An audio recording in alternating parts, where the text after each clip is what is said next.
Unlock the world of 3D web experiences with this beginner-friendly Three.js tutorial. You will learn how to create an interactive 3D art gallery to showcase your portfolio in a dynamic, engaging way. This course will cover all you need to know about Three.js fundamentals such as scene, camera, renderer, geometry, materials, and more. Emilian created this course, and he will provide you with hands-on lessons on animation, meshing, user interaction, and utilizing a GUI debugger for real-time configuration, all designed to empower you to bring your creative visions to life on the web.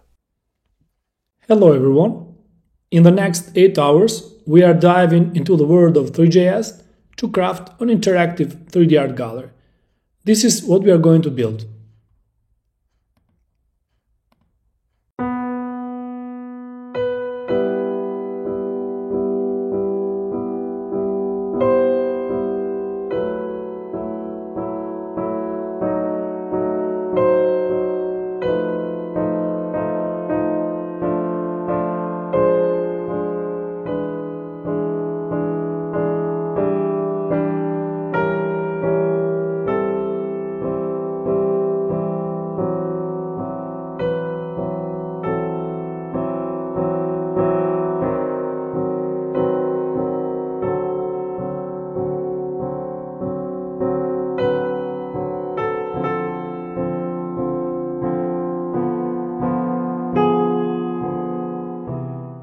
So usually I go and Windows plus R, write CMD, open the terminal.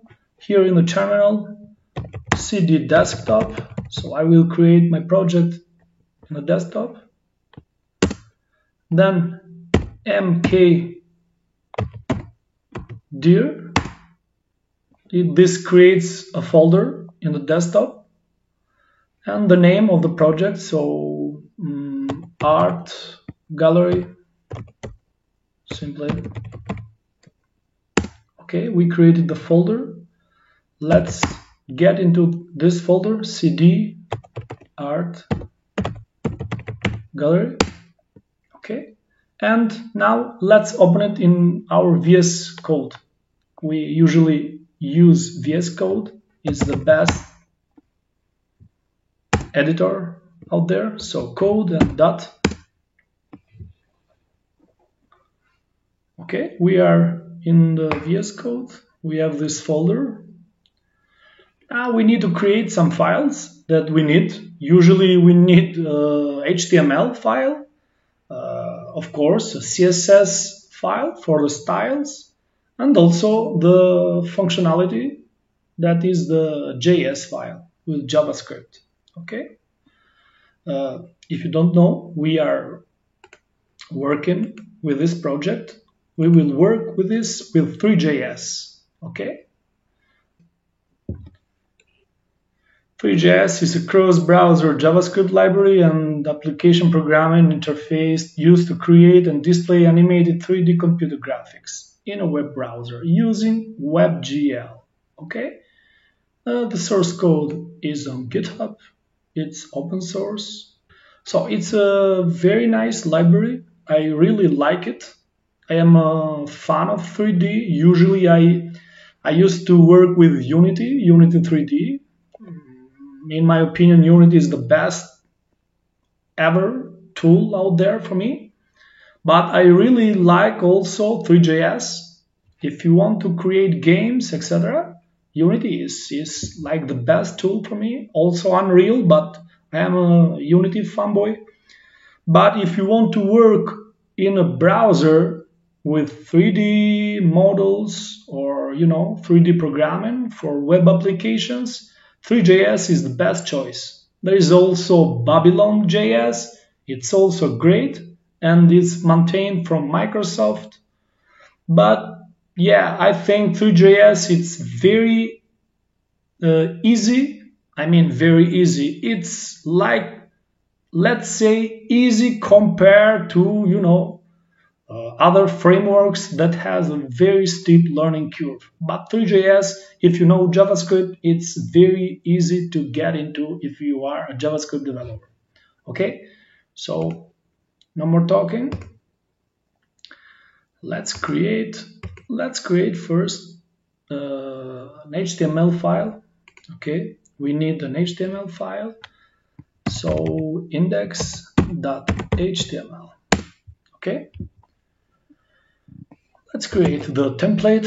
So you just simply write the exclamative. I don't know in English, but I think it's called like that. Okay, so we have the template, right? Let's create immediately the other files. So we have the structure, the structure of the project. And so slowly we can build a project, okay? So the index.html, create one.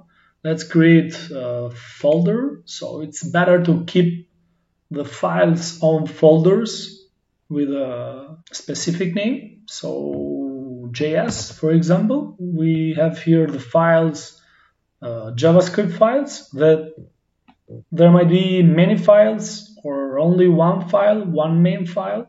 Maybe we can create everything inside one file, but we might need other files. So let's create a folder, JS. Let's create the CSS folder also. Oh, it's created inside. Oh, sorry. Come on. Delete permanently. Okay. CSS folder. Okay. Let's also create the file. So style.css. Okay, and also a main.js file, main.js. All right, so we have here. What is important, and I think we can do it since the beginning, we should import the module of Three.js. So we need a module by Three.js. You can go to Google and simply search Three.js GitHub module or something like that. And here you will see this is the Mr. Dub. It's the maintainer and creator of Three.js.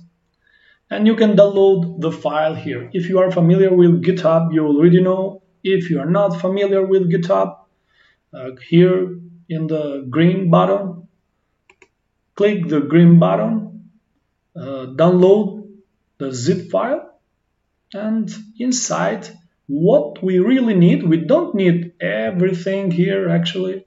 So it's not very light. It's like there are many files here, but what we need is inside the build. Okay, inside the build folder. So after you download it, I already have it. That's why I don't have a problem. I already have it. If you don't want to go through this, I will post this project, the whole project, on my GitHub. So you can simply go and copy the file in my GitHub if you want to know this, because maybe you will need it with other projects that you will create yourself. So it's good to know. You will do this every time. You will need this. Inside the build folder, you will need this Three.js file or Three.mine.js. It's the minified version. So the minified version or the Three.js. This is for modules. It's like if you are familiar with ES6, etc. It's like built.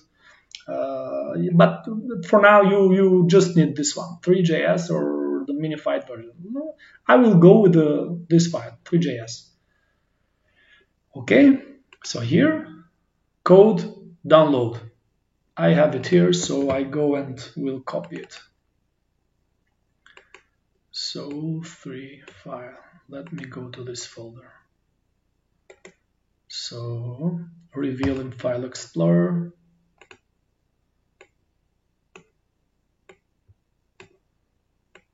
I will put it here. All right. I am not using the minified version, but the minified is lighter. Anyway, This is just the purpose of a tutorial. Let's go back. So we have the Three.js here. Okay, let's create. If you want to take a look inside, maybe it's, you know, it has classes, etc. About everything you see is pretty big. There are a lot of classes, methods, functions, and everything about Three.js that we will need to create and do 3D programming. Okay, but let's leave this for the advanced guys. So let's go to our HTML files. Let's change the title first. Art gallery. Okay, maybe let's add the CSS file. So let's add it now, and we will need it later. So here about add link. Okay. Style sheet, so href, it will be in this folder, CSS. So CSS, style CSS, okay. Great, so let's build a file. Maybe first let's open this in our browser. So go live here, go live, or click the right and then open with live server, or the shortcut Alt plus L, Alt plus O. Okay. So here is our project. It's here on this address in our local.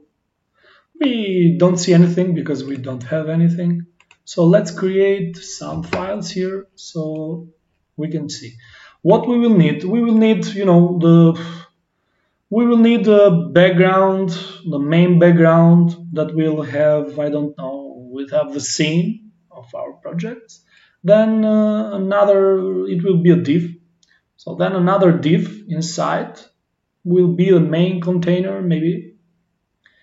Then an h1. We will make like a menu. When we first click our project, it will open up a menu with some information, you know, the title, art gallery, etc. And maybe some instructions, or, you know, it's up to you. Actually, it's up to you. But let's make a very easy one, a very simple one. So let's create a main div and let's give it a class name of background or background menu. So if you want to have some shortcuts to be a good developer, if you don't know, maybe many of you already know these things, you know, so don't bear with me. Maybe some others are beginners and they would like to know these shortcuts to be fast and, you know, pro tips.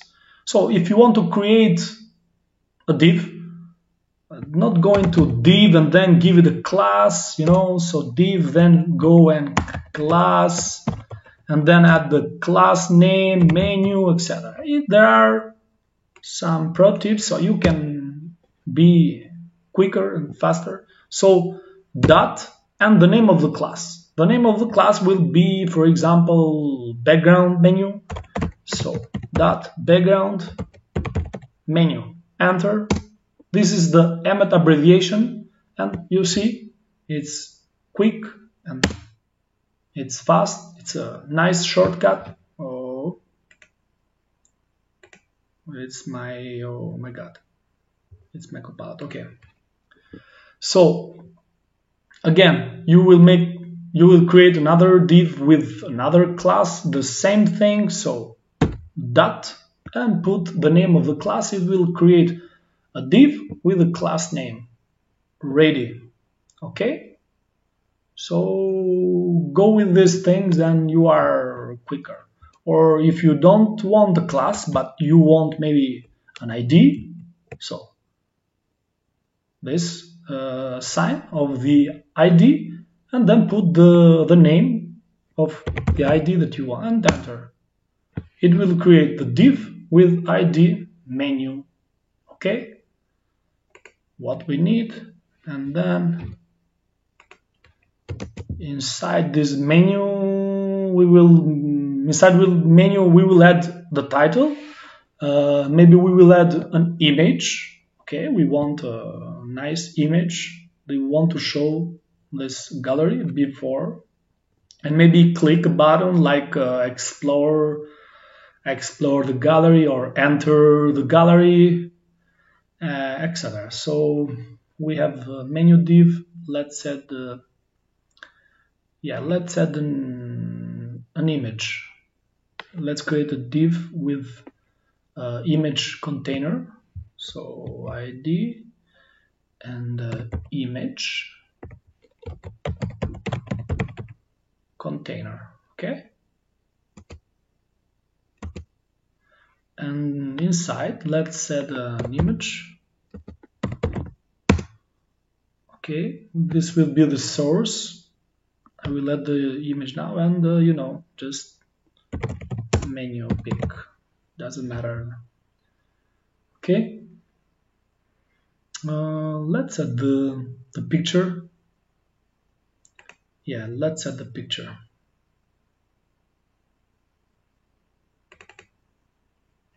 Oh, this is my pictures. Don't. Where do I have those pictures? I have some. Okay, I want to add this, the Starry Night. That's why. Maybe create a folder for this. Yeah, let's create a folder for this. Image. Let's add it inside. Okay.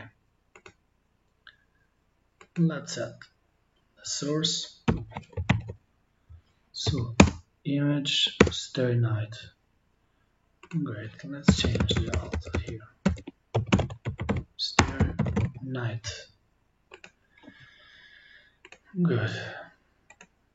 Okay, we see something here in our browser. So what else? What else we need? Yeah, we need the title, the menu. We need the title. So a title and a description, maybe.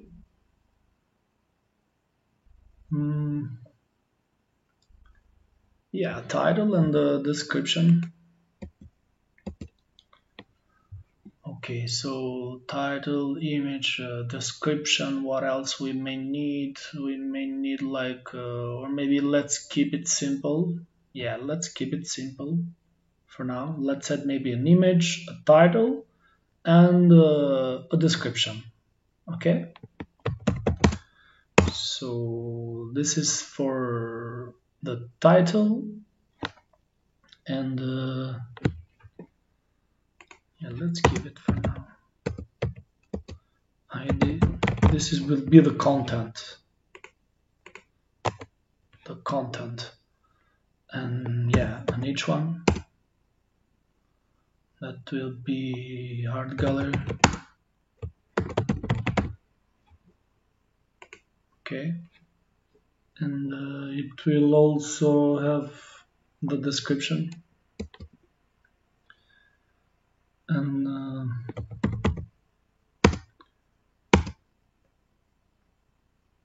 inside let's create a p tag with a description. This is an interactive 3D gallery. Okay. Description, maybe some other description if you want. Made with love and Three.js. And Three.js. Okay. What else? Yeah, we see something here. What else? What else? Yeah, maybe we will need like some instructions how to move, what we will do, etc., right? Okay. So instructions, maybe p tag always instructions, and here p tag again. Move left or right, it doesn't matter. Arrow, so arrows, and look around. Look around with mouse. Yeah. Let's add maybe a button to start to play. It's like just play, enter.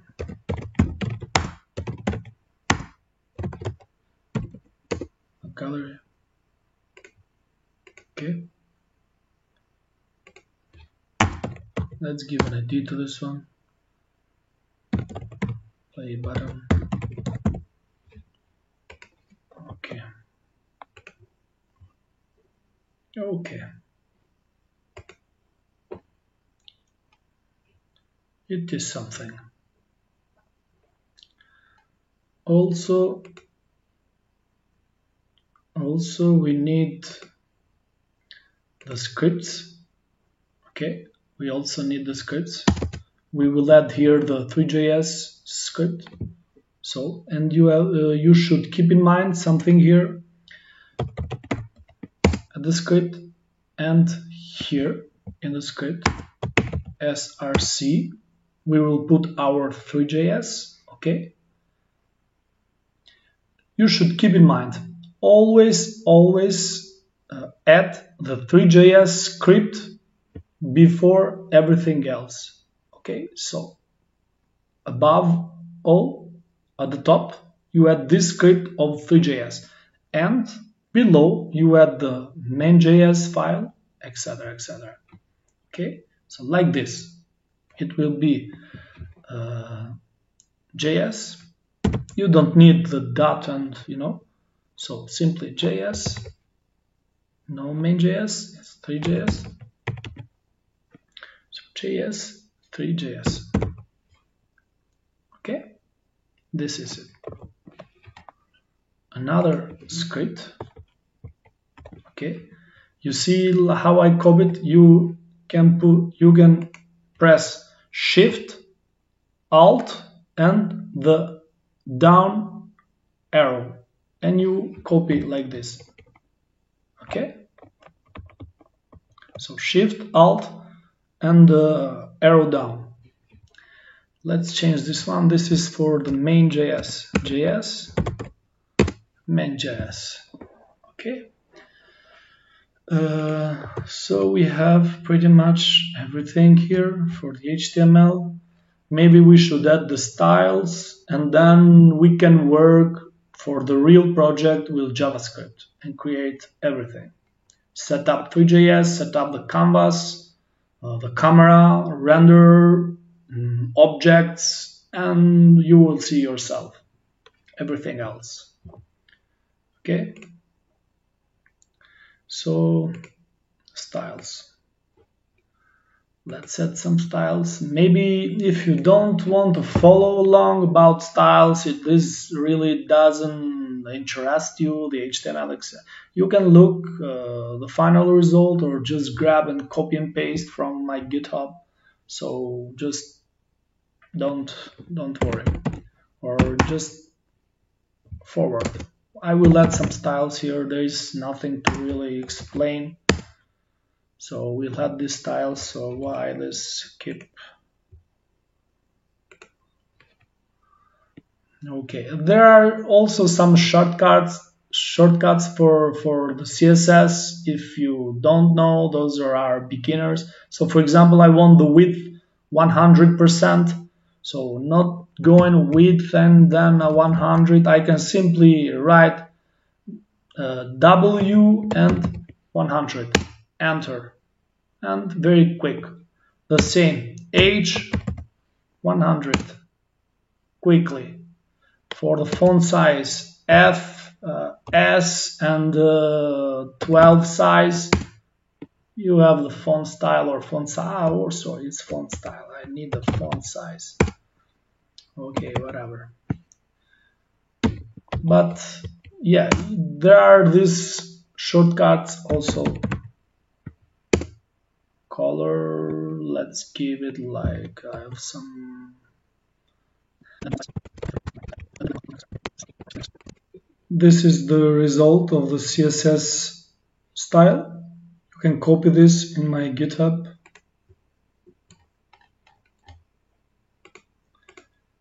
So let's leave the CSS and let's open our JS file. And here it starts the Three.js project. So we want to click this, enter the gallery. After clicking it, the menu will hidden, and we will see this 3D object where we can interact and move around. We will put a big box there. You know, we will put the floor, we will put the walls, and then create the paintings that will be some planes, and we can put there, attach a texture, and let's see it together. But first of all, we need some main and important things when we create a Three.js project that pretty much you will do every single time. These are the main concepts and the main things you would need in a Three.js project. So everything you will work here in this file, you will work by using this file here, Three.js, that inside it has everything. And if you want to check it yourself, you can console log this big object, because this is an object. It's a very big object. If you want, you can console log it and see yourself. Add inside the 3, so uppercase 3. Oh, sorry.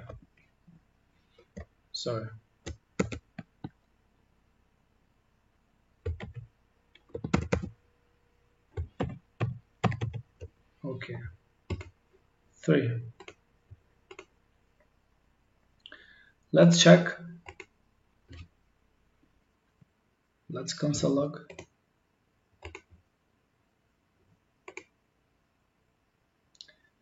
Feed the ruler source.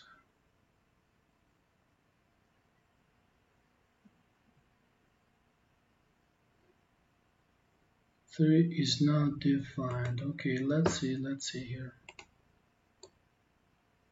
I think it's a problem here. src JS, Three.js, src JS, main.js. Okay guys, I stopped the video for a moment. I went and I drank some water. I changed my t-shirt. I have my Peaky Blinders hat and got myself a cup of coffee. No, I don't drink coffee. I take tea, my dear, like the song by Sting. Actually, it's ginseng, not a coffee.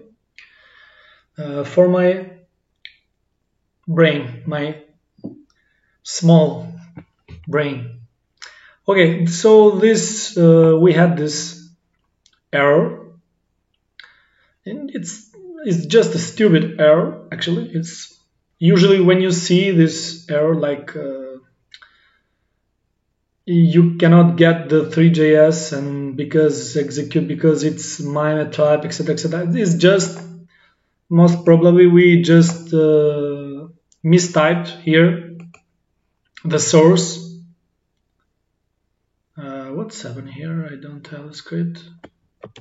Okay, so it's just here the problem. Maybe we have a wrong path or mistype, or maybe you are directing a path that it's not a JS script, but it's like a CSS or JSON or etc. For example, I am just make this stupid errors sometimes, so I didn't see that Three.js is inside the JS folder, and I thought it's inside, but it's not inside. It's outside, as you can see. So let's put it inside the JS folder, because you see the path JS, Three.js. Okay, it's inside. It should work now, and the error should, okay, it's gone. It's gone. I was showing you before this three object. Let's give it a name.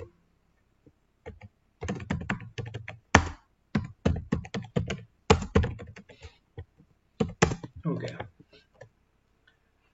Let's take a look here. Console log. You see three object here, and this is a very, very big object. It has like everything inside, you know, everything that we might need to work. You see, if I go and click on any of this, there are a lot of things inside of that. Okay, so the three library, this file that we imported, contains most of the classes and properties that usually we might need on a classic project with Three.js. Okay, but sometimes not every class that we might need is inside of this, but we will talk about it maybe later when we will go through that problem. Okay, because sometimes we need some other classes that are not inside these three, and we should import it from another source. Okay, but for now, let's leave it. So comment this one. So guys, we have the HTML file. Okay, here we have like the styles. You can copy the CSS styles if just don't worry about that, just copy and paste the styles. We are not here to learn CSS, but we are here to do something with Three.js and 3D. Okay, so we have HTML, we have the styles. Now we want to add the interactivity, the functionality with JavaScript, or more exactly with Three.js library. And where to start? Where to start? We will start by creating the canvas. And then we will add a camera, like in a movie scene. Okay, because the canvas, there is the scene. We will need a camera, like in a movie scene. And then we will need a renderer. So we will create the renderer to render the scene and the camera. We may have lights, shadows, and everything. Also, in our scene, we want to add the 3D models. Okay, so our gallery, cubes, and every kind of shapes that Three.js has the possibility to work with those geometries. Okay, so first of all, the first thing, let's create the scene. The most important thing and the first thing we should do, create the scene.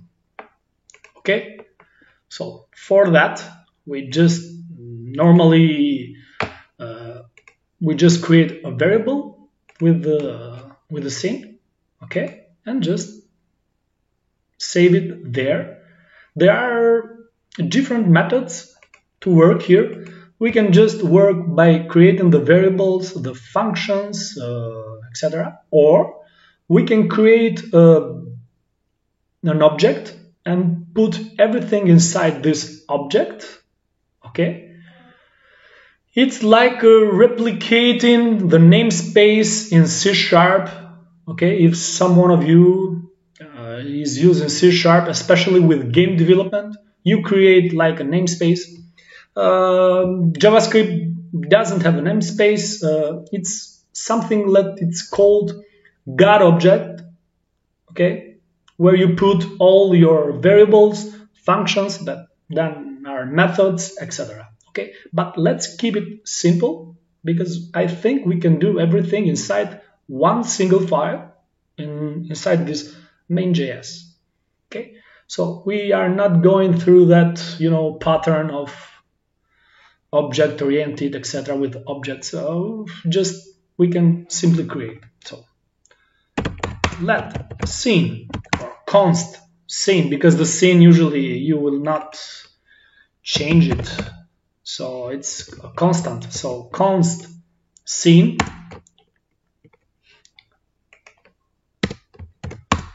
equal, and here the keyword new to create a new scene. This is, you have to be familiar with object-oriented programming because you have classes and then you instantiate a new object with the properties of the class.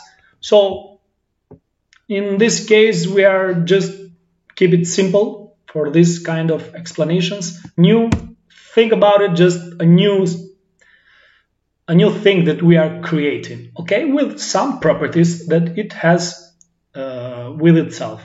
In this case, we are creating a new scene. New, let's call 3, okay, and then with that, oh, sorry, it's just my, sorry, new 3, okay, and then with dot operator, oh my god, why is this colon 3, and then scene. With that operator, we access the properties inside this class, the main class of 3. It may have other classes. It may have functions, methods, properties, and everything else. Okay, so 3.scene and parentheses, and that's it. This is our scene.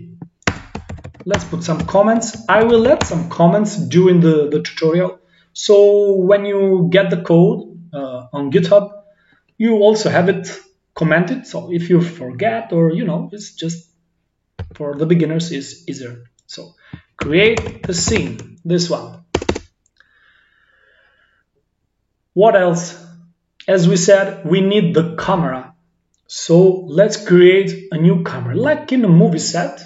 We have the scene. Imagine this scene.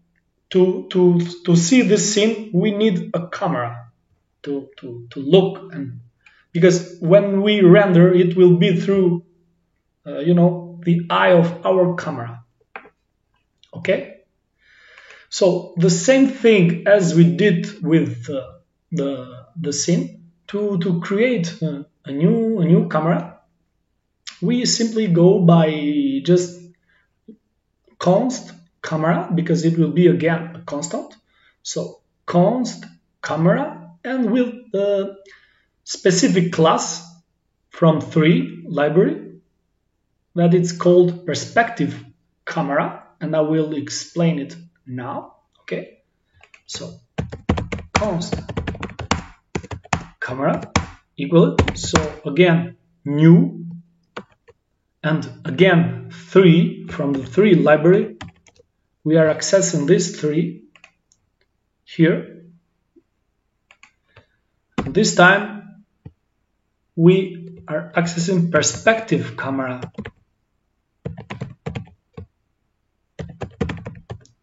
Okay, and it accepts some parameters that I will explain now. But const camera new 3 perspective camera. The camera actually is not visible. We cannot see this camera. It's more like a point of view. Okay? So when we will do the render later of our scene, it will be from this point of view. So from the camera's point of view, we will render the scene.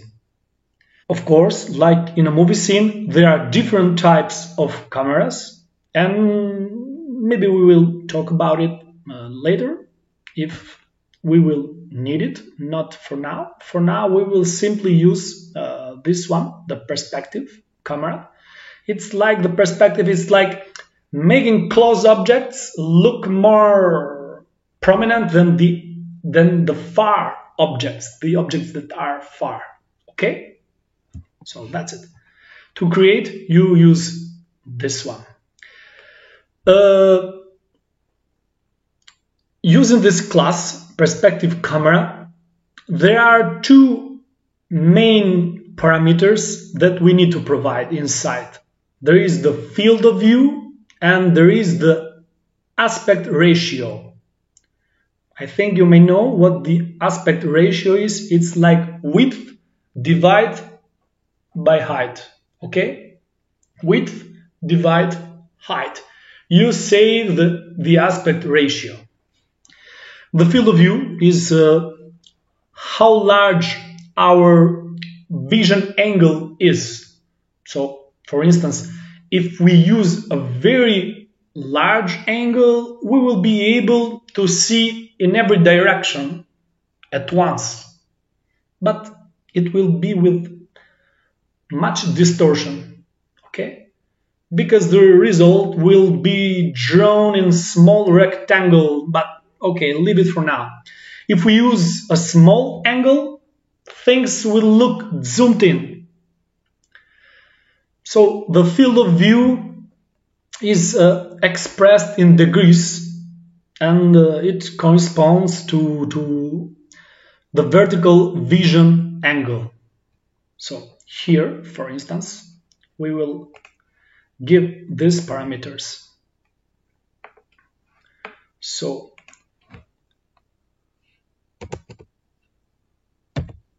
(75), okay, and this is the field of view.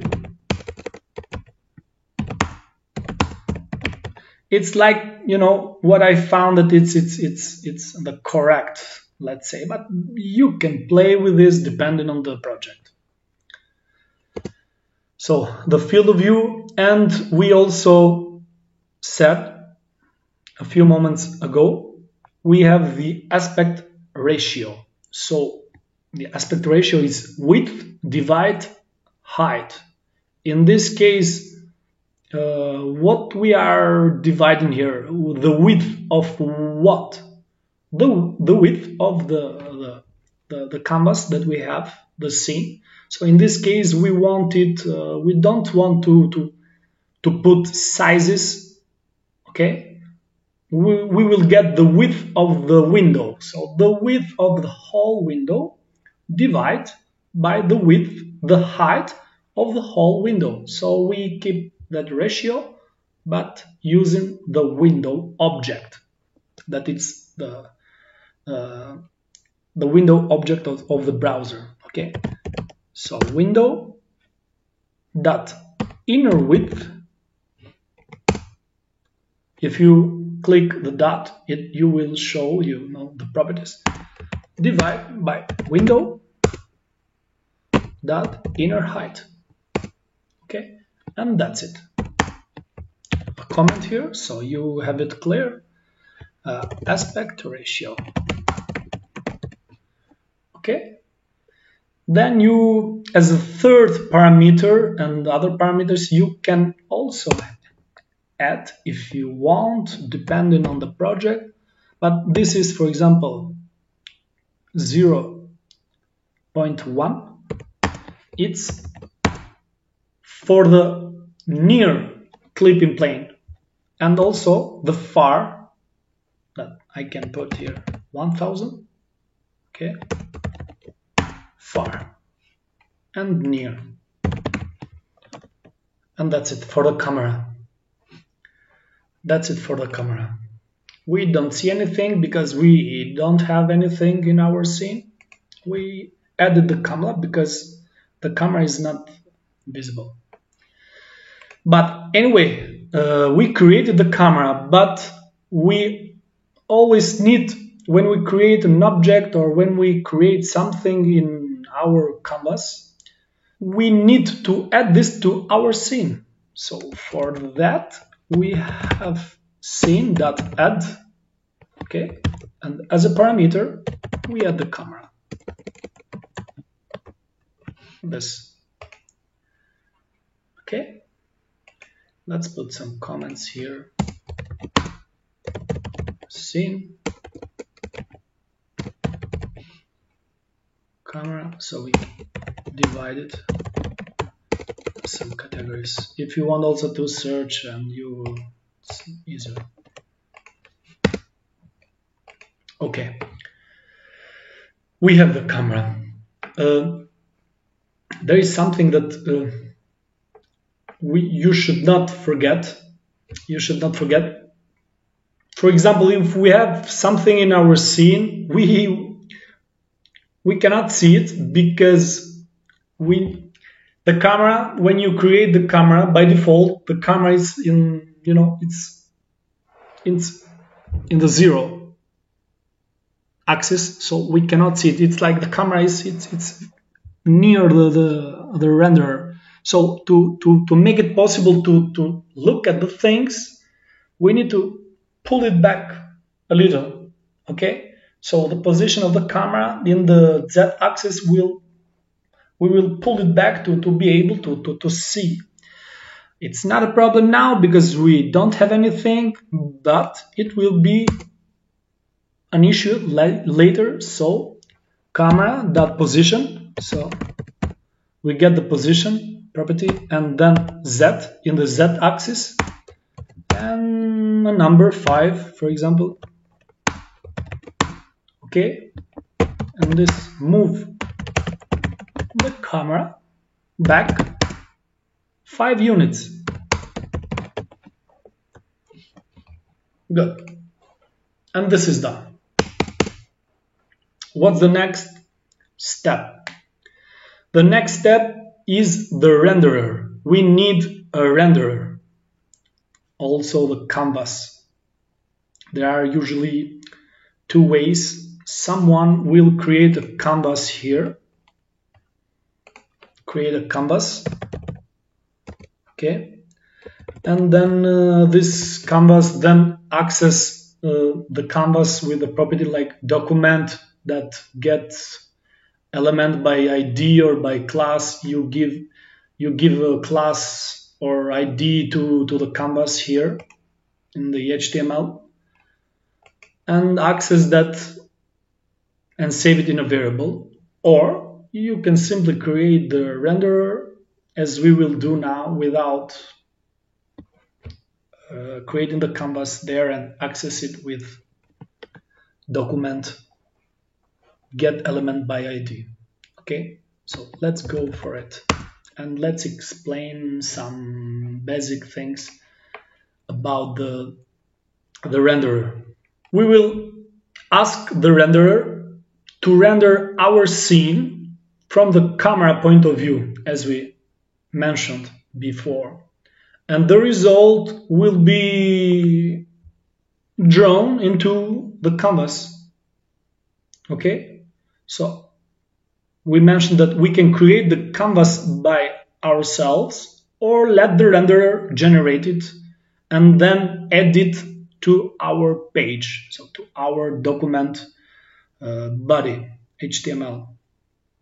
To create the renderer, we use the WebGL renderer class. As we did before with perspective camera class, this time we will use the WebGL renderer class with 1 parameter.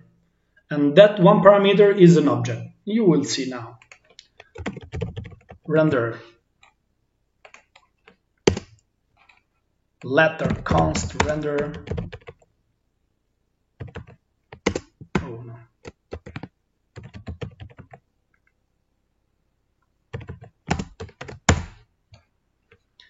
always new 3, and we mentioned we will use the WebGL renderer class. Okay, so to create the renderer, we use this class WebGL renderer, okay, and it accepts one parameter that it's an object, okay, and that's it. It's just this one. If we created the canvas here, as we said before, we will pass the canvas inside the renderer, okay, or let the renderer create that camera. Okay, in this case, I didn't create a canvas in our HTML, so I'm just leaving like that with the empty object inside. This accepts some other properties, for example, like anti-alias. Okay, I will explain what it is. And this is for anti-alias, means for smooth edges. For the geometries, it will give like smooth edges later when we will add some geometries. Okay. So we have the scene, we have the camera, and we have the renderer. But we are not finished with the renderer. We just created a new instance, but we will set the size of the renderer. Okay, so to set the size, render.setSize,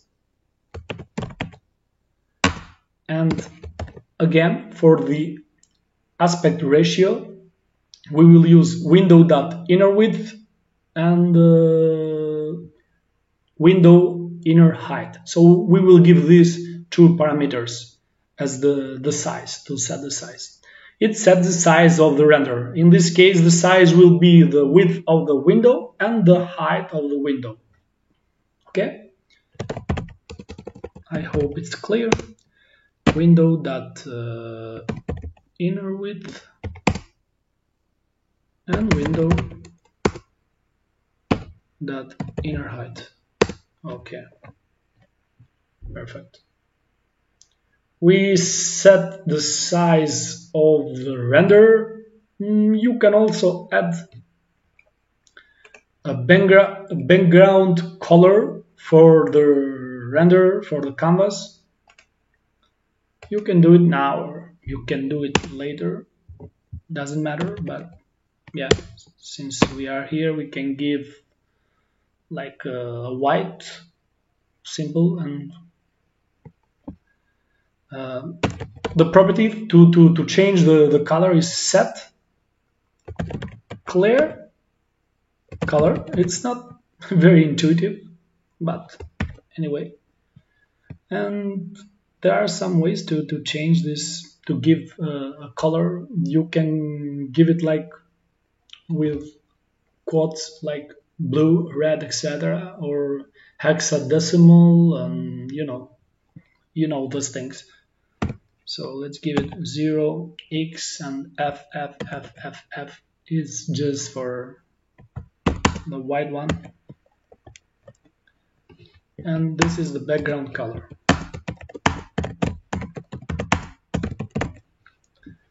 And this is done. The last thing you should not forget, as we mentioned before, we will add this renderer to our HTML. For that, document.body append child, okay, and inside render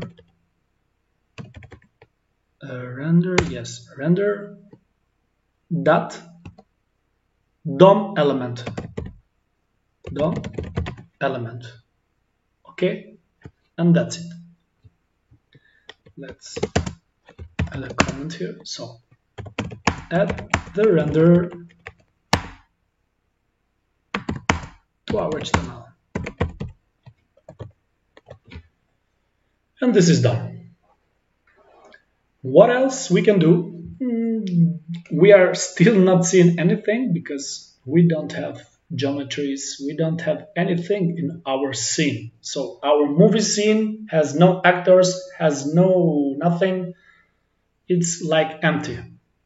We only have the camera and we are looking to an empty scene. We can also add the lights. Let there be light. Okay, we can add like spotlights, ambient lights. All these lights have some properties, like one has the property it lights the scene as a sun. Another one has some spotlights or point lights. We have different lights.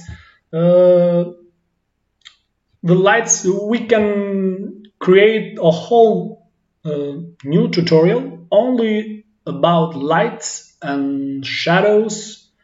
It's very interesting actually, but for this tutorial we need just one or two simple lights to light the scene.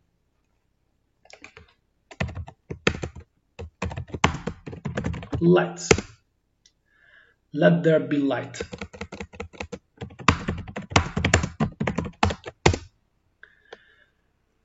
One light that we mentioned, it is the ambient light. The ambient light is like a soft light, but that lights everything, all the objects in the scene, but equally. Okay. So let ambient light equal. Again, I think now you are used to it. New keyword. Again, 3, colon 3, ambient light. Why it's not suggesting me this? I think it should suggest me the keywords normally. But anyway, we give a color to the light. It's like 0. In this case, it's just 0, 1, 0, 1, 0, 1, 0. Okay. Also 1.0. This is for the color, the first parameter. For intensity, okay, again, you also have some other parameters like distance and decay, but we are not using it. If you just want to distance and decay, but yeah. Okay, so we have our ambient light. Also, we can, as we did with the camera, we can give this light a position where we want to put this where we want to put this ambient light. In this case, we can put it in the position of the camera. Where is the camera? We want that light. The camera moves, it updates lights with the position of the camera. Okay, so ambient light, our variable, that position. I think you guessed it. That position equal, in this case, camera, that position. Okay, and that's it. Again, some comments. Light follows camera on Instagram. Okay, so lights follows camera. And I think many of you didn't forget that when we create something in our scene, we should not forget to add these things to our scene with the add property. So scene.add inside ambient light. Okay. And the light is created. We can add not only the ambient light, we also have we have different lights, but we can add at least another one, the directional light. And the directional light is a light source that acts like the sun. Like, you know, in the real life, it acts like the sun, that it illuminates all objects in the scene equally, you know, from specific direction. Okay, so the directional light, it's like the sun, and it shines through and lights in a specific direction that we are using it. Okay.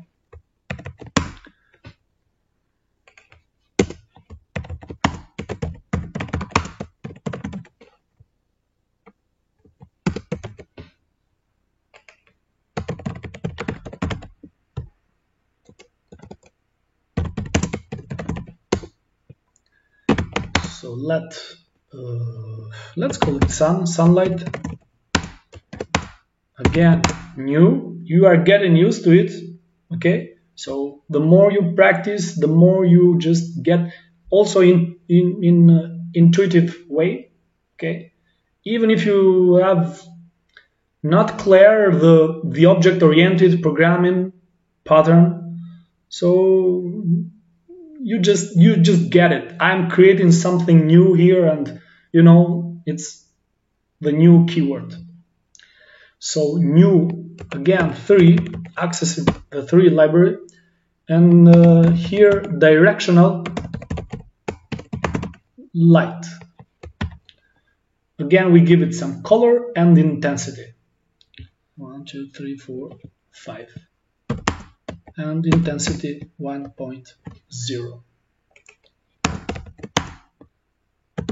Color, intensity. And we are done with the lights. But of course, you didn't forget again that we will always add these objects, these things in our scene. Okay, so again, scene.add, sunlight. Now it's done. We can also give some position. Since we said that this is a directional light, we can give some position to it. In this case, since it's a sun, we will give a position in the y-axis. Okay, so it's like this, up and down like the sun. It's like we give it a direction in this axis, the y-axis. We will do it before adding it. So sunlight, that position. You see that it's very intuitive. It's like, not saying easy, but you can get through it if you know JavaScript. That's why I like Three.js. It's intuitive. It's a nice library. So sunlight dot position dot y in the y-axis. Let's give it 15. So we have scene with camera, we have the renderer added to our HTML, and we have the lights. In the end, we want to add the scene and the camera to the render. We need a render because the render is like the screenshot. Okay. For the screenshot, we need the camera and the scene that we are taking that screenshot. Okay, so camera and scene that we are taking that screenshot, like a screenshot. So we need the render.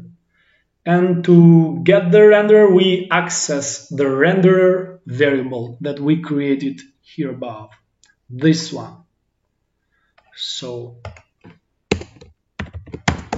render, and for this renderer dot render. Yeah, it's a words play with the parameters scene and camera, because as we said, to take the render, to take that screenshot, we need the camera and the scene that we are screenshotting.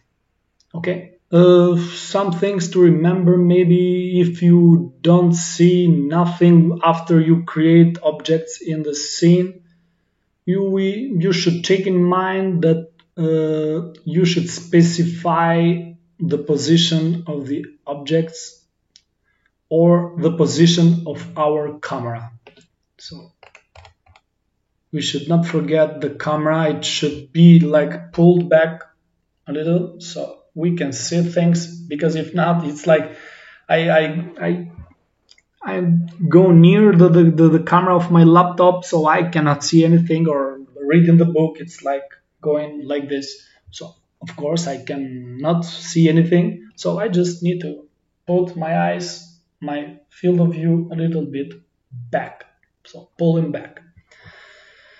Later, when we will create the objects, you should also keep in mind to see the position of the objects if you are not seeing anything rendered in the scene. Okay, so we need to move things many times with Three.js, and that's it. For now, that's it for the main things, the main concepts of the scene, of the canvas of Three.js. Now we are going to add some objects, and we want to see something, because we still don't see something. This is just HTML. It doesn't have nothing to do with the canvas. It has nothing to do with the 3D world and Three.js. Okay, so we created these lines of code. Oh, that's why. Oh, look. I didn't see this. Maybe this was the reason here it was like it's the old syntax of Node, but I don't need to import it. If we use the server, if we use Webpack and Express, sometimes you need to import the 3, like import 3 from 3. It's like in React, if you are used, like you import a module. That's why I was talking about modules before. So if you use a server, etc., we will use it maybe in another project. Usually you import this 3 library here, the whole thing. It's like import asterisk S3 from 3, like import everything from 3, but not in this case. We just have it here in the scripts. Okay, we are pointing to this path, and we are just simply using it. Okay, so we want to add some objects, right? We want to see something, so like all our effort means something, because now we don't need, we are not seeing anything. But let me drink a little bit of some ginseng.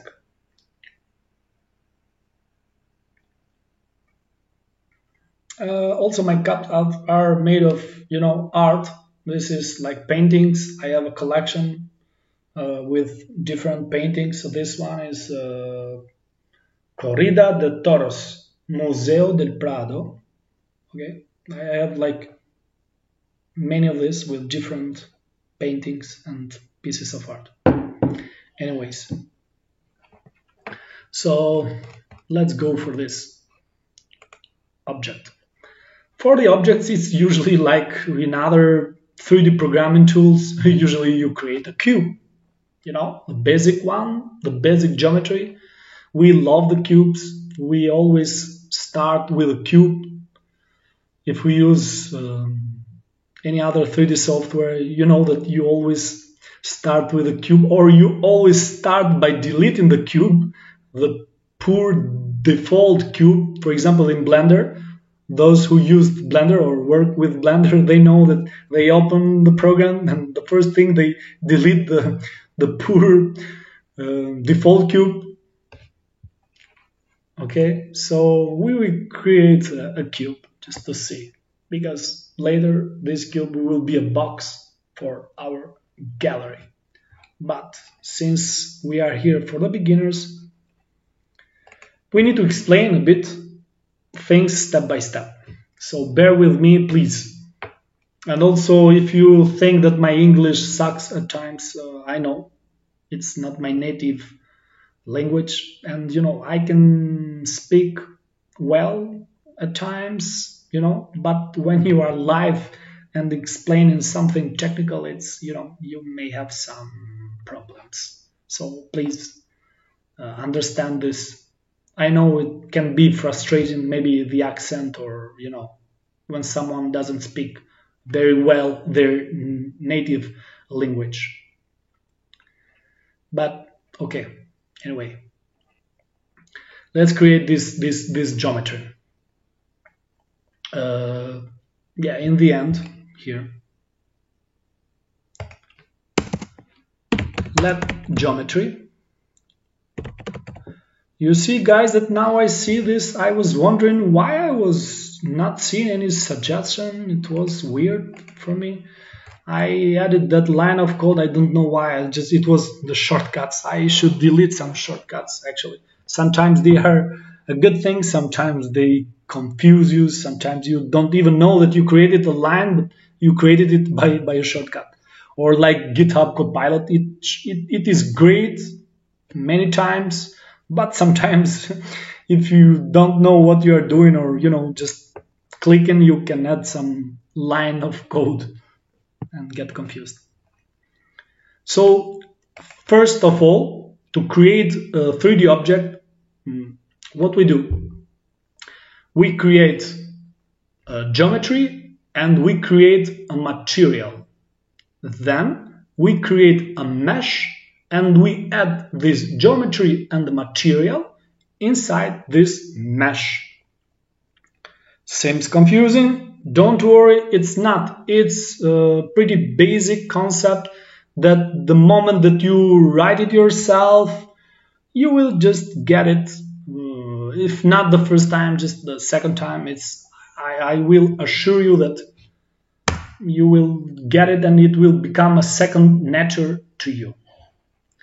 So let geometry, again, you know it now without my help, new 3, and then dot. What I added something new. You see that I added this. I don't need this. Geometry, new 3. For the geometry, we need a class that is called box geometry.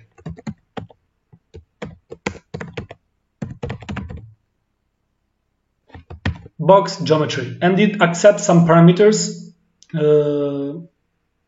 for the 3 axes: X, Y, Z. It's like you give the size of it.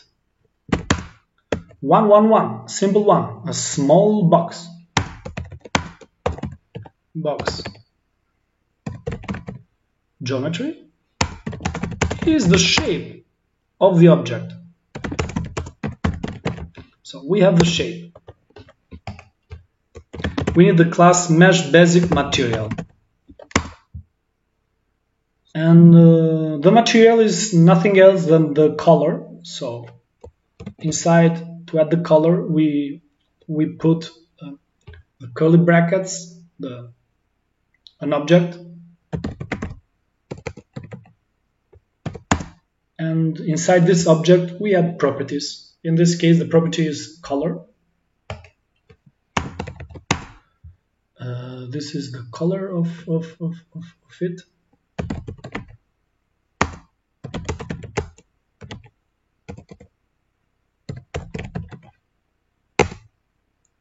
And in the end, we create a mesh.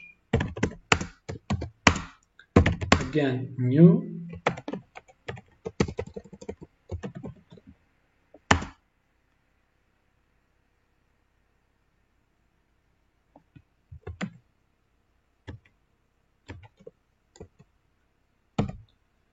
a new 3 mesh,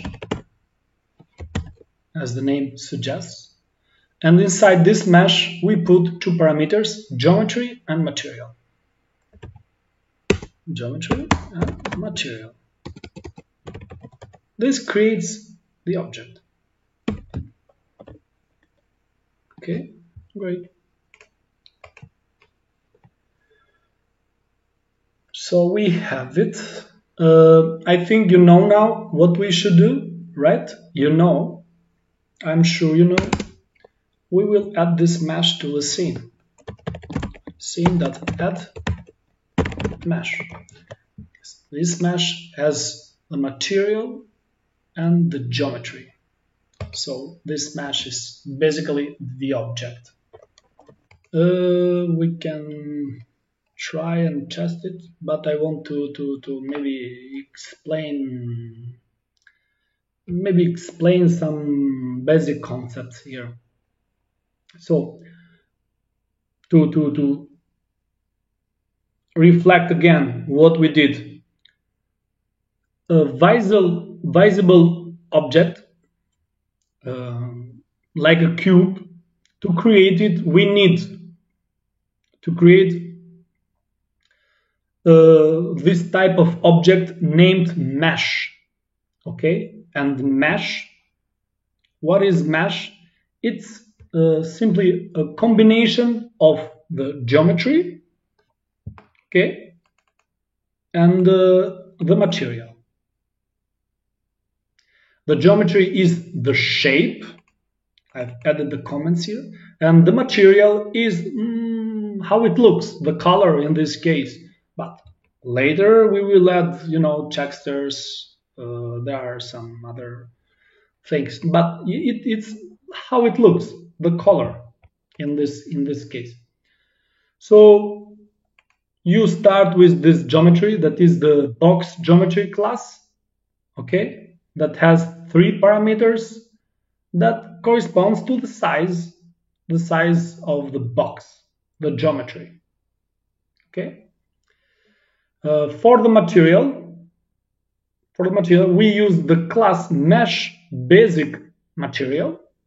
It has 1 parameter, and this parameter is an object, okay, containing all the options. So the class mesh basic material with 1 parameter that is an object with all the options. Inside we have the property color. So then I think you might know that to specify a color in Three.js or in JavaScript, we can add a hexadecimal number. We can add a simple string, like we can add it like this, or as a string. To add it as a string,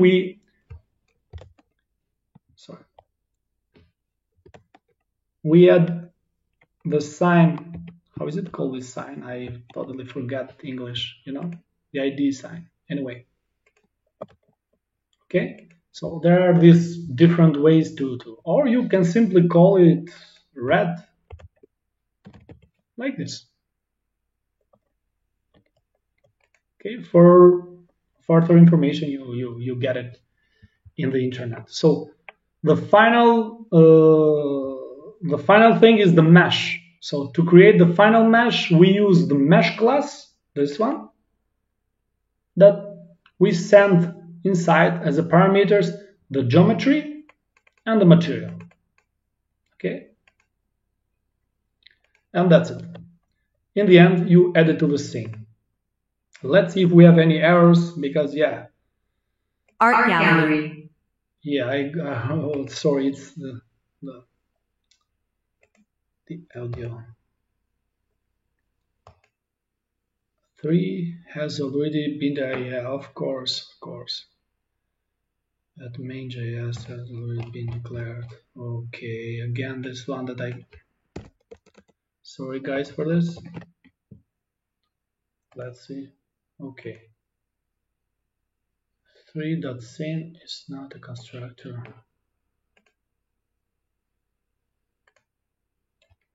Having errors is normal, you know it, right?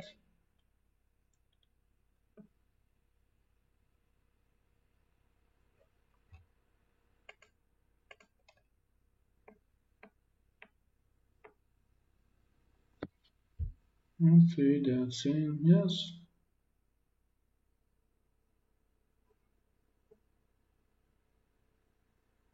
Looks okay.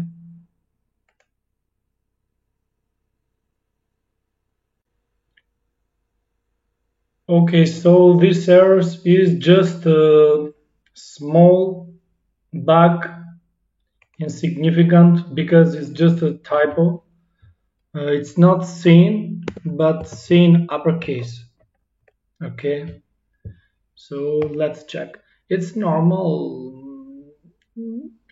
I will not cut and edit these videos. I will leave these mistakes and errors. So yeah, maybe you can learn from these errors. So I will not edit, and cut the parts of the video where I make mistakes. Oh, okay, we have another error. What's this one? Cannot read properties of undefined render. Why? Let's check. Undefined render. Oh, why I have this 3 here? It's not needed, so it's just renderer.render without 3. I don't know, I have no idea why I wrote that, but okay, let's check. Okay, finally, no more errors. It's good to know that we don't have errors, but we want to see the object that we created, right? We created, where is it? We created here, where is it? Okay, we created the cube. So we want to see that cube. So geometry and material added to a mesh as parameters to create this cube. So maybe here, instead of mesh,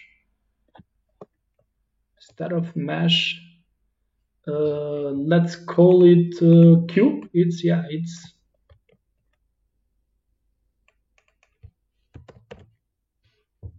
Let's call it cube.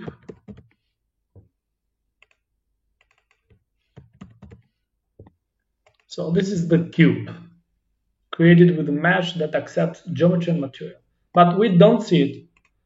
We have just this HTML element.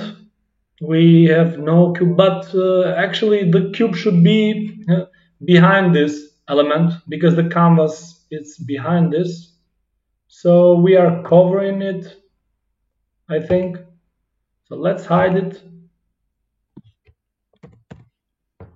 Let's hide the whole element inside the body, and we should see it now.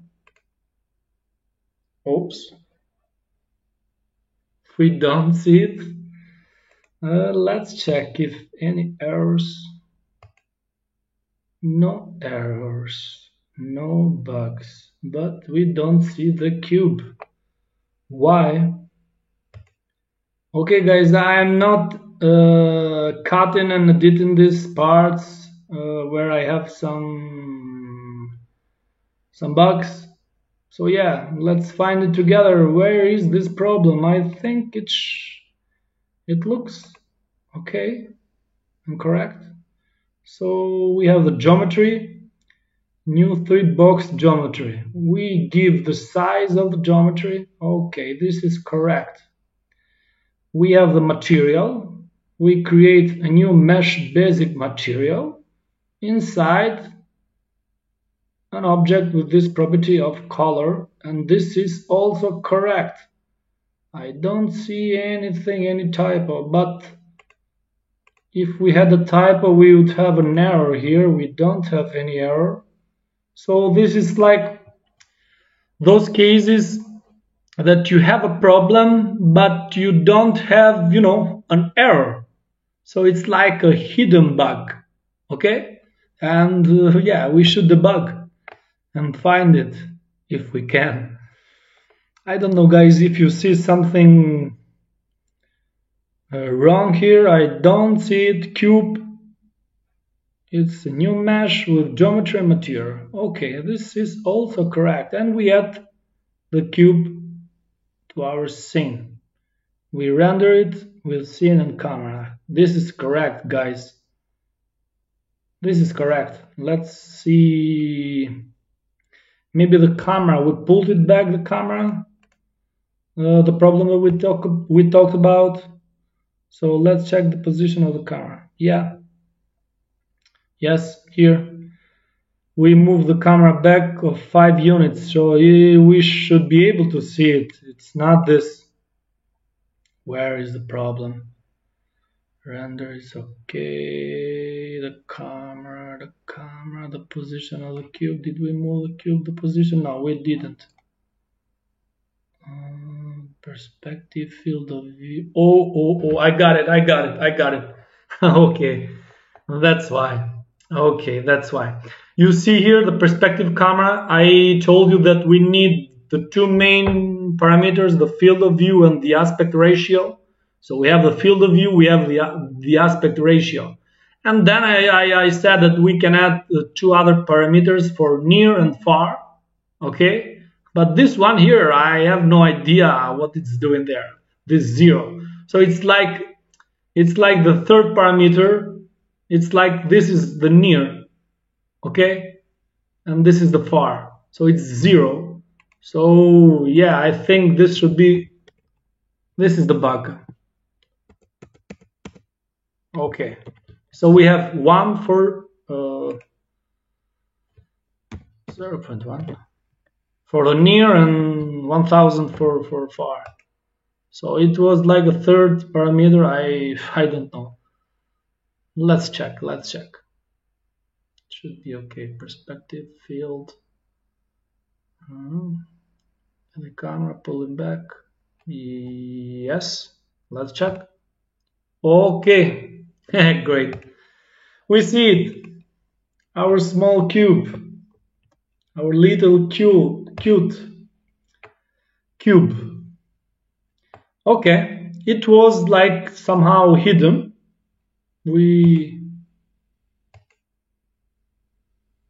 Okay. So we have this object, guys, and we created it. Maybe we can make a small animation, okay, of it. We can make a small animation, and this is the time to talk about the animations. What are the animations? Yeah, you know what are the animations, but what are the animations in Three.js and the cases that we do here? So let's do something and let's explain it a bit. Okay, so we are here. For the animation, actually, we need to create the render, this one here. We need to create a function like a loop, and this loop will make possible to show this animation. So for each frame, I will explain it now in detail. So we need a function first. So let's call it let render loop or something like that. Okay, so I will explain it like in detail because this is a cool thing. It's something, you know, it's nice to learn and to play with it maybe. So a function render loop function, and then okay, first let's put this inside. To move this whole line, you can press Alt and the arrow up and down. Okay, Alt and arrow up and down. Just another shortcut. Okay, we don't have the parentheses here. Okay, Yeah, I'm making many mistakes today. So about the animations, what we want? I want to rotate this cube, and to rotate this cube, I need to change the position of the cube, right? So this one here. And to change the position, we will change, sorry, not the position in this case, because we will change the rotation. Sorry. So the position we moved before the camera, etc. But in this case, we need to change the rotation. So cube dot rotation, okay. Rotation dot x in the x-axis equal cube dot rotation dot x plus let's give it like a very slow motion to rotate, so it should be okay, like 0.01. okay, let's do the same for the y-axis. Okay, I copy it here, and let's change only the y here and y here. Okay, so this is what we need to rotate the cube in the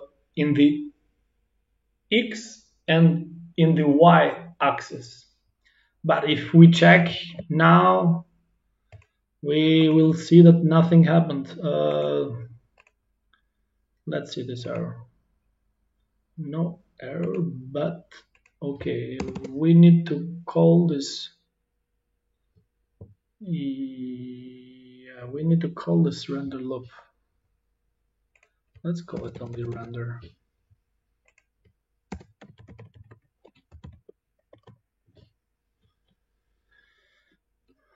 Okay, so rotation and render as the scene in the camera.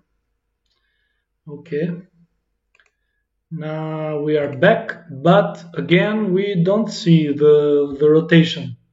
We don't see any change. As you can see, it's the same. Why?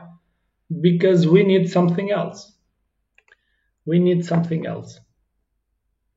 And I want to explain something at this point. So about the animations. The animations, when we use Three.js, they work like you have the idea of the stop motion. Yeah, that's it. We move the object and then we do a render. And then again, we move the object, something more, and we do another render, etc. and so on. The more we move the objects in the scene between these renders, the faster they will appear to move. Okay? Yeah, it seems a little bit complicated, like explaining it. But the idea is the screen we are looking runs at a specific frequency. Okay? So we call that a frame rate, and you have heard about the frame rate, I'm sure. The frame rate mostly on the screen, but it depends on the screen, and the computer itself has some limitations. Okay, most screens run at 60 frames per second. Okay. Some screens can run much faster, you know, it depends on the computer. Some computers are faster, some are slower, and so on. And when the computer has these difficulties processing things, it will run, of course, more slowly.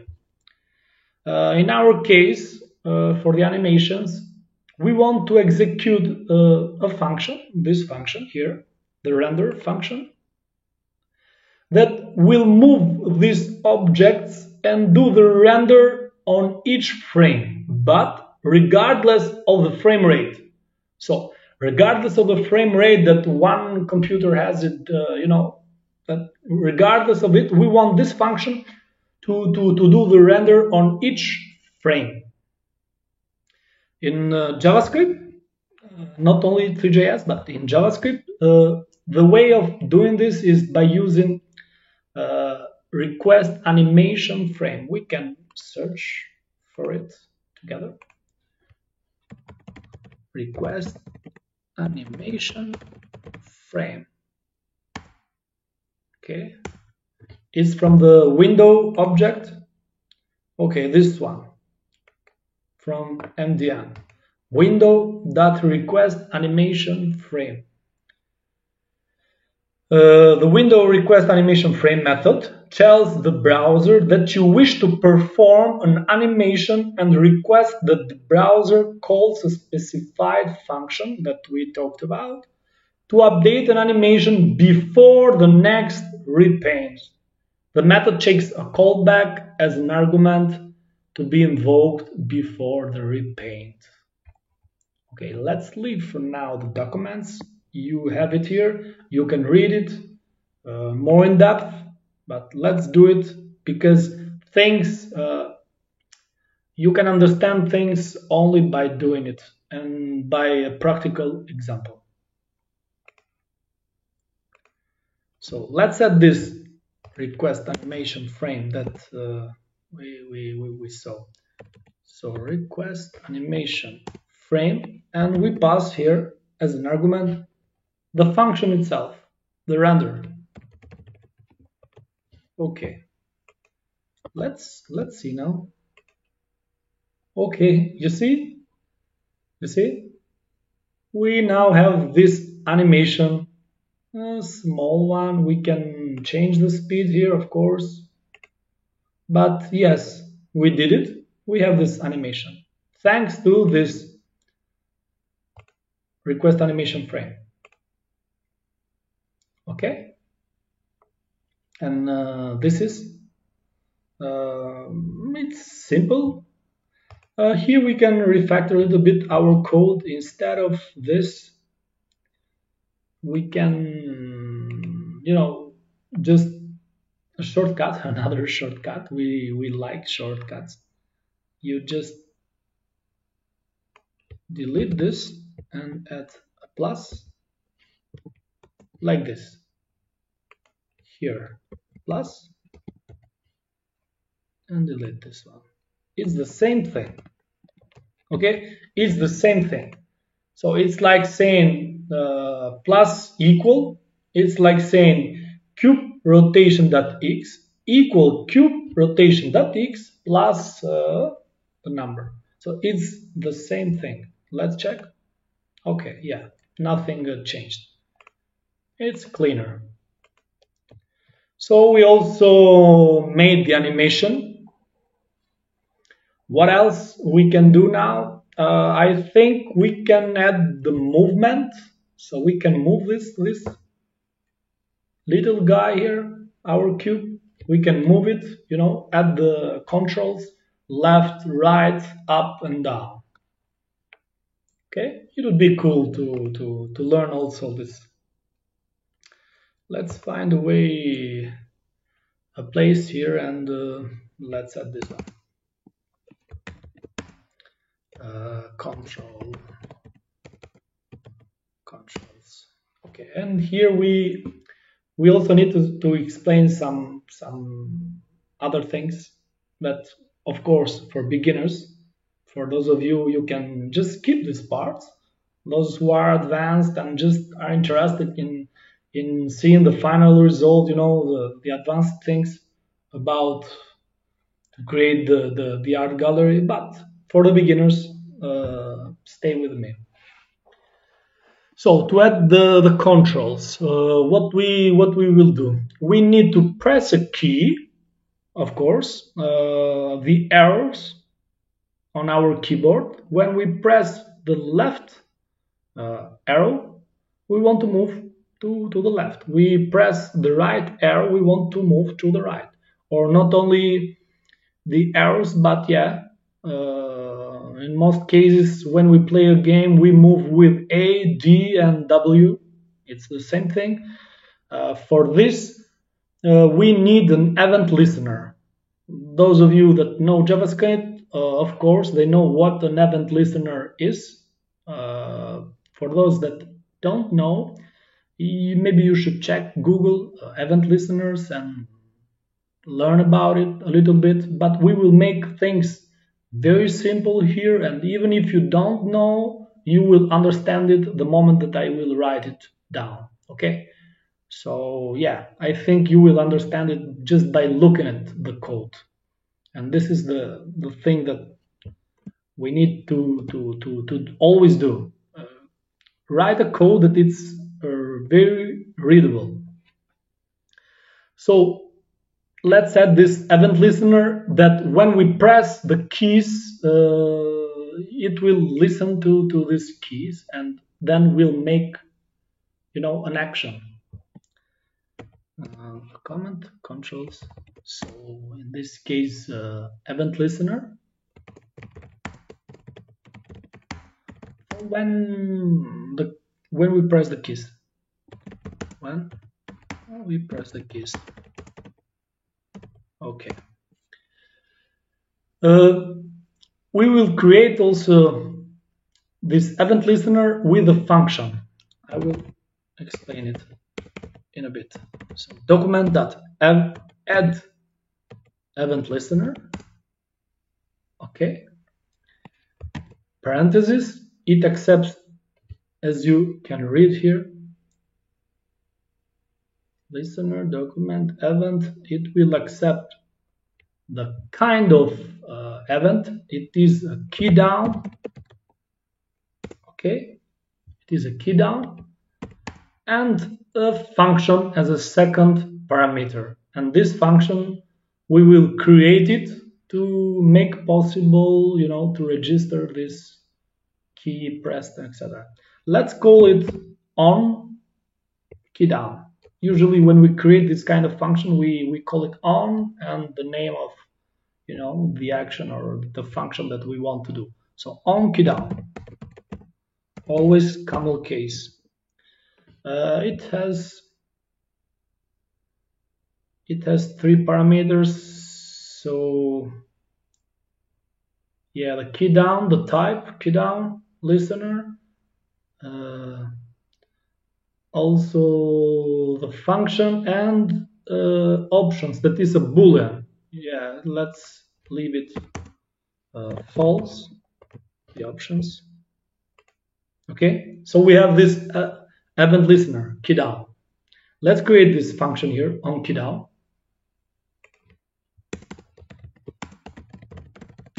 Function.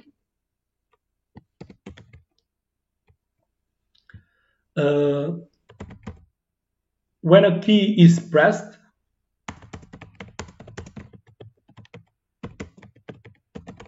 execute this function. Okay. Function on key down. Okay. A parenthesis. It accepts a parameter that is the event. If you want to know more in depth about event listeners, go and check MDN or the other resources.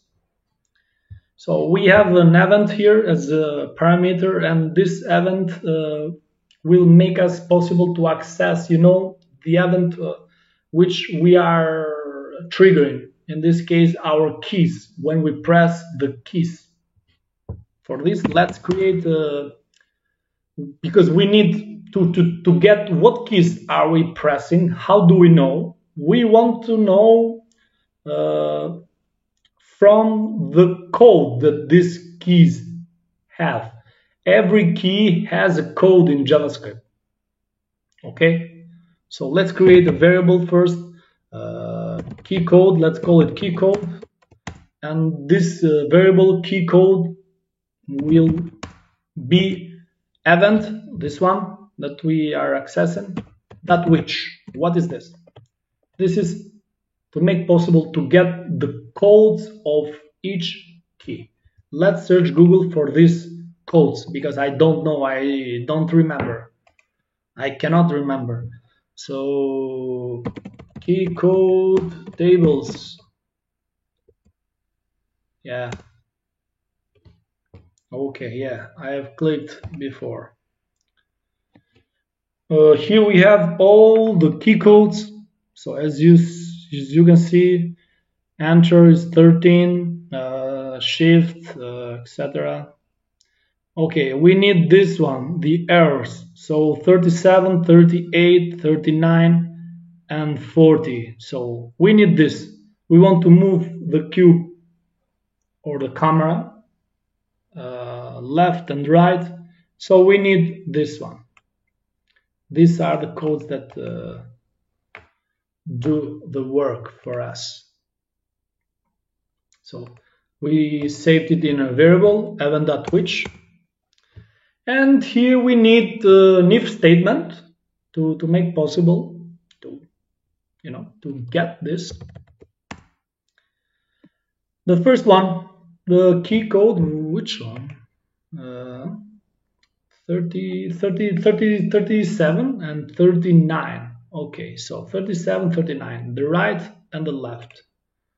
The right is 30, 39. Right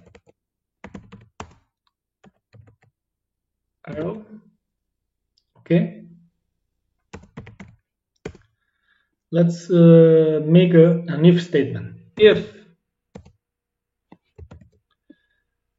key code, this one here, so if event.which, and this gets the code of all the keys. Okay, so if key code equal 37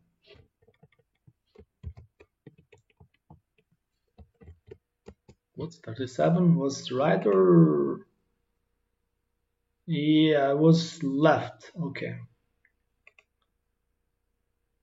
or yeah, let's start from the right.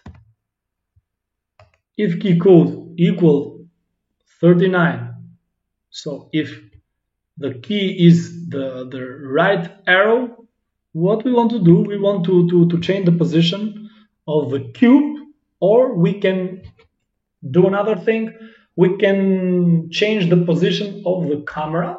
We move the camera because when we will have the player, when we will enter the gallery inside, we will not have a cube, but actually we will like we have a first person player that will enter the gallery and it will move around, So for that we can use the camera. So as a camera we can go like a POV, so we can move around. So camera dot translate x. Okay.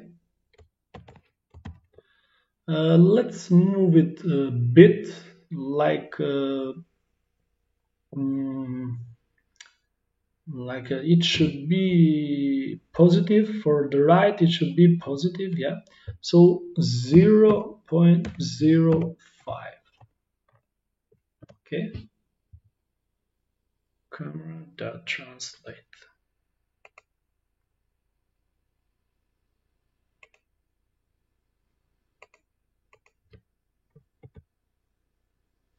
It works. It works, but as you can see, I press the right key, but it goes to the left. Why? Because it's not the cube that is moving, so it's the positive number is the right if it was the cube, but since we are moving the camera, so we move the camera on the right, we will see the cube on our left. All right, yeah, it's logic. So that's why. So let's change it here, a negative number. So we move the camera, in this case, on the left, and by moving on the left, the cube will go to the right, or it will look like it moves, but actually it's the camera moving, not the cube. Let's try it again. So press the arrow. Okay, great. So we press the right arrow key and it moves. Nice. So the same thing for the left arrow. It was 37. So another if. So else if. Oh, why a comment? Okay, let's add comment for left arrow key. Left arrow key, else if. Else if. In this case, else if key code equals 37. Again, camera. Camera.x, because we are always on the x-axis. Translate x. And this time will be a positive. So 0.05. Let's test it. Press the left. We go to the left. Even though the negative is the left and positive is the right, but we are moving the camera, as we said. It is working until now, so good sign. We are having no more errors. What else? Yeah, up and down. So the y-axis. Let's check for the up arrow. It's 38, and then the down is 40. So 38 and 40.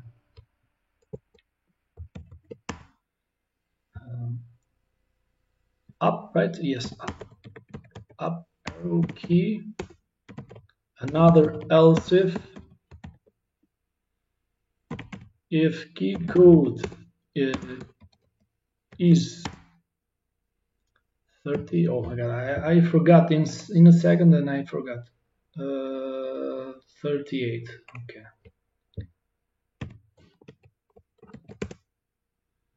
Again, camera. That translate not x but y in this case, and the same movement by 0.05. Okay, and for the down key,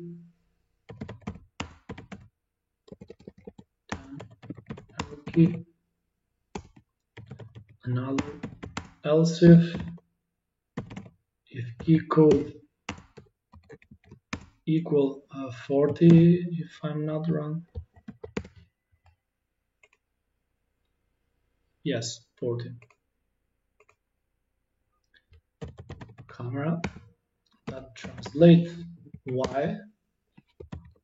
Access this time is negative 0.05. Let's test it. So up. Okay, I press up and it goes down. So it's the other way around. So here negative number and here positive. Okay. Press up. Okay, it goes up. Press down. Okay, it goes down. Great, it works. So for now, I think it's the same thing we can do with rotations. Yeah, as we did.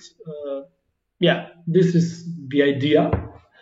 I promised you that even if you don't know about event listeners, you would understand in an intuitive way, right? I hope so. So pretty much is this. We have this function on key down. We call this function in this event listener. Okay. So we get access to this function to this event.which. This event.which gets the code of these keys that we press, and we call this function every time there is some trigger. Every time we have a listener there, like it's like the name listener. We have a listener. What we want to listen? We want to listen every time someone presses a key, in this case, because we are listening to a key down event.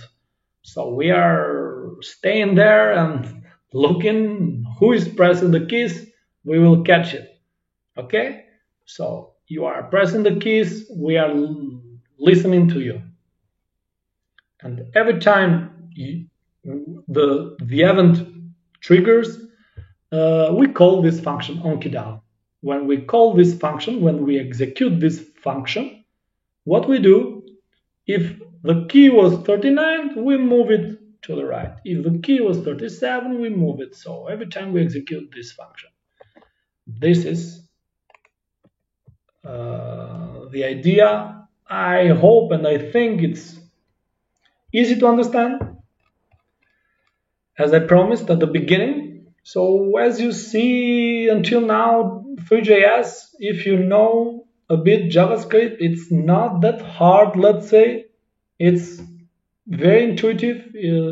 The names of the classes, the names of the properties are,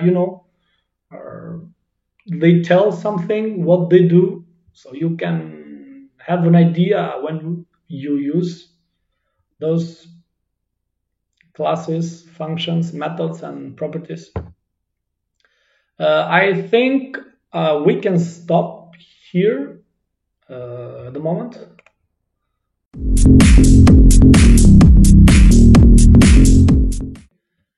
So this is the code that we wrote the last time. We don't have much here. We only have like a cube. Okay, this one. We only have this cube. I hide it, the HTML here, because I wanted to show the cube last time. Okay, so this is the interface with this Van Gogh painting, some description, information about the gallery, and that's it for now. I will hide it since, okay, this is an HTML element. It's hiding the scene in 3D. Later we will do it dynamically. When we click, when we start, we want to show the gallery. Then when we pause or when we press a key, we want to return to the main menu, okay, like play or pause. So let's hide it again. Go at our main file. So I will start with the floor, the plane. Okay, so we need the plane, the ground, and we will apply some texture to it to make it look nice. And let's see, maybe then the walls, the ceiling, let's see together. So let's find a place where to start the new code. Okay, so here we have the controls keys. Let's start here above the controls keys. So wait, this. Okay, so let's start with the floor. Create the floor. It will be a plane, the floor plane. Come on. It's my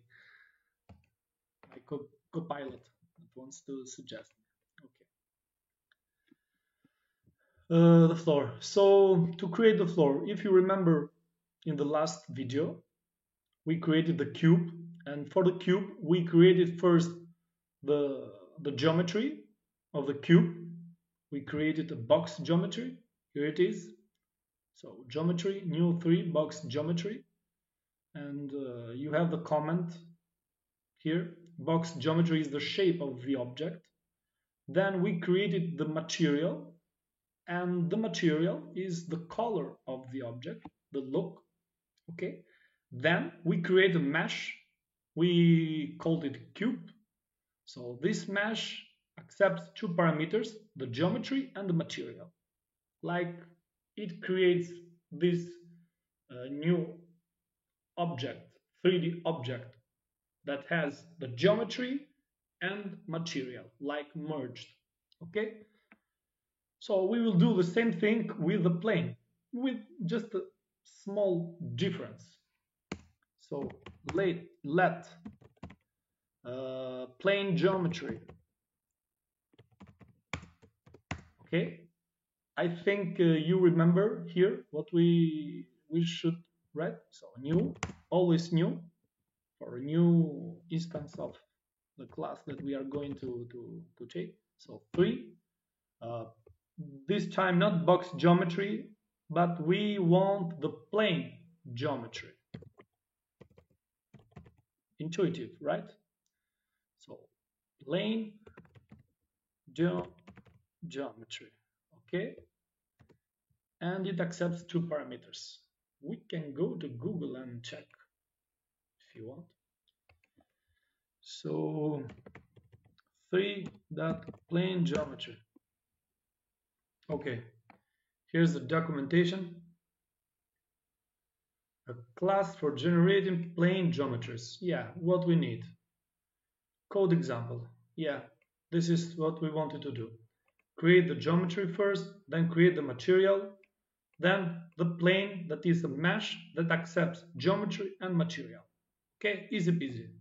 Then add this plane to the scene, the same as we did with the cube that we have here in the scene.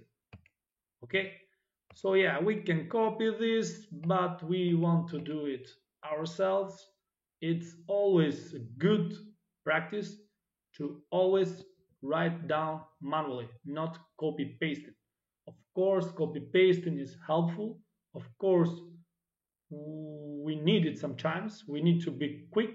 But when we are learning,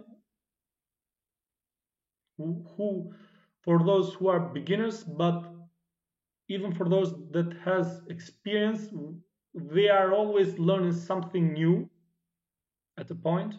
So when you are learning something new, always write down the code. It creates this habit. Then after a while it becomes a second nature. Okay, when you write it by hand, by typing, because when you make it a habit, like to copy paste the code, or use some kind of just a syntax helper, yeah, it's very easy to forget even the most basic things, like oh, I need a map, how to write the map, or I need a function, how to write the function, or how to write the component in React, or for everything. It's normal. It's normal. I think it happens to everyone. So without much talking, let's create this habit of writing down.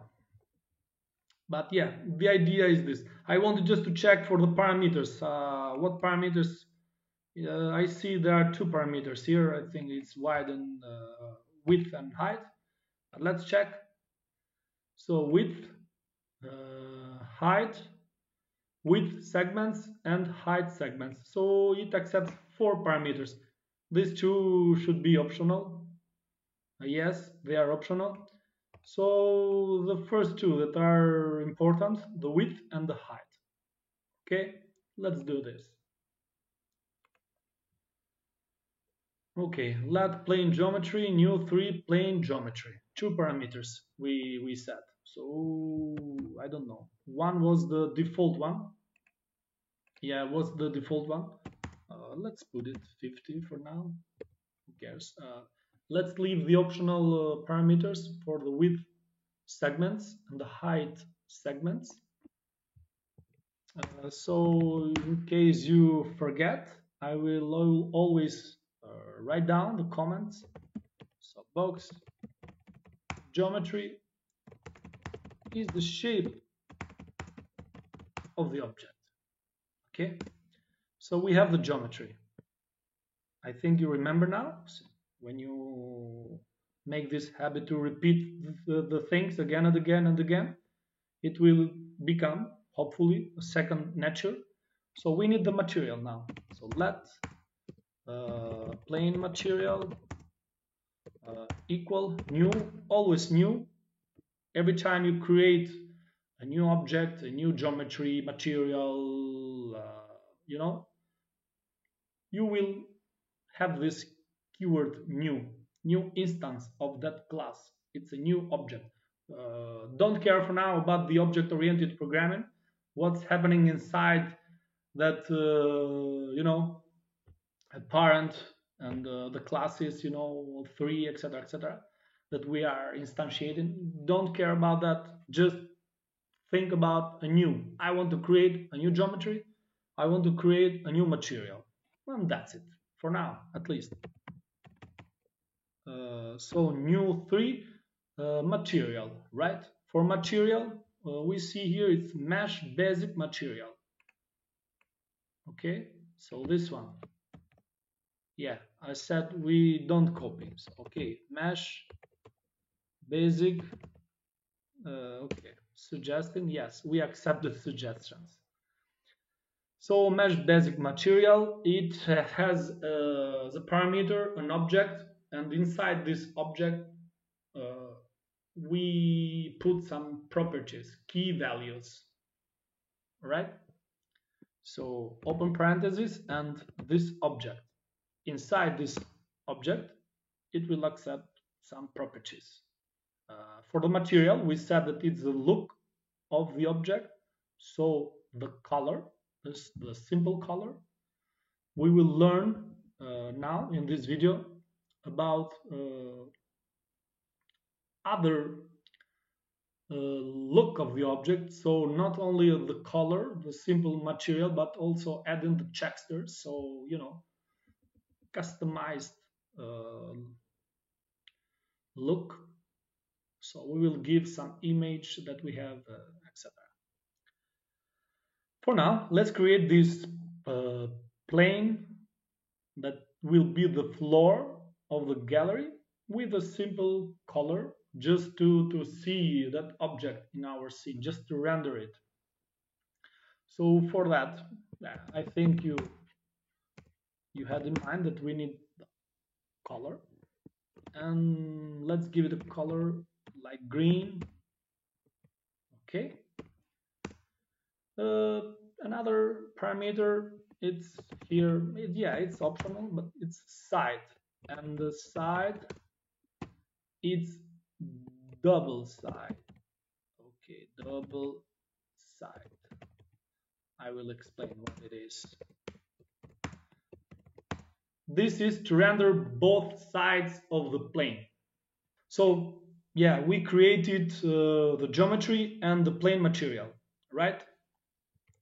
So I want to ask you again, you know, just stop the video and maybe try to do it yourself.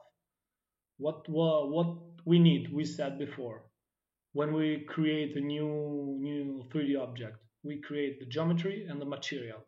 Then in the end, stop the video if you want without checking, and try to remember if you created that, you know, that habit. So we need the mesh that we pass the parameters of material and geometry. So for that, let floor or floor plane, okay, equal new, always new, 3 dot mesh parentheses, and it accepts plane geometry and the plane material, right? Plane geometry, plane material. That's it, yeah. Yeah, I would like to ask you again, do you know what we forgot here? What else do we need? Do we see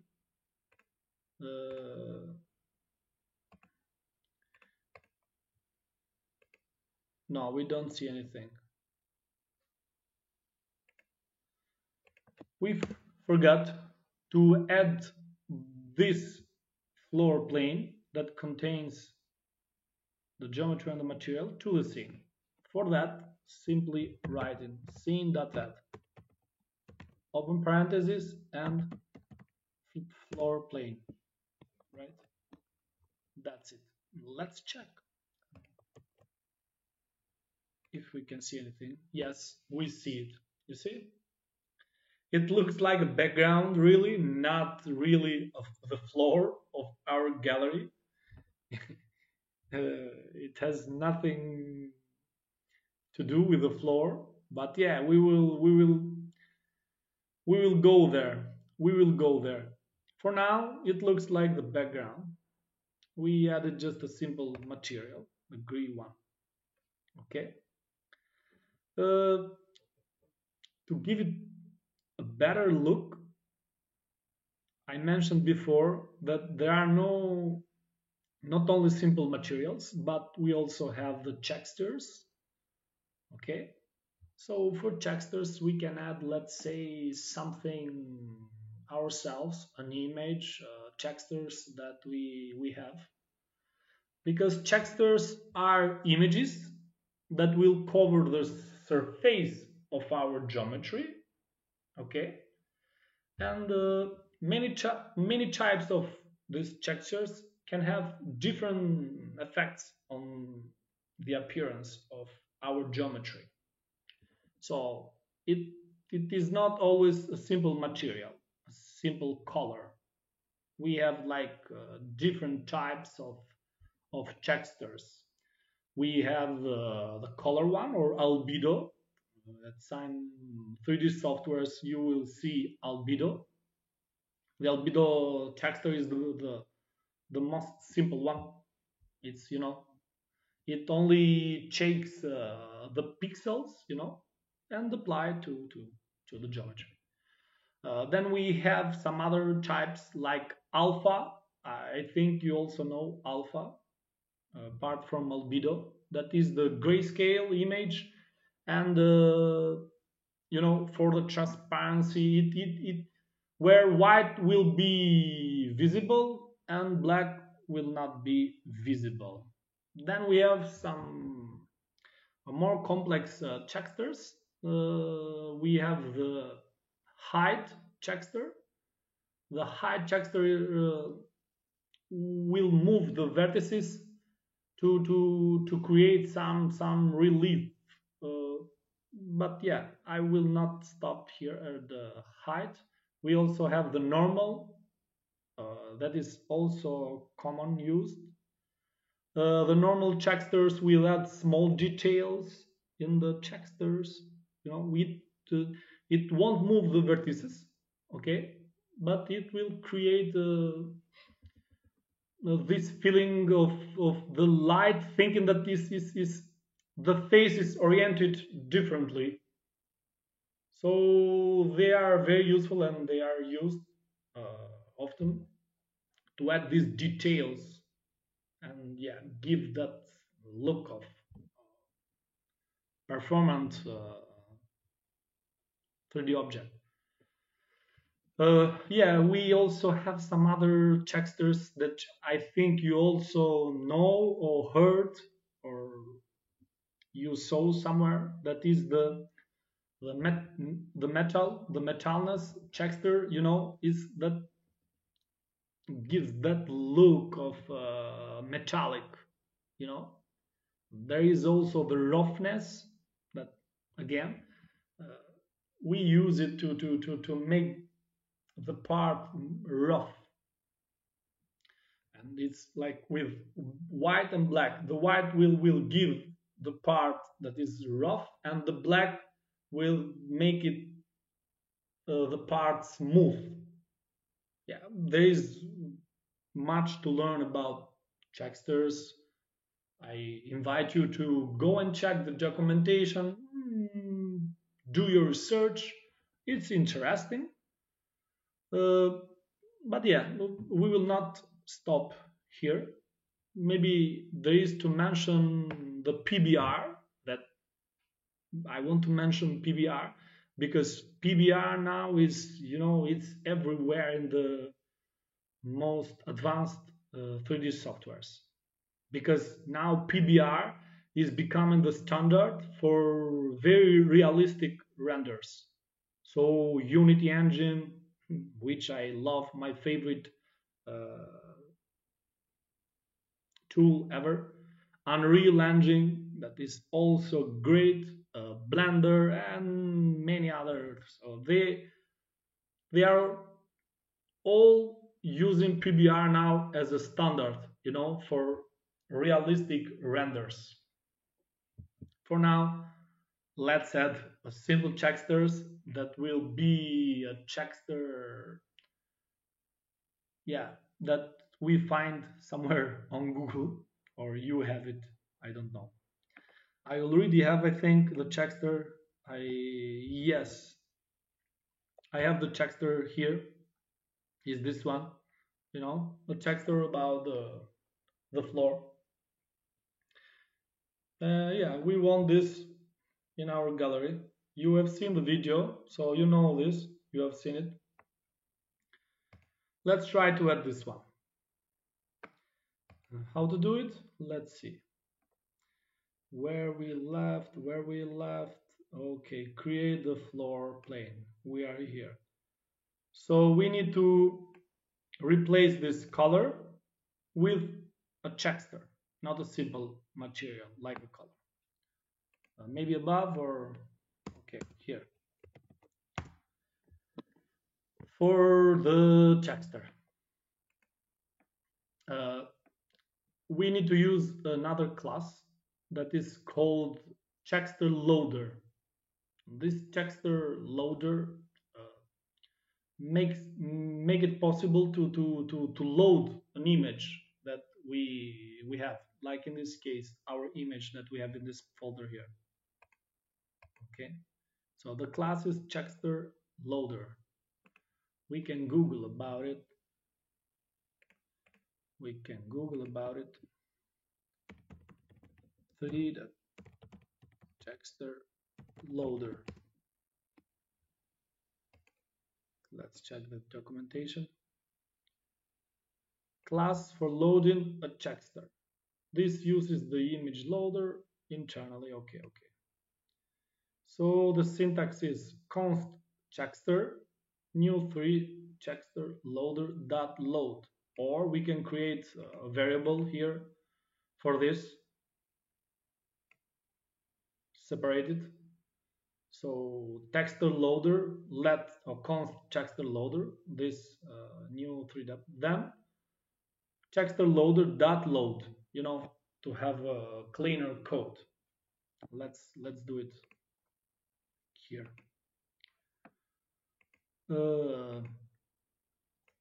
So we will go for what I said, for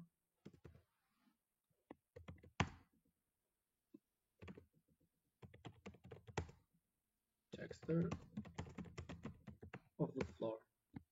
Okay.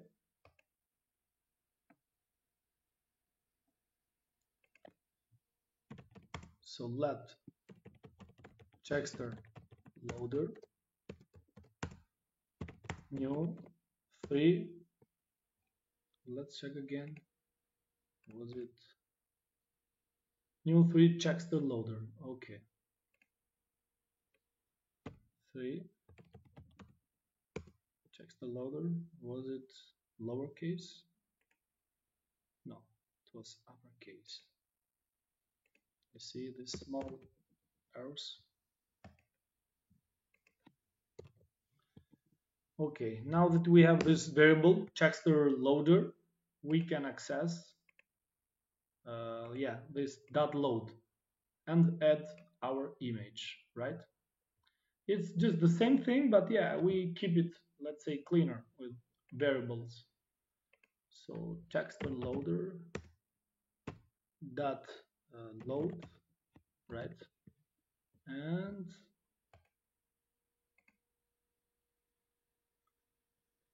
Checkster loader dot load, and we have Checksters and the path of it.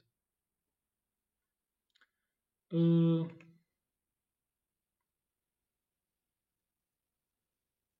path is img then floor. Let's try img floor.jpg. Right, should be okay. I think so. I don't see anything. Let's see the console log.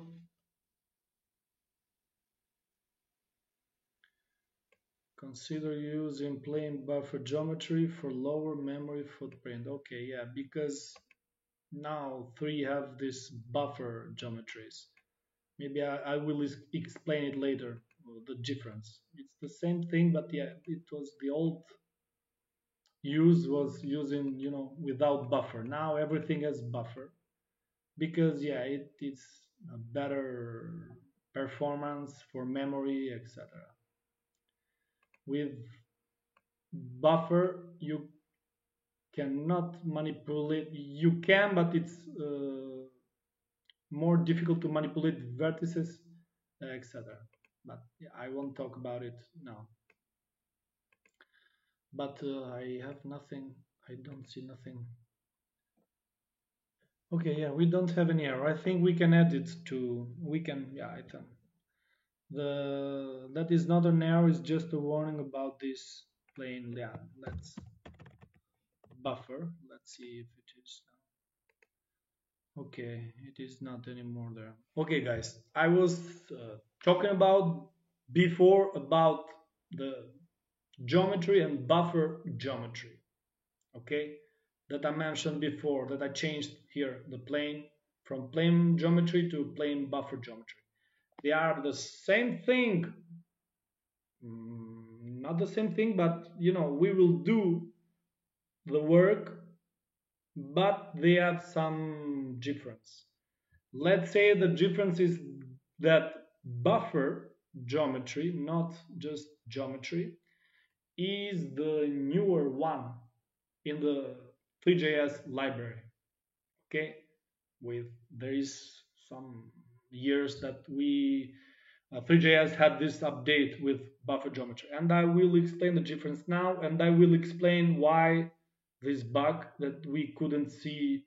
I think I got it why, but I will show you, to have this process thought to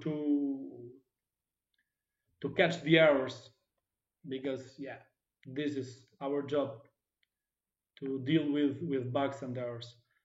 So what's the difference? Okay, let's see this one. I already checked this, so I think. So the guy here on Stack Overflow is asking, what is the difference between box buffer geometry versus box geometry in Three.js? The question that we also have. So the geometry classes are manipulation friendly, memory unfriendly, all JS geometry classes. Okay, they are memory unfriendly. We learned that. This means that each piece of data that defines this geometry is stored as an instance of some classes, vector3, vector2, etc. These come with convenience methods, so you can dot a vertex with some other vector, translate vertices, modify, etc. Something that I wanted to do before this project, and that's why now I have some problems. I will explain better. Please don't get confused. I will explain everything. But it has overhead in memory and performance, creating all these instances and storing them. Okay, so before 3JS has these classes of geometry, only geometry, not the buffer geometry. Now it's been a while. I don't know how many years, but I don't know, 2 or I don't know. Now everything is replaced, not really replaced. You can still use this with older versions, but now 3JS has updated to buffer geometry. And buffer geometry classes are performance-friendly geometry classes that rely on typed arrays to store the data, okay, in a WebGL-friendly format. So they will use a float32 array. Okay, the guy here explains the difference. What this means that vertices, instead of being an array of vector 3, they are typed arrays. Okay, they are typed arrays. And they are much more efficient. Yes, sure, they are much more efficient, but much harder to manipulate. Something that I wanted to do with vertices. I wanted to manipulate, and I had the new classes of buffer geometry. I had no information about this thing, that with buffer geometry I couldn't manipulate vector 3 and with vertices. So I was having some problems. I didn't have the information.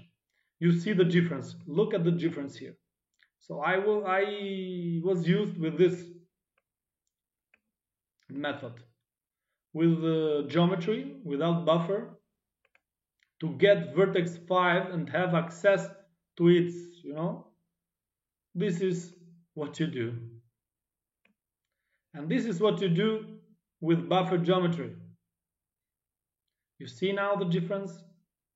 Okay, this is a problem that I had with another project.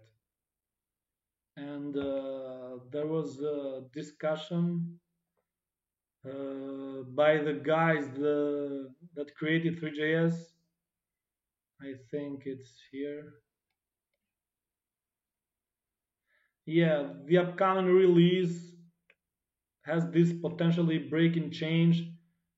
The class geometry will be no longer part of the core, and yeah, it was deprecated in this geometry. But as I said, since I wanted to manipulate these vertices with another project, I uploaded the older version without the buffer, so only with geometry. So the older 3 object, the older one that has also geometry, not only buffered geometry, okay? Because I wanted to do something else with vertices. Why so much explanation? Because here I think is the problem. Since I had this other version to use geometry instead, I think this class 3 Checkster loader wasn't in this. Let me check something else. Image utils. Okay, and I have this one. This now is deprecated with the new version. This 3 that image utils was used before this Checkster loader. So you see in the 3JS modules, the big object, in the source code of 3JS, there is this class of image utils. And now this is deprecated. Since I have it here, that's why the problem. Let me try, just forget this, guys. I think I found the problem. Just forget about this, don't get confused. So instead of where was it? Checkster, the Checkster. Okay, here. Let me try something.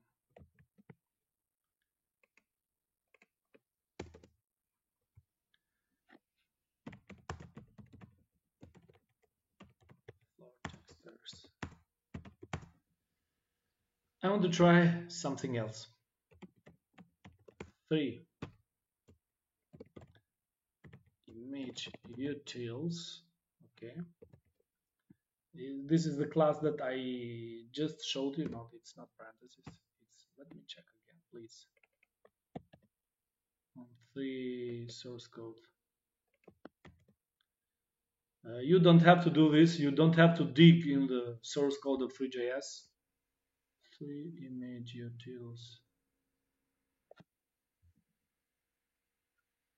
Okay, 3 image utils. Function load. Checkster. Now we have the parentheses for the path of our image. So the path is img slash floor.jpg. Okay, so new 3 image utils load Checkster. I want to try this floor Checkster map floor Checkster. I want to try this. Let's hope. Yes, Eureka! Eureka! We found the bug. It was a hidden bug. But yeah, this was the reason, guys, why I had all that talking before about buffer geometry and you know, since I wanted to create something else, I wanted to manipulate the vertices, etc. You know, you saw here in the Stack Overflow the guy that was talking about that is much harder to manipulate it with this buffer geometry. You see, it is much more performant and memory friendly, but it's harder for, you know, some other manipulation, and it was easier with geometry. That's why I changed this source code of 3. I got this because yeah, I could, yeah, sometimes with 3 you can play yourself a bit. So now no more talking about this. We found this problem. You just forget, if you are using the new version, download it from GitHub. If you are using the newer version, you should have this one. So this class, Checkster Loader. So you can use this code here. So I'm leaving it here. Okay, I will add a comment here. Image utils is deprecated in the newer versions.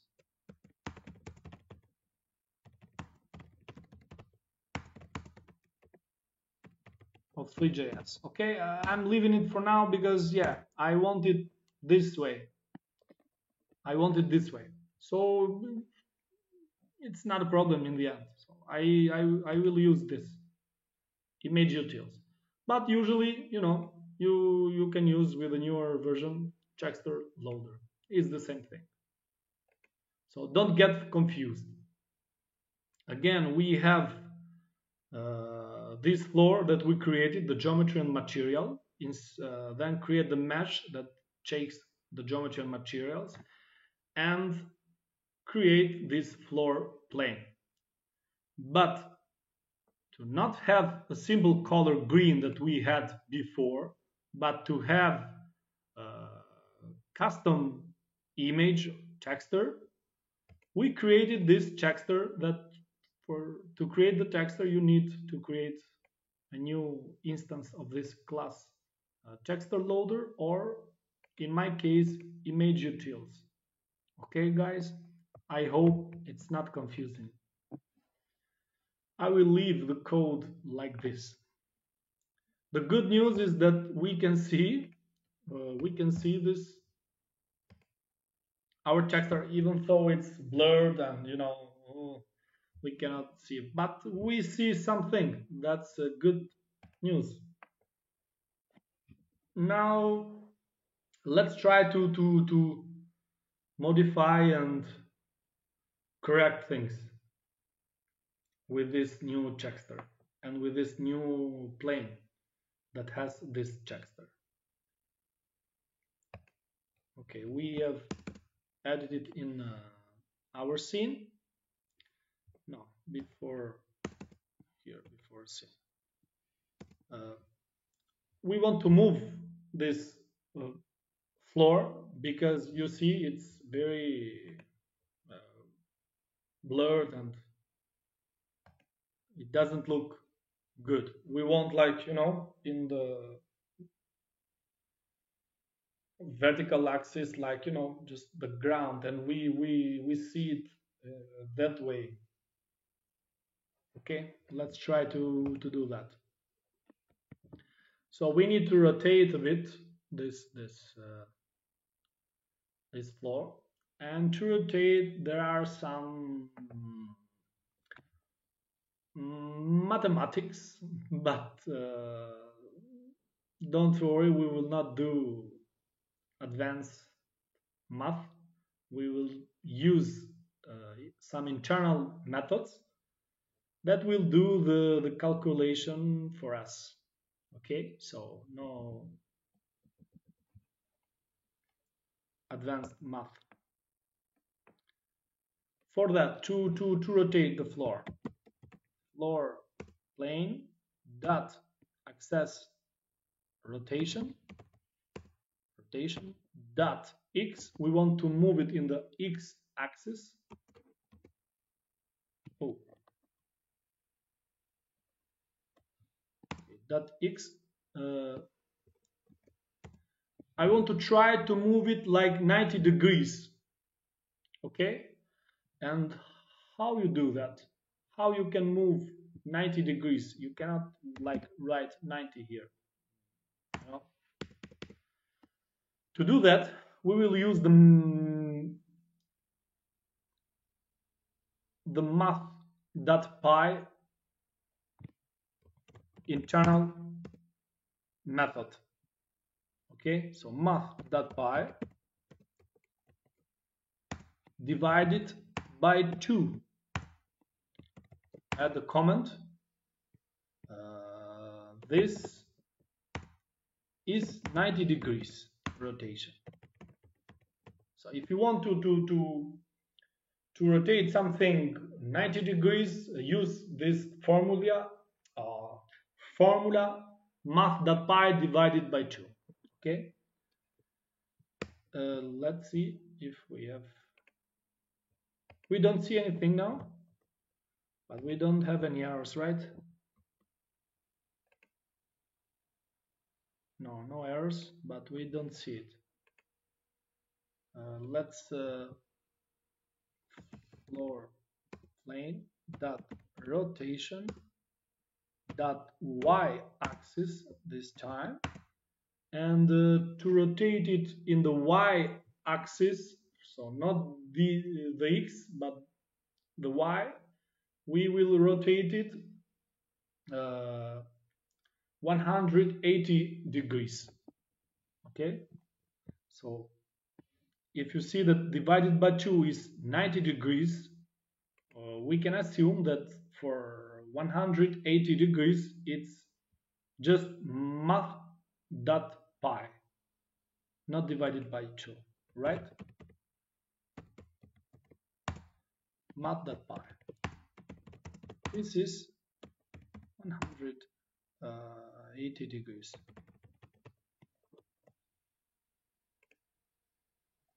We don't see anything.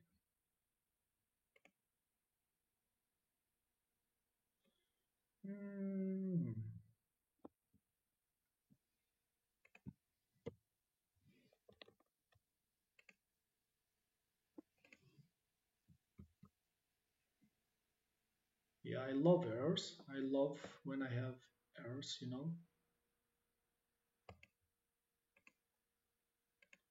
I forgot something here. Floor plane, floor plane, floor plane. Where is floor plane? Okay, floor plane. It's correct.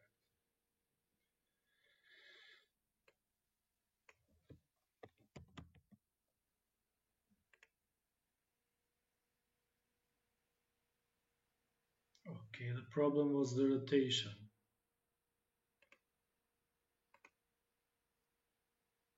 I think I got the error. Where is the problem? I think so.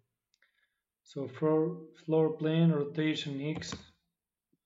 It was correct actually. Math.py. That's it. I made just a small mistake. That's why I'm not seeing the floor. So again, .y math.py. Okay, so this was before and we didn't see anything. Okay, the problem here was just a small detail.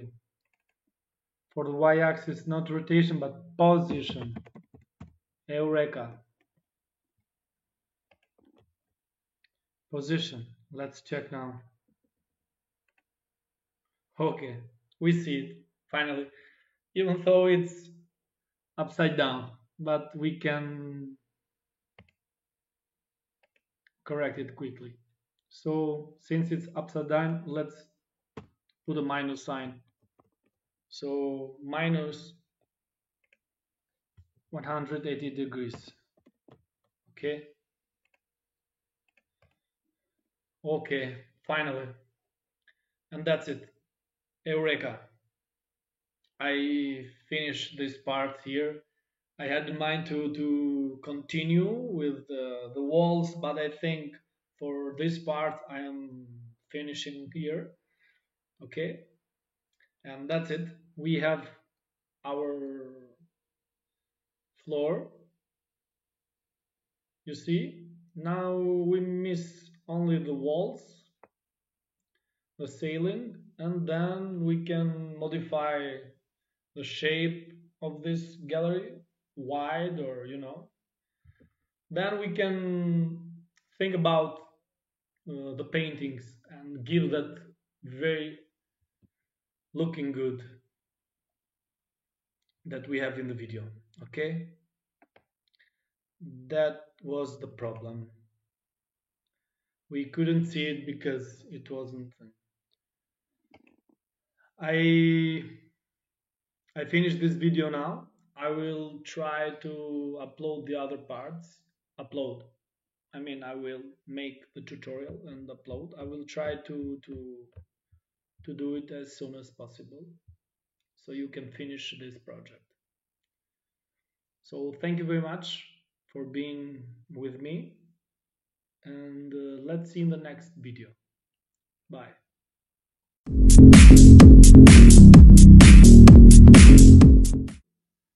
And this time we will try to create the gallery walls as we did the floor last time. Okay, I have opened my Visual Studio. So without wasting time, we can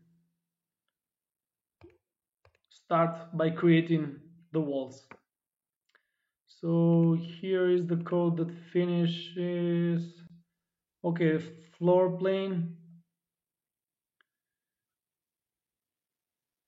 We created the floor here, so below we can start the code about our. So let's add a command, create the walls, right? For the walls, since we are going to create more than one wall, so we need the front wall of the gallery, we need the left wall, the right wall, and also the back wall. And in the end, we also need the ceiling. We have the floor, we also need the ceiling.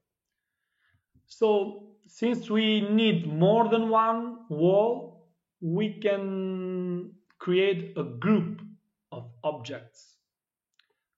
3JS has this class of group.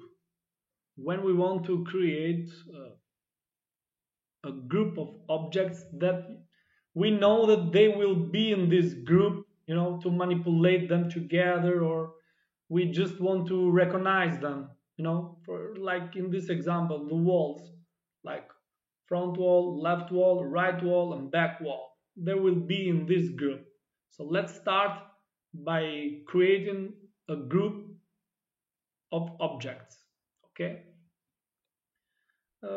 I notice here I used let and const, so maybe we should be consistent and use const for this thing, the things that aren't going to change, like these variables. For example, renderer, camera, scene, they are not going to change. Geometry also, it is not. We can use const here, but just to be consistent. Const.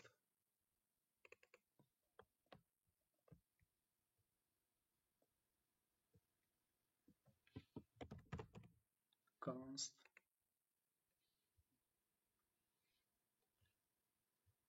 Okay. Sunlight and ambient light. Okay.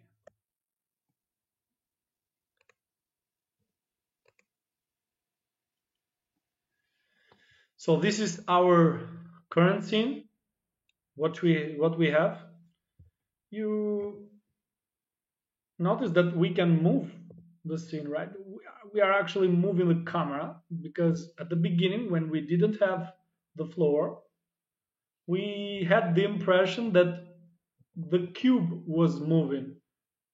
Okay, we press the right arrow and the left arrow, the cube goes that way. But now that we have the floor, we don't have this impression anymore. So we see that it's the scene moving. Actually, it's the camera moving. Okay.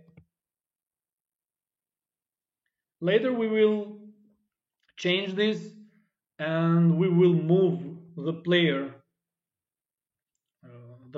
the person that is going is entering the gallery. Okay. Let's go back to our code.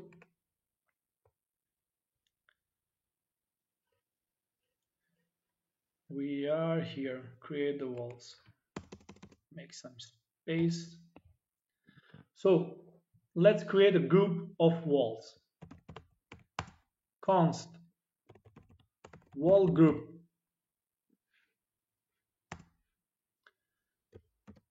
equal 3 dot group parenthesis.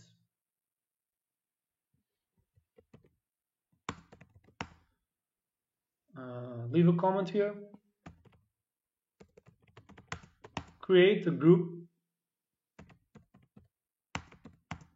to hold the walls. Okay. Let's add immediately this group to the scene, so we don't forget later. So let's add this group to the scene. Scene.add. You already know, I hope, this by now.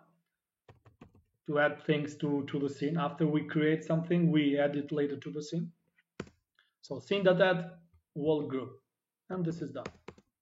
Now let's start by creating the single walls. So let's start with the front wall. We enter the gallery. We have the floor. We will have a front wall in the end. Okay. So comment front wall.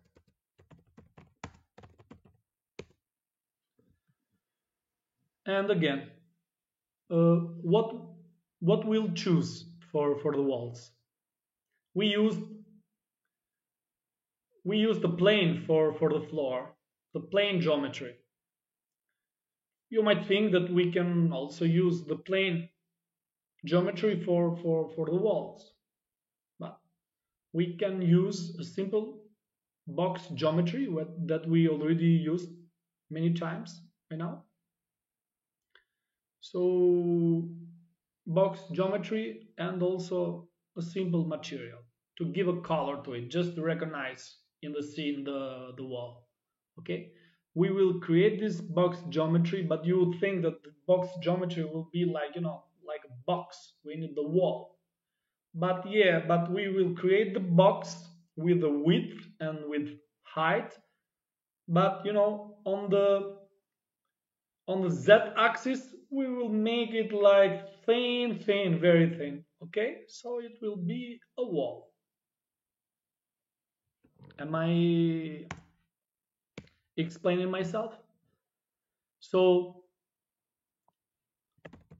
const front wall equal new, always new keyword to create something, new 3. We can create like we did the last times. We create a variable for the geometry, we create a variable for the material, and then we create a variable for the 3D object that is a mesh geometry that has inside the variables of geometry and material. Or we can use it in a code block. So we can use a single code block to like this, just to make things different, so you get used to this idea. You can use it like up above with creating a variable for the geometry, creating a variable for the material, and another variable for the mesh that contains geometry and material. Or directly create the mesh having inside the parameters. Okay, and with a main variable like this directly. Let's see it in action. So front wall new 3.mesh, okay, parentheses. Now let's create the geometry and the material. So new 3.box geometry, okay, open parentheses, and the parameters are the 3 parameters for x, for y, and for z. The width, height, and depth, and So let's give it like 50, 20, and yeah, we want this thin, very thin. So we just want to have it, the width and the height, but thin, not like a box. So 0.01 or 0.01. Let's see it. Okay. Comma, and now we will add the material. You see, they are in a single block of code, not by creating 3 variables. You can use it either one or how you prefer, but I want to show you, to get used to it. New 3.mesh basic material, parentheses, and this accepts an object with some properties that we can add. So object, inside this object we have the key value of color, green, red, blue. Okay, so the property of color and the value of let's make each wall a different color, so we can separate and recognize that. Because if we make like red, you know, we don't see the borders, you know. So let's make each wall a different color. Let's start by green. Okay.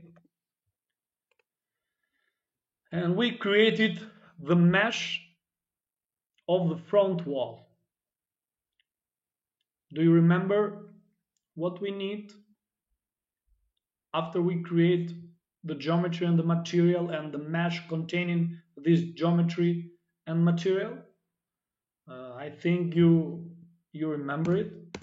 We always need to add this to our scene.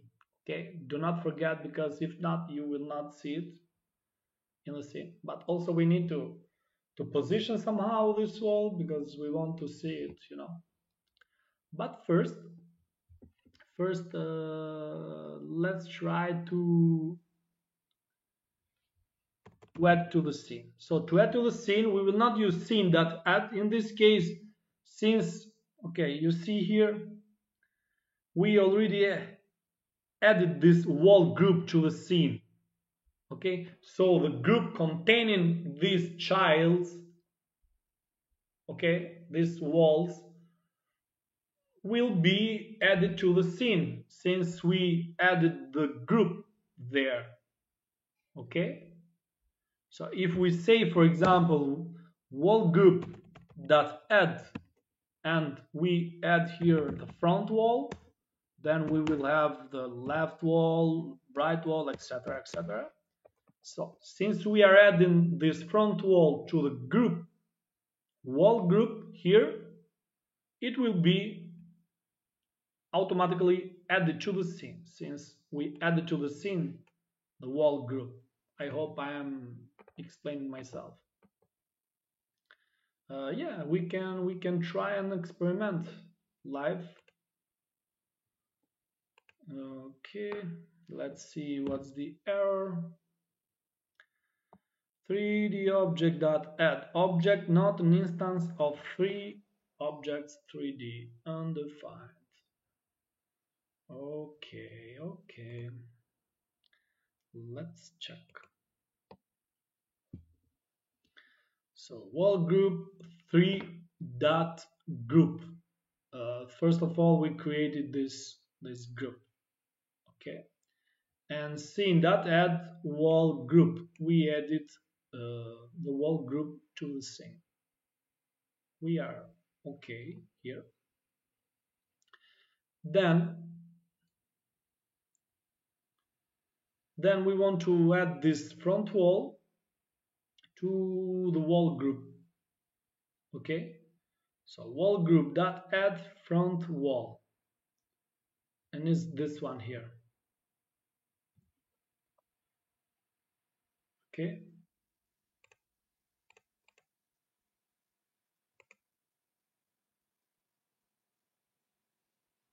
I forgot the keyword new. That's why it's not an instance of. Okay, forget it. So it should work now. Yes.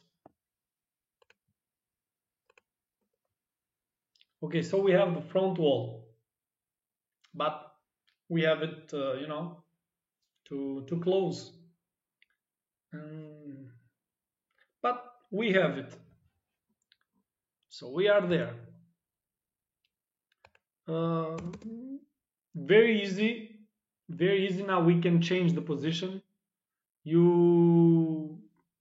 I hope you know by now to change the position and have clear this idea to change the position in different axes, on the x-axis, y-axis, and z-axis. So in this case, the front wall, it's in front of us. Okay, so if we move the position in the x-axis, it will be still there to close, but just moving left and right. If we move it on the y-axis, we will move it up and down. So what we need in this case with the front wall is just push it and, you know, give it some space. We want to push it forward. And that is the z-axis. Okay? So the depth, we want to push it forward. So let's change the position on the z-axis, because I think the left and right, so the x and the y, let's be it on the 0, you know, by default. We are not going to change it. We just need to change the z-axis. Let's try.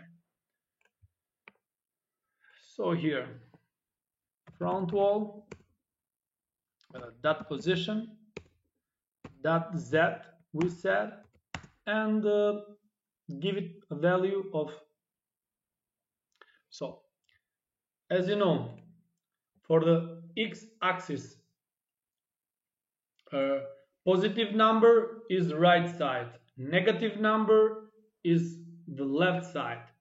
Okay, 0 is the center. So if we give a value of positive number, the object will move, will translate the position to the right. If we give it a value of negative number, we will move it to the left. So the same with y and the same with z.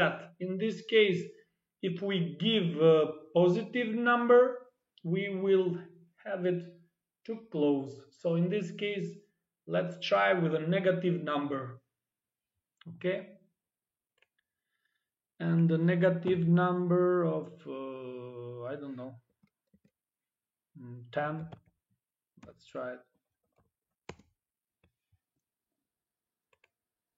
Okay, 10 looks great, because maybe I think we gave the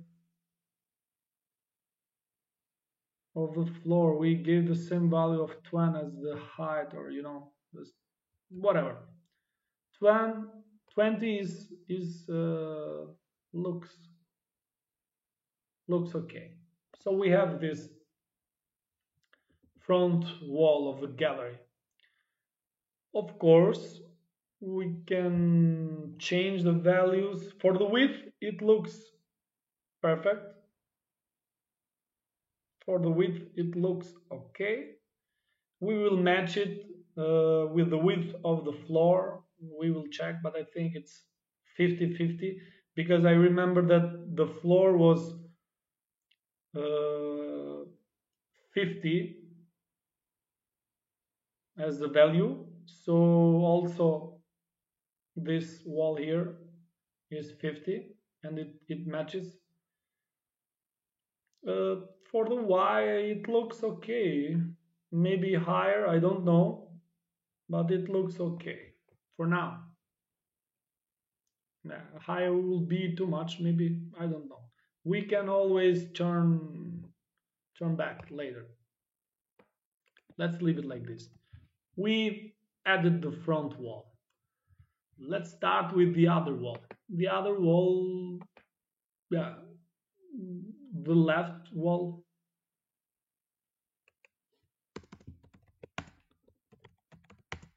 Left wall.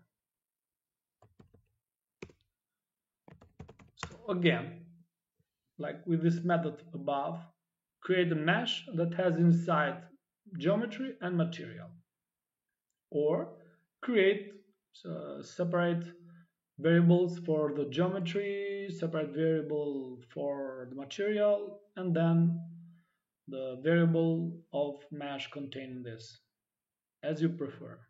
I'm trying to do things differently, so you get used to the idea. So const variable left wall, and this variable will have this instance of the class mesh from 3. This is uppercase. 3 is always uppercase. 3.mesh parentheses, accepting 2 parameters: the geometry. Don't forget the keyword new, as I had the problem before. When you instantiate a new instance, you you need the keyword new. Because, from object-oriented programming, for example, this mesh class in the back scene would have a constructor with some properties. We get some properties from this class, okay? But these properties of the constructor are dynamic, so they have a key that we can give a dynamic value to it. For example, so the mesh has some properties defined there, and we can just give new values every time we create a new instance of it. So for example, this mesh class would have a constructor. Normally it has a constructor with some properties defined there. We can give to these variables, these properties, dynamic values every time we create a new instance. So that's why I knew this, I knew that. Okay, we just create a new instance of this mesh class that was defined there with its properties. Okay, but every time we create a different instance with different variables, we get a new one, a dynamic value for these properties. Okay, without confusing anyone, let's continue with new, the geometry, right? Yeah, geometry, new 3 dot box geometry again, parentheses. Let's give this value again for front and from left. Let's try it with the same values, the same width and the height and the z-axis. So 50, 20, and 0.001. Comma, don't forget comma here, and the next parameter, which is the material. New 3 dot mesh basic material. It's the simple material. Parentheses. It accepts an object inside, and inside this object we can put some key value like color red, color green, etc. We had green the front wall. Let's give it another color, so red, color red. Okay, and now after creating this, I think you know by now, we need to add it to the scene. So left wall, add it to the scene, and it should be okay. Okay, we need to position it, but let's see first. Yes, we have this left wall. But as you can see here, and as you can imagine, as with the front wall, it is again in front of us. With front wall, we did nothing but just pushed it forward in the z-axis. Okay, but what we can do for the left wall, because the left wall we need it like this, like in a vertical axis. So we need to rotate this wall. From here we need to rotate it like this. Okay, so like this. So we need to manipulate the rotation in this case. Not the position, we need to just manipulate the rotation. Of course, the position also we will give that value, but most important here is the rotation. So from here is like it's 180 degrees. Okay, so no, yeah, from here we need to move it. No, sorry, it's 90 degrees actually. Yeah, here it's 90 degrees, because 180 degrees will be like the floor turning again. Okay, so it's half the sphere. So we need just 90 degrees in this case. And 90 degrees, if you remember the last tutorial, for the 90 degrees we can use math.pi divided by 2 formula. Okay, when we want 180 degrees we use math.pi.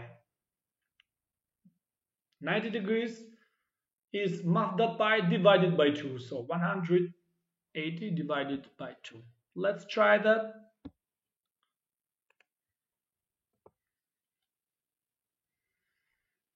Okay, here, left wall dot rotation.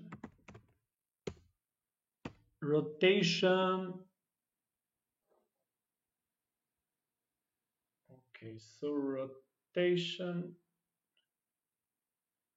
in the y-axis, right? Let's try. So math.pi, pi is uppercase, divided by 2. This is 90 degrees.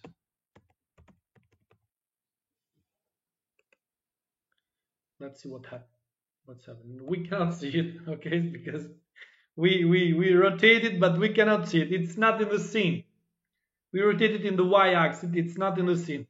Let's move it. Let's move it in the x-axis. I think we cannot see it because let's move it in the x-axis. Yeah, don't get discouraged, guys. We will get there. So let's move it in the x-axis. Okay. Left wall dot x dot position position dot x equal in this case x. We said the positive number is the right and negative number is minus. Okay, so negative is left, positive is right. So we have the left wall negative, negative again, negative 20. Let's see what's happening. Oh, error. Okay. Cannot read properties of undefined. Read in position. When you see an error like this, usually it's like the property that has this position doesn't exist, or there is some problem, there is some error with it. Okay, so we cannot read the properties of undefined. So position is a property of this undefined. What is this undefined? This undefined is x, of course, because you see, position of undefined. Undefined here is the x that I don't know why I wrote that. It's left wall dot position dot x, not left wall dot x dot position dot x. Okay, but yeah, you should get used to understand the errors, what they mean really. You get used to it when you get often bugs and errors like me. I get a lot, as you can see. I make mistakes, but I hope that I also learn from them. But you should get used to the meaning of these errors. It's like those very important things in programming and for developers. Yeah, it has some meaning, so it wasn't defined. Yeah, we see the wall and it's perfectly fitted. Okay, that's great. That's great. You see, we also have the left wall.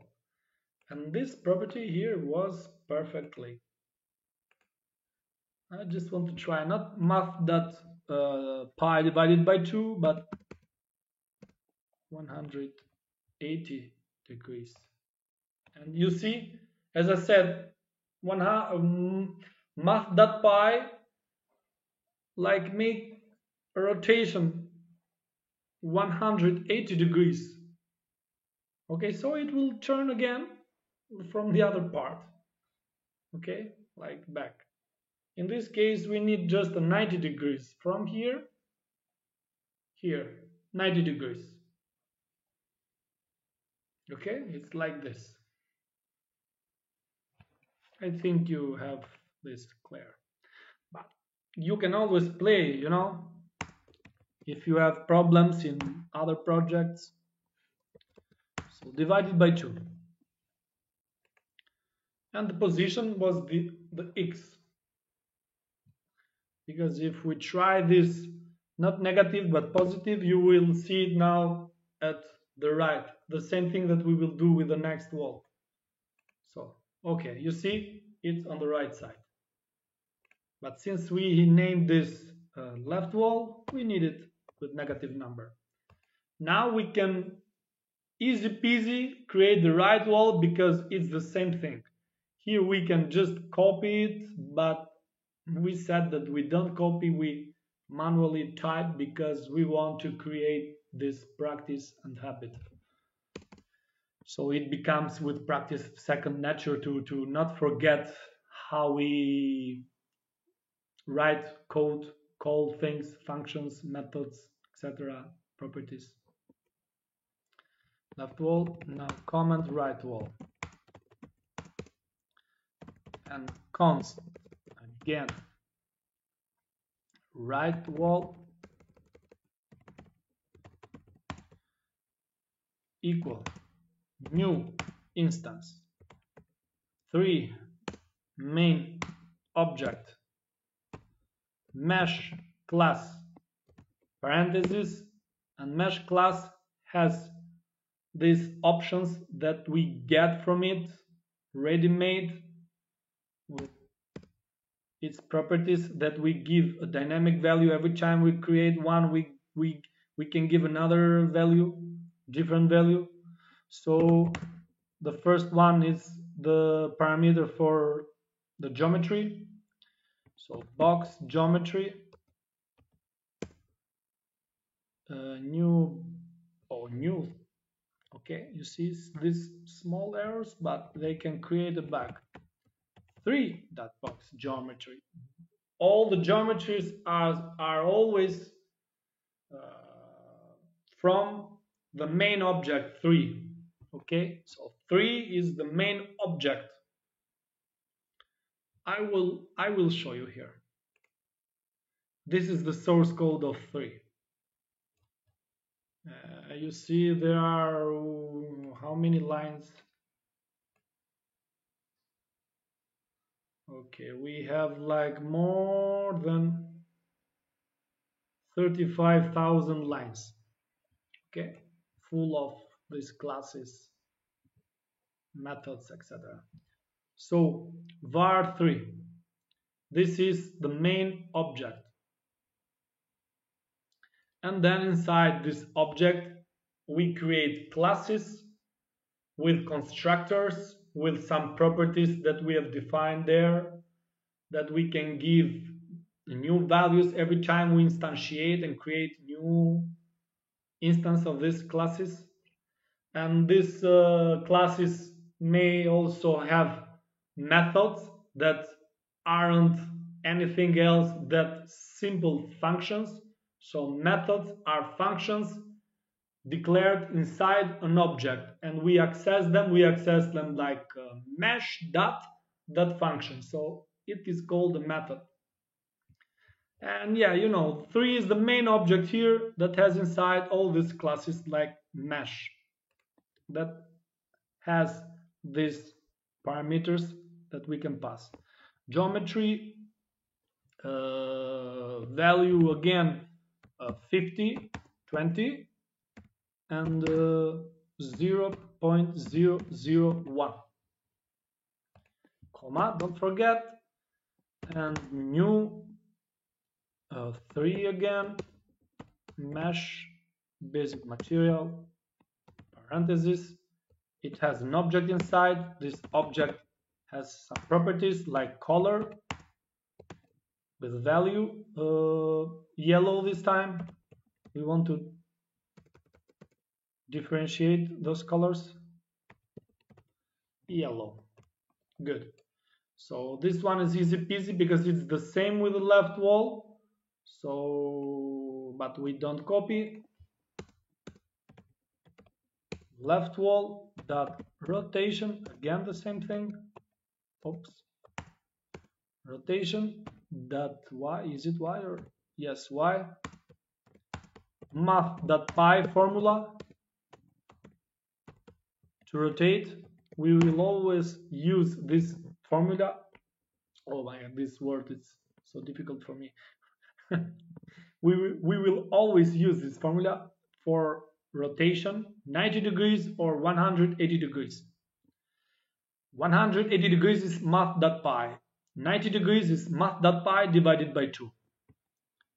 We want this 90 degrees, so math.pi divided by 2. And again, I will leave a comment every time, so it will stick in your mind. This is 90 degrees. I want to make it stick in your mind. And position, left wall dot position dot x equal not minus 20 but 20. Positive number, positive is right. And what else here, guys? Yes, you know, we add it to the scene. And we don't do scene.add, we do wall group.add because wall group is already on the scene. So we just need to add the wall group on the scene, and the wall group will add everything that has inside as parameters passed here. Right wall. And we don't have any more errors. No. Okay, we have again the wall, but I changed the position. Why?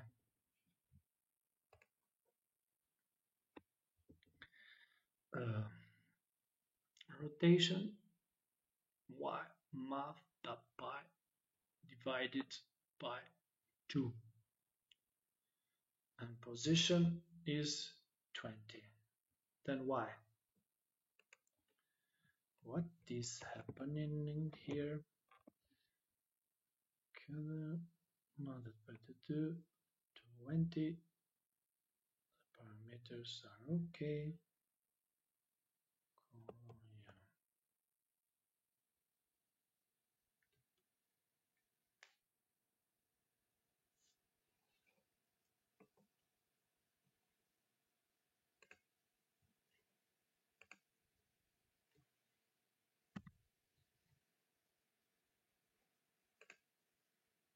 yeah. Wave wall. Right wall. Warrior, you are on the front. What am I missing here, guys? I think you are quicker than me to find the errors, I'm sure. Left one, that position, that X. Oh my god. Okay. Okay, I'm completely sure that you, of course, you saw this stupid error from me, right? I wrote here, I changed again the position of the left wall, the same thing I did here. It's the right wall, right?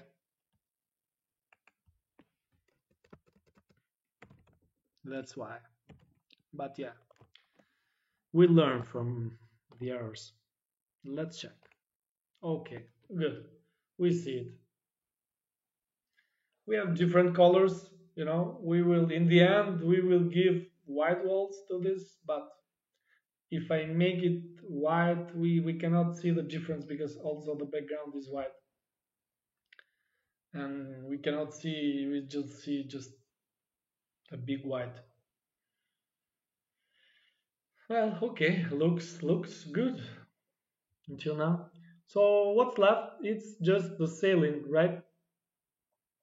We just need the sailing now. Let's add the sailing. Right wall and the sailing. For the sailing,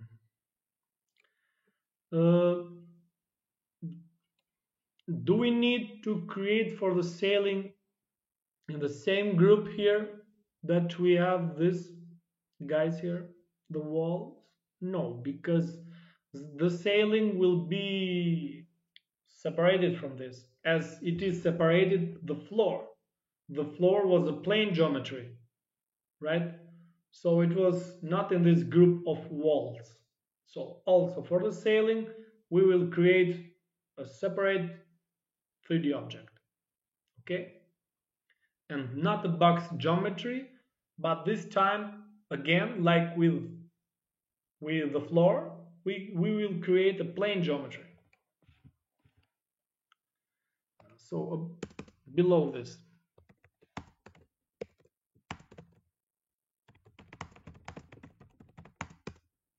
Okay, sailing. So again, the old method, we create a variable for the geometry, we create a variable for the material, and then we create a variable for the mesh that contains this final object, okay? Or you can use again mesh inside. Let's keep things different so you get used to it.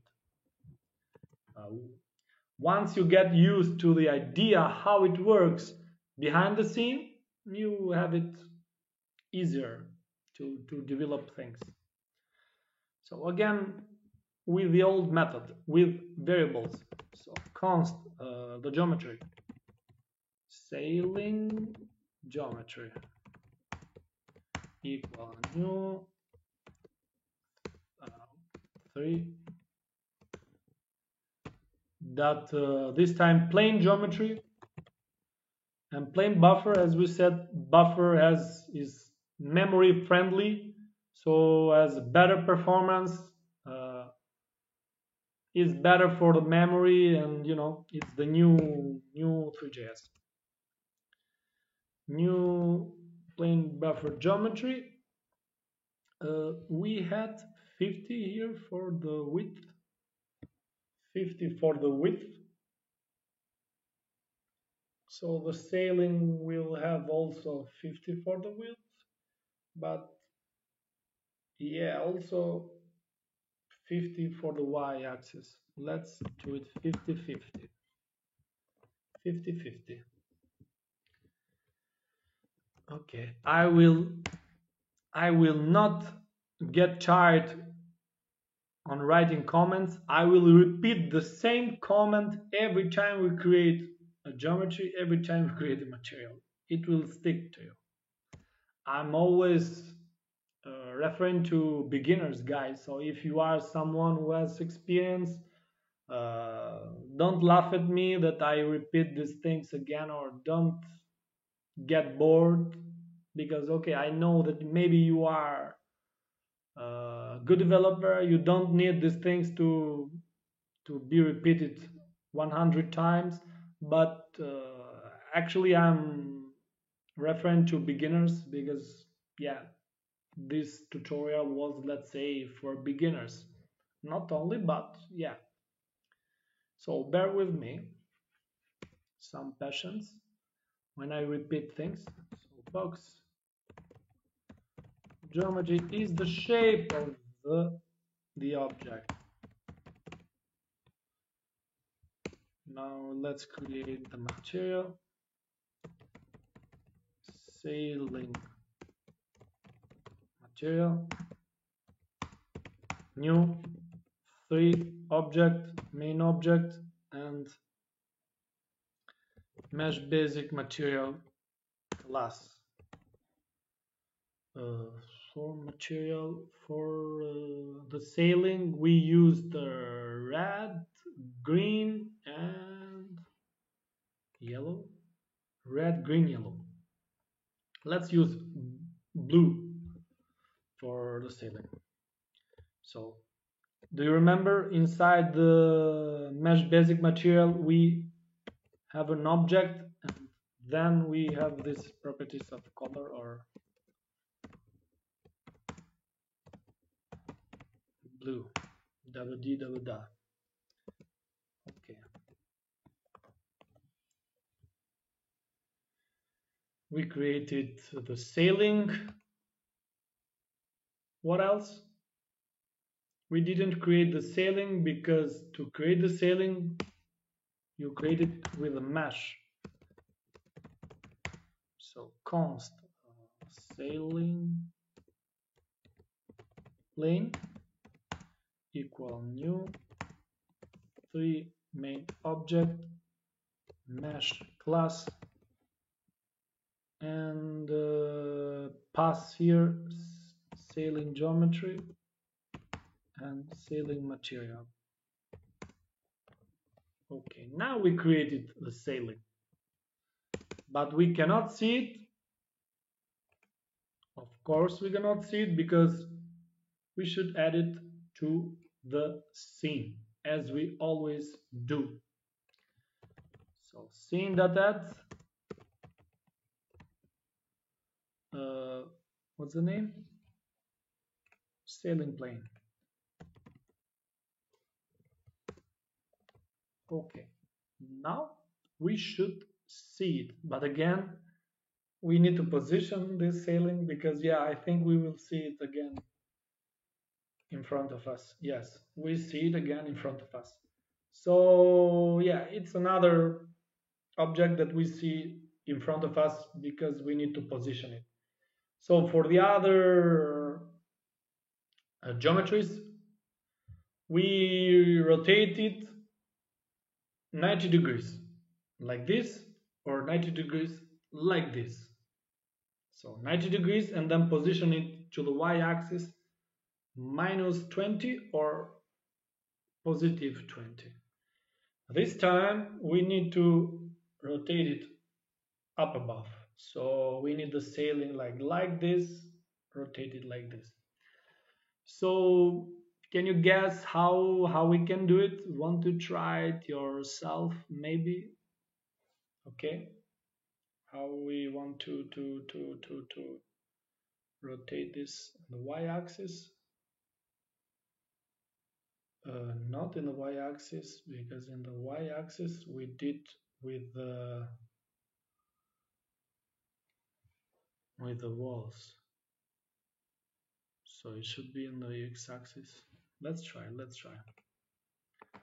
I hope I'm not wrong in the x-axis. But yeah, let's try.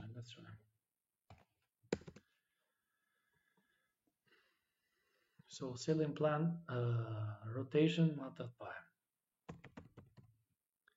sailing plane dot rotation dot want to try y maybe first. I think it's x, but well, let's try how we see it with y-axis. Sailing plane rotation dot y math dot pi.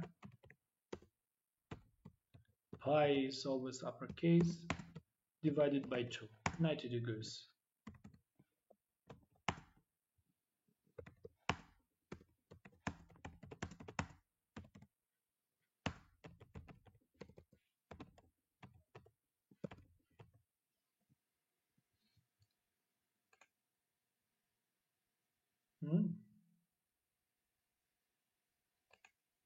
This blue hurts the eyes. Not that by oh. I was seeing that it's like a bit rotated and I was wondering why. You see, but yeah, I divided by 2, not by 90. We cannot see it because it's not there inside the scene. Let's move it a bit in the y-axis so we see it.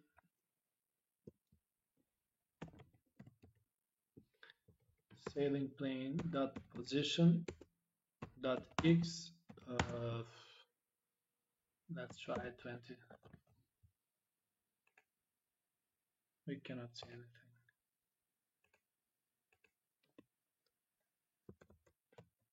$50. We cannot see anything. 20.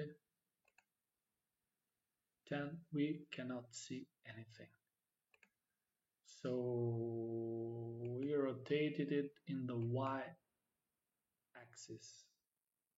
So let's try x axis. So 90 degrees in the x axis. Again, we cannot see anything. 15. We cannot see anything. Sine rotation at x multiplied by divided by 2. Oh, we have x. You see, the rotation will be y, not way around. So the rotation will be y, and no, not y. Y was for the walls. The rotation should be x, and the position should be y. Okay, we see it. We should move it down. So in the y-axis. So 40. No. 13. No. 12. Okay. Fit. Perfect. We also have the sailing. We completed this. Looks nice. Yeah. But one thing I want to do something, because later when we will create the player and the player will go around the gallery, when we go near the wall, we want to have a collision. We cannot pass through the wall. Okay, we cannot break on through to the other side. We want to have a collision and stop there, because we are not ghosts. We cannot go through the walls. So for that, we will add the collision. And to add the collision, there are some ways, and they are different from program to program, from Three.js or Unity or Unreal. But the idea is to add the collider. The collider is, like a bounding box that is the same as the object that we want to add that collider. Okay, so when we go near that object, we collide with this box collider, and so we will stop there by adding some other code. Okay, but the idea is to add this collider. So later, when we will create the player and the controls to move right and left, we want to stop when we go near the walls. So for the walls, here to create this bounding box, first of all, let's loop through these walls, because we want to add to each wall this bounding box. Okay, so here let's loop through each wall.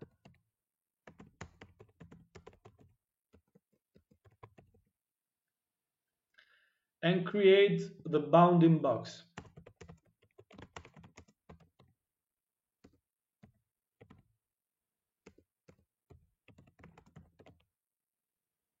Okay. So a for loop.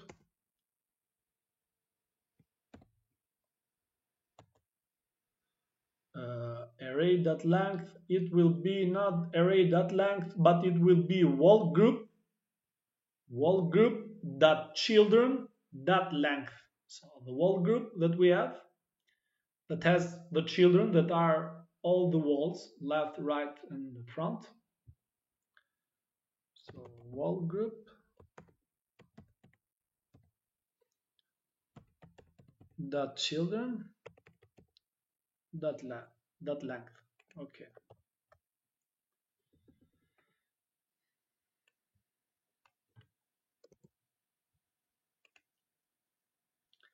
So we are looping through these walls, and to add the bounding box, we access this bbox 3G, that is. Okay. So equal. So wall group children I, that is the element, each element, that bbox equal new 3 dot box 3. Okay, this creates this. Again, we need wall group dot children dot I element. We will use another method here. We will use another method here that is called set from object.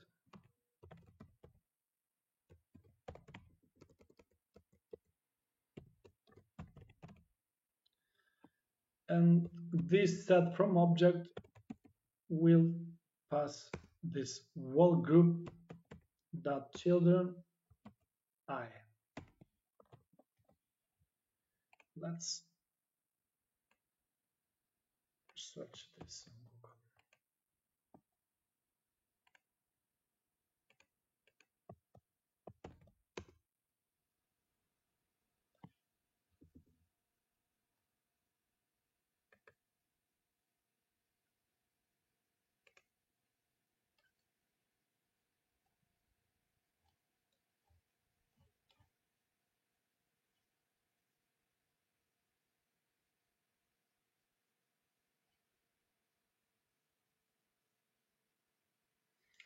Yeah, this set from object is to compute the bounding box of the children inside,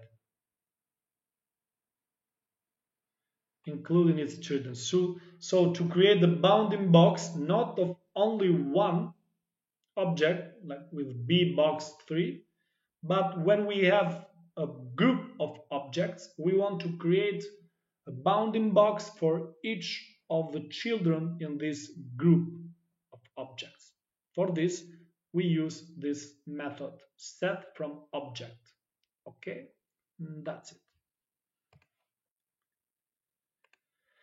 And here it is. We also have this bounding box. For now, we leave it here because we will have to do with it later when we will collide the player with these walls. But yeah, this is for now. We can finish this tutorial and see in the next one when we will add the paintings, and yeah, we will modify our scene, make it look better. Okay, see you in the next video, and thank you for being with me.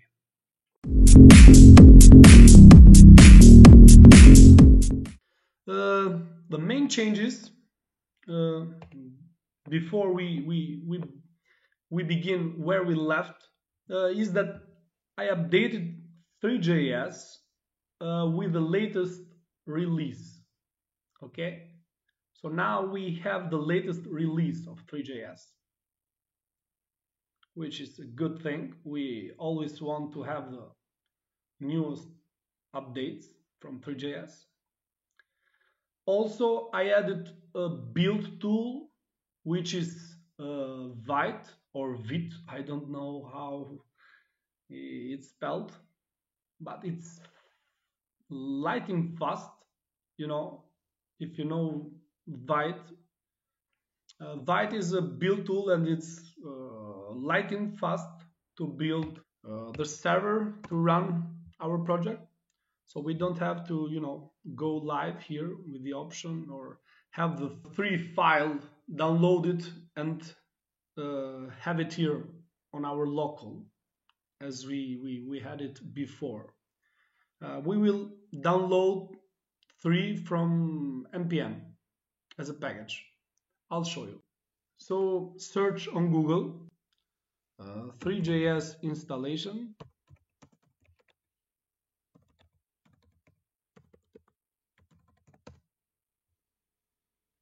Click on it. As you can see,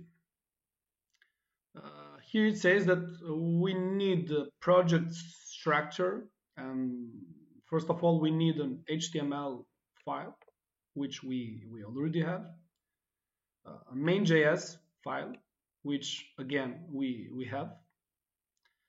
Then we can import star as 3 from 3. So import everything as 3 from the 3 package. We also may create a public folder, which is also sometimes called static. Here we have like all the files, like the media files, the 3D models, assets, and everything. Then you need to run these commands.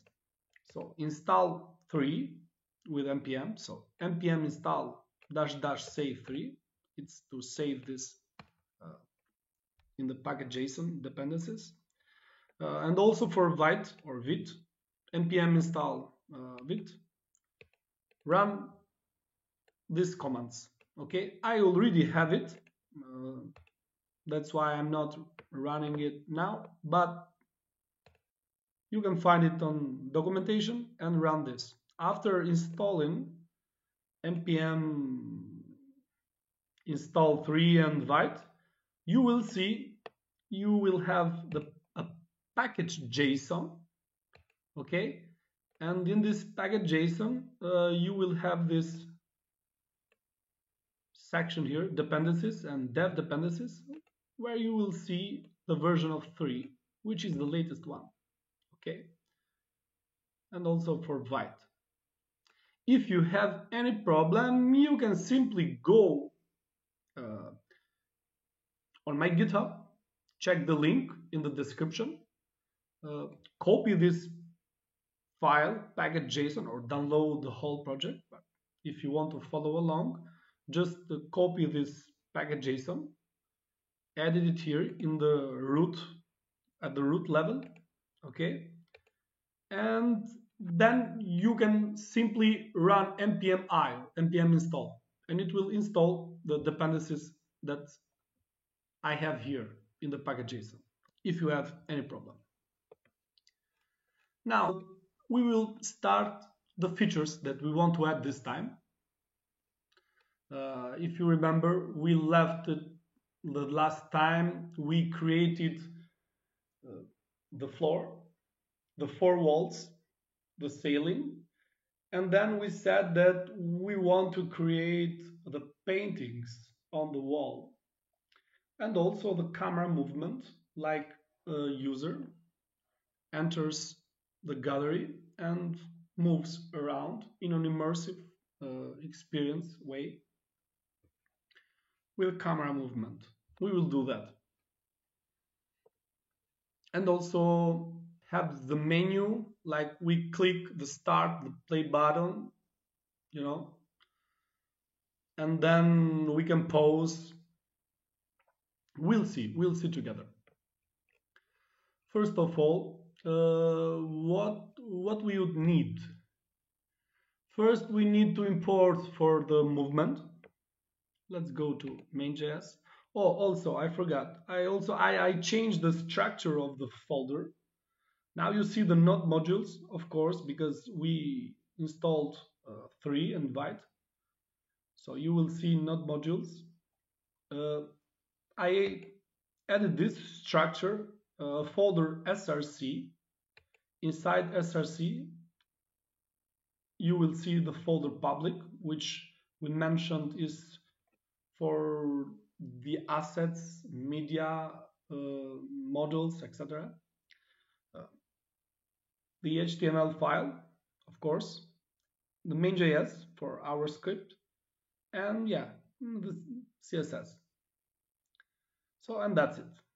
You can, yeah, take a look here and follow as well this folder structure to be, to have the same project, or you can download from GitHub. Okay. As we saw in the documentation, the first thing first, after importing, after installing 3 Envite, we need to add this, import star s3 from 3. So here we don't need anymore this console log. Okay, we import everything as 3 from 3, and we will access it here. Okay, so now this variable here 3 will be accessed everywhere here. Okay, then we need to import the controls. For the controls, we don't import them from the main3 class, the main3 object actually, but from another import, and I will show you. We are talking about pointer lock controls. Okay, it's what we need. Pointer lock controls from 3 std lib library. You need to download this, okay, to install. I have it here on my package JSON installed. You need to run npm i std lib here. Okay, run the command and install it, or as I said, copy the package JSON that I have on my GitHub and simply run npm i. It will install all the dependencies. After having this and importing it here, we will use it later for the controls. Something else I changed is I want to replace the deprecated image utils with Checkster loader. I left a comment in my code there. Let's see, image utils.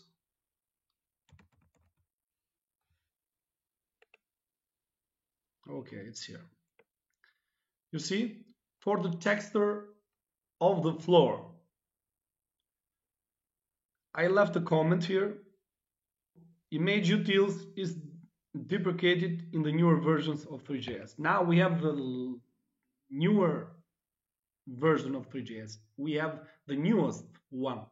Okay, so we will delete this image utils, which is deprecated, and we'll replace it with another class of 3, which is Checkster loader. I will show you. So here, delete this part, okay, and instead, okay, GitHub, and instead create a variable Checkster loader, Checkster loader equal new. As you remember, we always create a new instance of that class, so new 3 Checkster loader. Okay, It's a method. So now create another variable, const floor texture,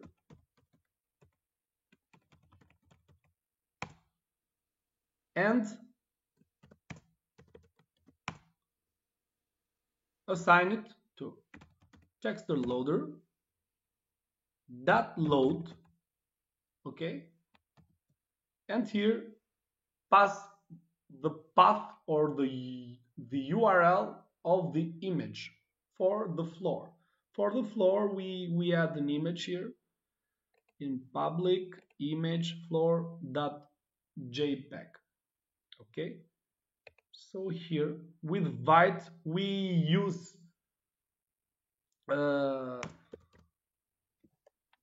this way. We don't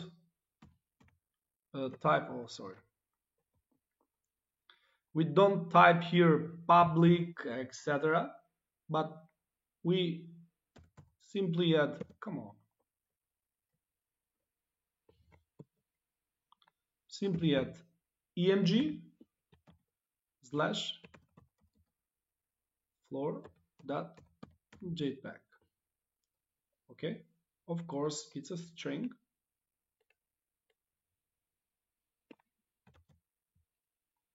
Like this, not the absolute path like src public, etc., etc. Simply add img floor plane JPEG, etc. Okay, and that's it. Now we have, with the newest version of 3, we are using the texture loader and not anymore image utils. And this is fixed. What else? Yeah, we want to add the paintings. Okay, so let's create the paintings. For the paintings, we will create a painting mesh with a given image URL. Okay, so a mesh with an image URL and also its dimensions and also its position. Okay, so let's create this function that will accept these parameters. Let's create it somewhere. Yeah, maybe here after the sailing and before the function for the movement. Okay, so function create painting.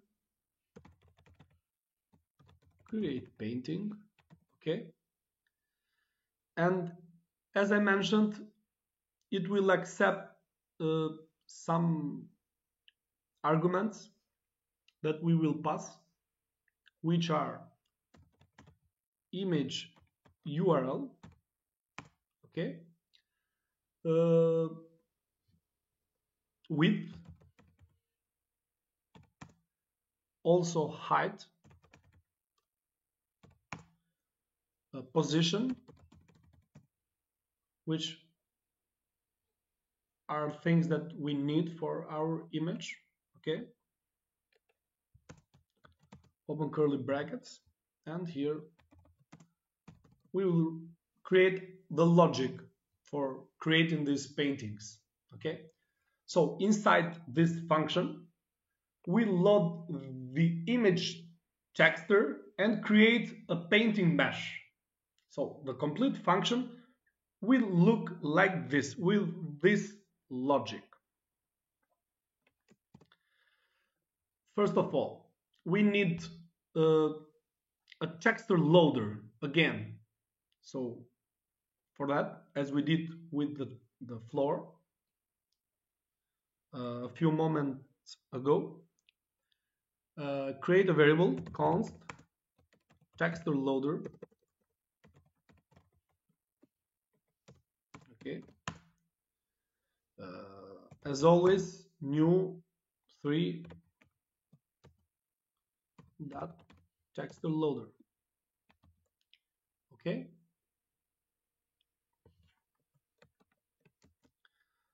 Then we will create a variable for the painting texture. So const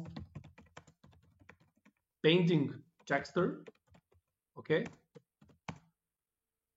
That will be with using the load method from texture loader. Okay. This is warning me that okay, it's uppercase.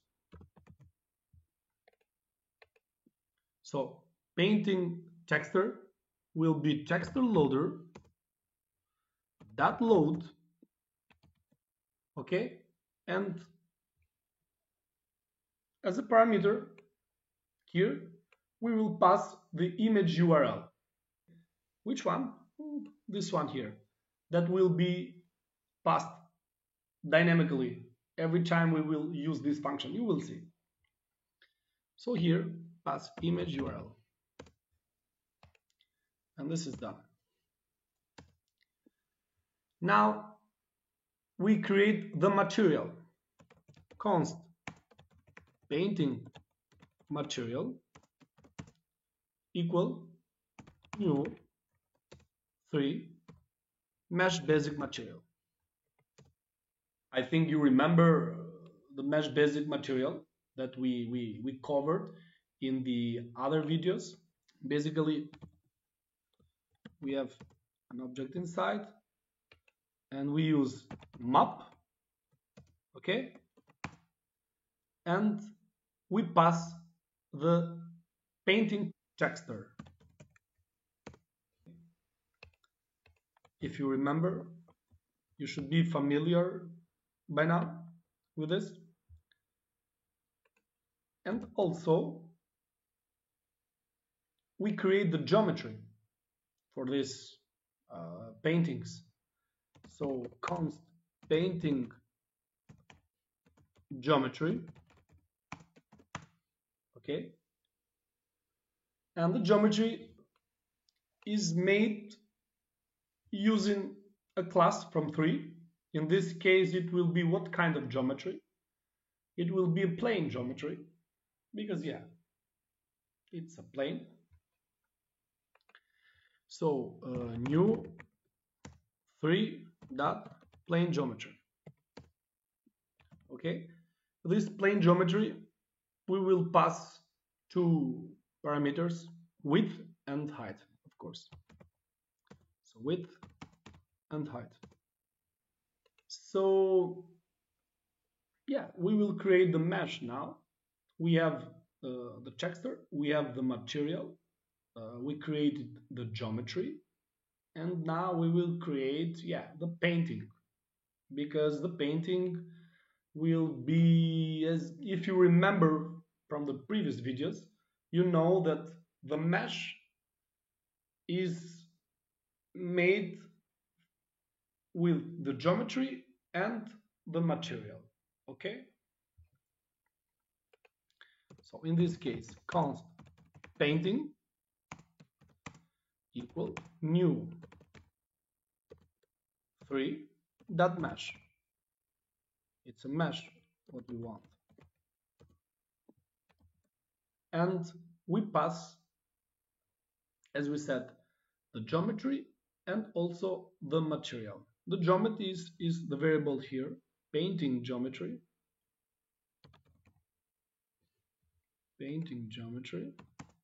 and the material is this one, painting material. Okay, and this is done.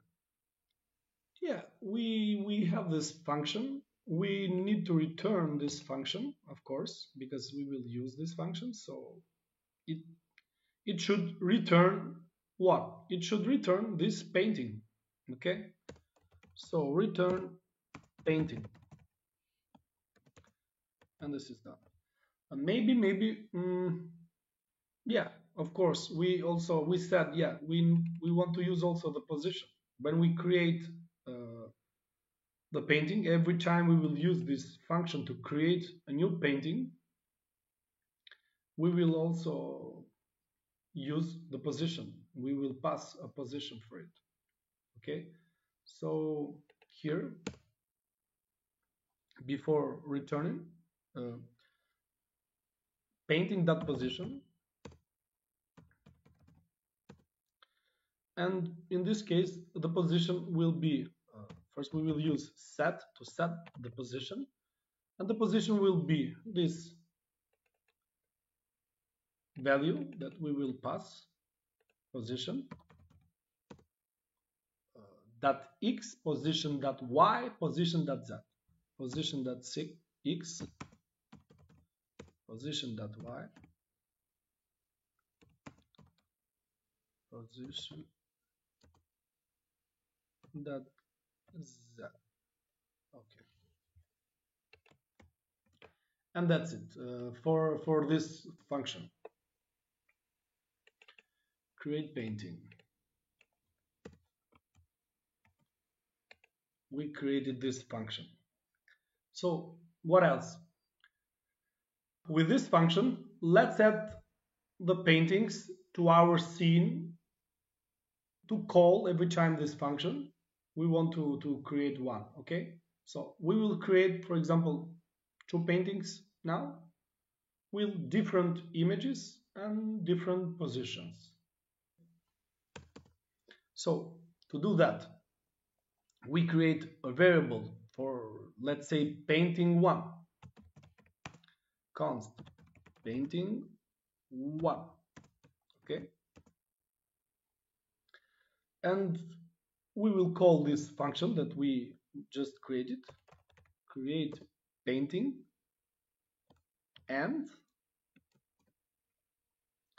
here we will pass first the path or the URL of the image.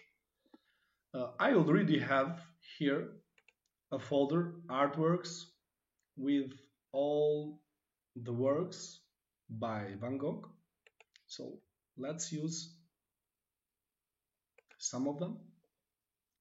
It's simply artworks without src, public, etc. Artworks, okay, and then yeah, 0.jpg, 0.jpg.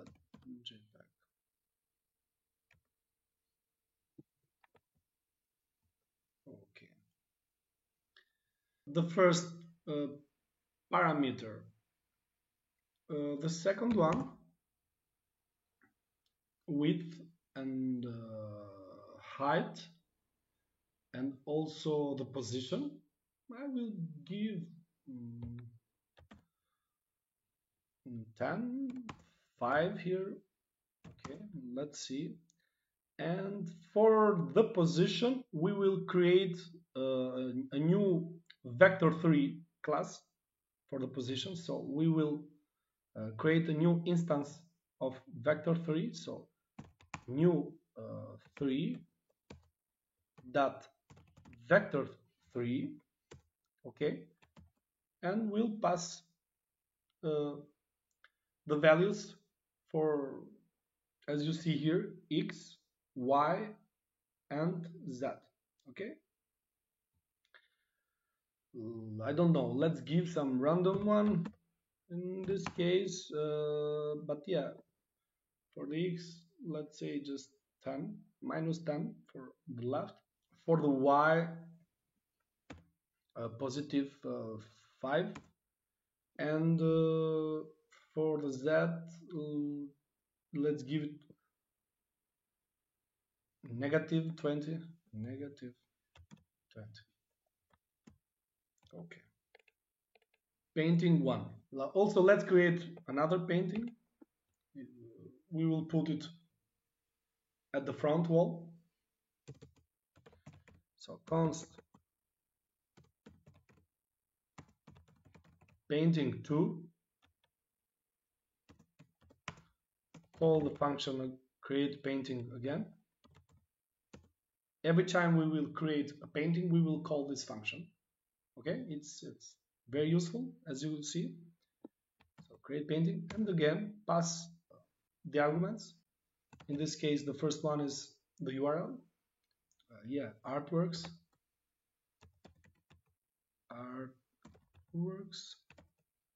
then 1.jpg. Okay.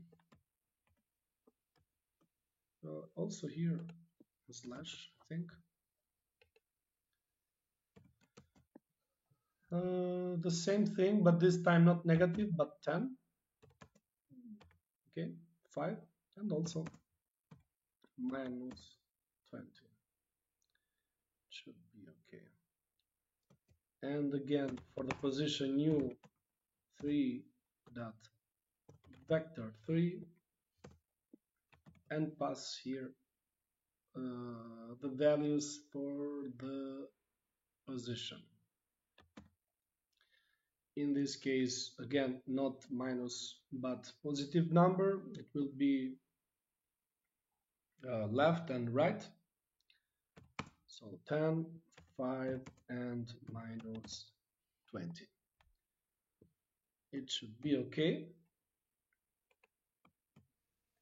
Now that we created these two paintings, if you remember, every time we create an object, a 3D object, we need to add it to the scene, because if not, we will not be able to see it.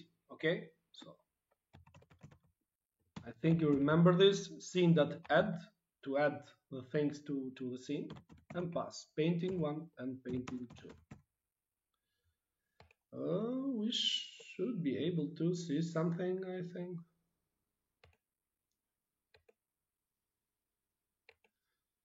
Okay, we might have some errors.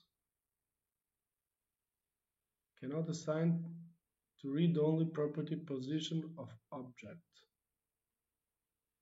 24. Let's see. We don't need actually this line, so we can remove it.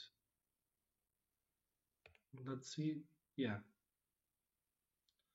Now we see something. We have another error, but yeah, we can fix that. We can see, yeah.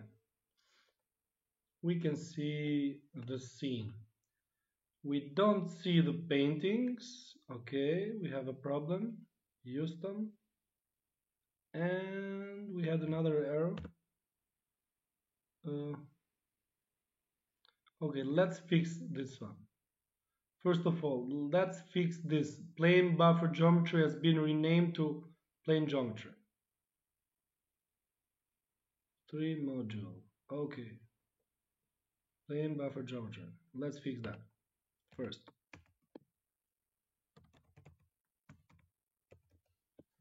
Okay. It's been renamed to plane geometry, right? Plane geometry, yes, because now we are using the latest 3JS. So remove the buffer one. Okay. Plane geometry. Okay, this is fixed. Not found. So yeah, maybe the title is wrong. Floor plane. Yeah, it's wrong. It's floor.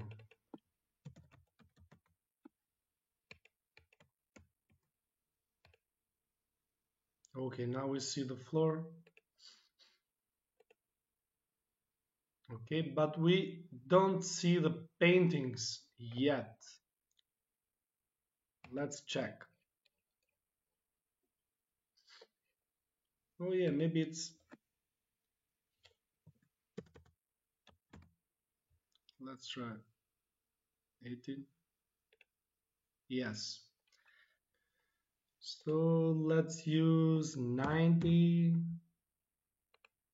Because I remember 20 was the... Okay, you can see. 1999. Yeah, 20 is the limit. Okay. Also here.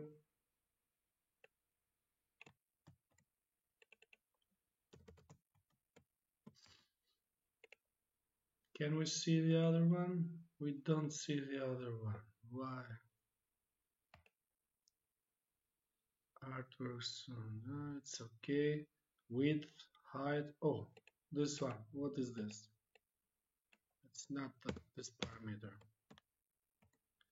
Yeah, 3 vector 3. It should be okay. Yes, okay. As you can see, guys, you see the paintings on the wall. It works. And we can use that function every time we want to create another painting. We use the same method. So painting 3, painting 4, painting 5, you can call every time this create painting function and create as many paintings as you wish. We can of course create like a function like to create like 50 paintings at once without like calling and creating manually, painting 1, 2, 3, 4. Of course we can do also that, but we still don't know how many paintings we want to have. For now, for the sake of this tutorial, I will leave it here, just these 2 paintings. Okay, it's the same logic, so maybe you have it as a small challenge yourself to populate all the scene with other paintings. Okay, so it's up to you. In the end, if you have any problem, of course I will do it. We don't have any errors, right? No, we don't have any errors. We are good to go. So we want to create now the movement, because we don't really want this movement. You see, I press the right arrow and I go left. I press the left arrow and I go right.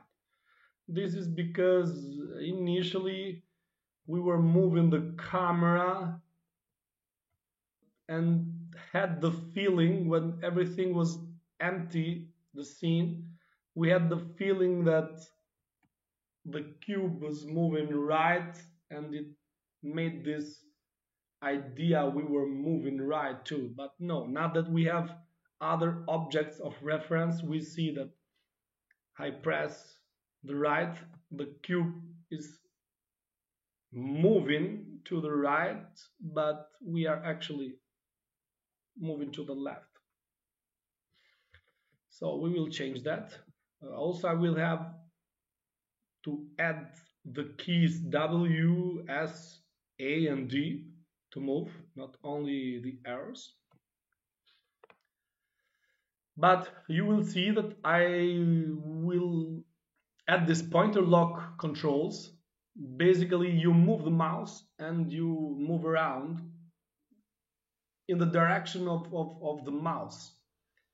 Why we need that? We need that because it will be smoother movement, because I move the mouse, I like look around, and then I can move with the arrows or WSDA. I can move the mouse and then move forward or in any direction. It will be smoother and a better experience. You will see. So let's go back here. So we imported at the top the pointer lock controls. Okay, you installed this. Now let's use this pointer lock controls.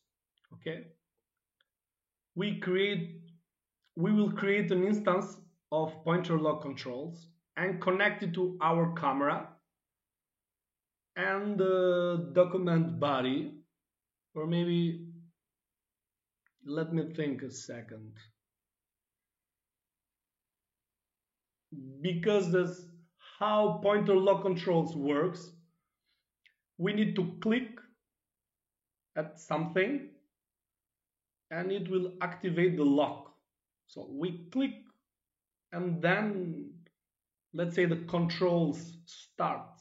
Okay, then we press ESC in the keyboard and the control locks unlock, meaning they are deactivated. We cannot move anymore. What we want is click the play button, enter the gallery, then we can move.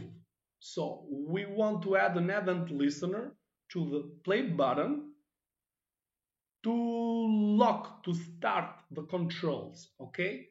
And then an event listener, when we press ask, they will be deactivated, okay? And in this logic, we want to hide the menu. After clicking the play button, we want to start the controls, but also hide the menu because we will enter the gallery. But as soon as we press the ask key, we will deactivate the controls and display again the menu. So we will have the chance to play the button again, you know? So like play or not play. Let's see. For this. So let me find a way where we can add this.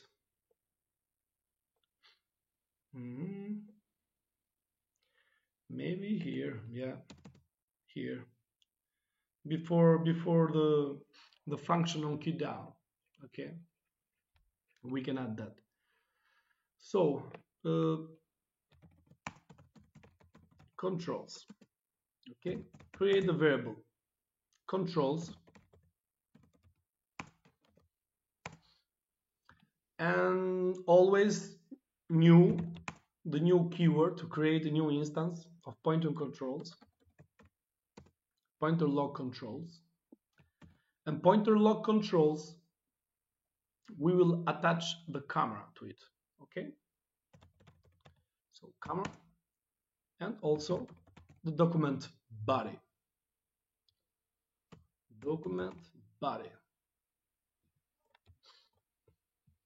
Okay, so we will click and we will activate this. So we need to create a function for that, okay? To start the game. It's not the game, but to start our journey, our tour. Okay, let's call it experience. So let's create a function. Let's call it start experience. Okay. Lock the pointer. I will explain. Lock the pointer, meaning controls are activated. Okay. And hide the menu when the experience starts.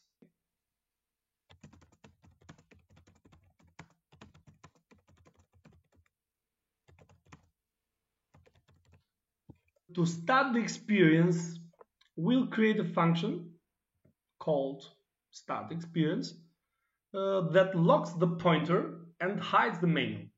Locks the pointer meaning activate the controls. Okay. And we'll also add an event listener to the play button to start this experience. So function start experience, okay, and here we will add our logic. Then, as we said, we use this function start experience that inside will hide the menu, and here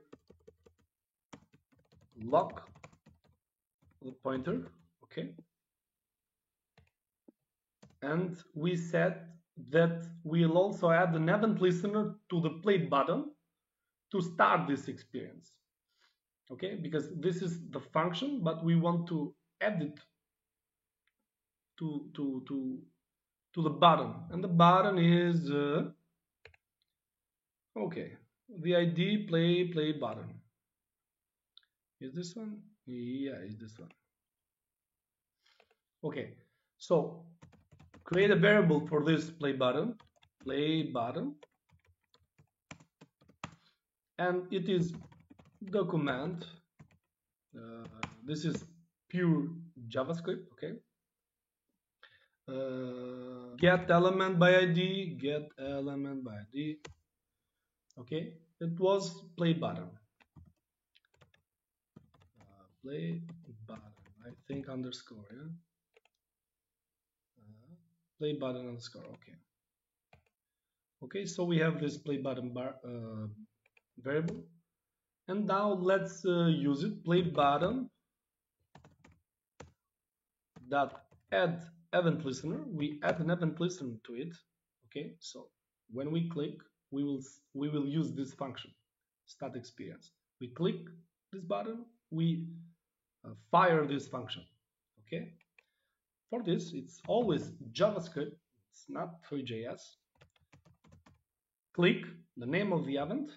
Okay, the name speaks for itself.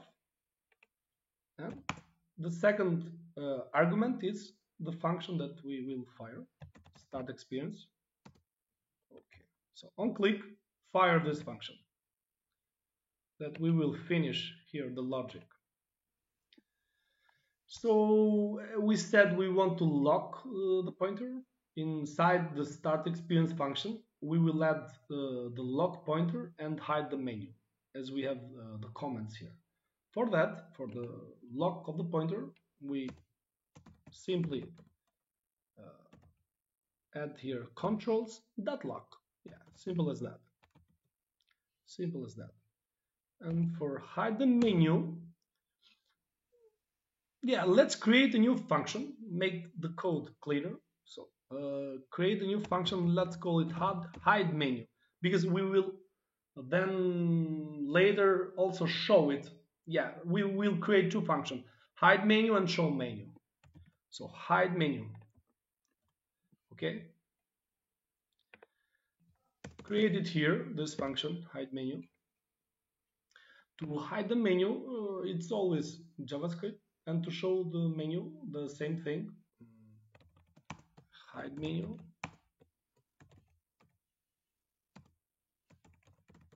Function. Hide menu. Okay.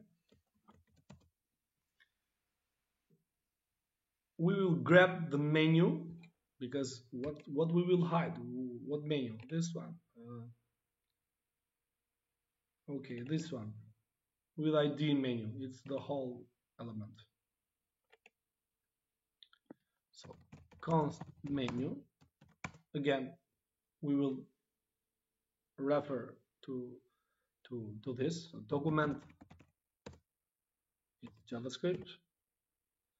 That get element by ID, and it was simply menu, right? Menu, yeah. Now that we have this variable menu, we can hide it. Menu dot style, menu dot style dot display, and as we said, none. We hide it. Simple as that. Okay, so this function is used here in our start experience. We also want to show it later. So show menu. It's pretty much the same thing. Show menu.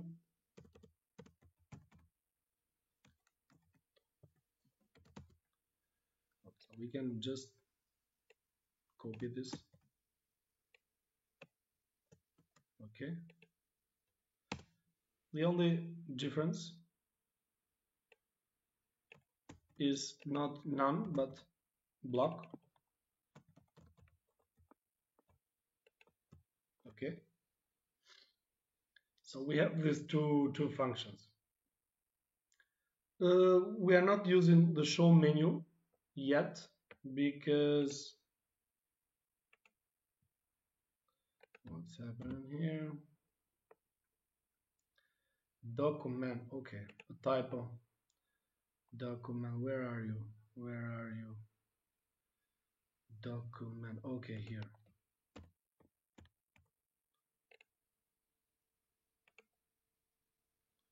Another, okay. Cannot read properties of null.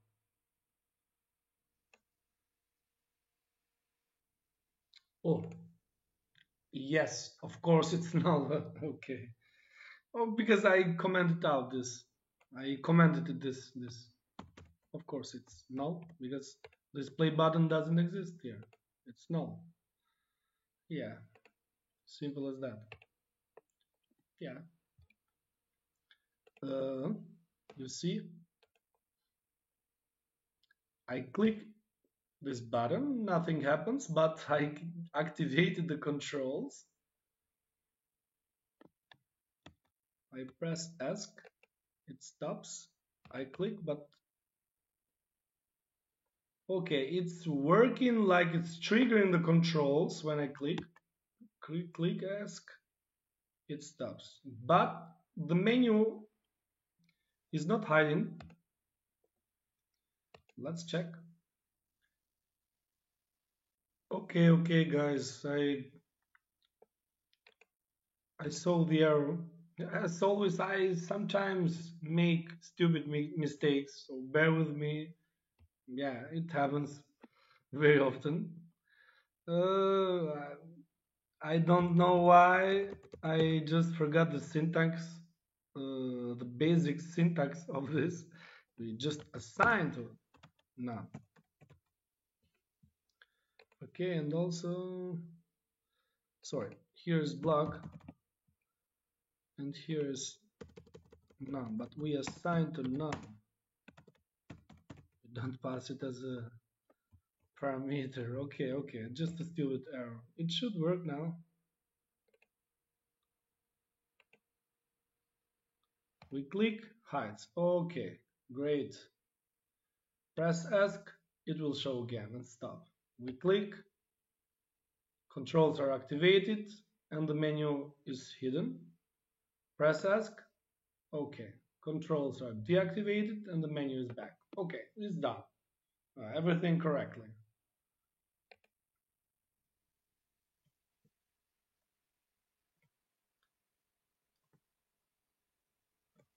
Okay, I have up and down, but I don't have the forward and backward movement. I will add it. We'll add that now. And we are done, I think, with that feature. Let's add it.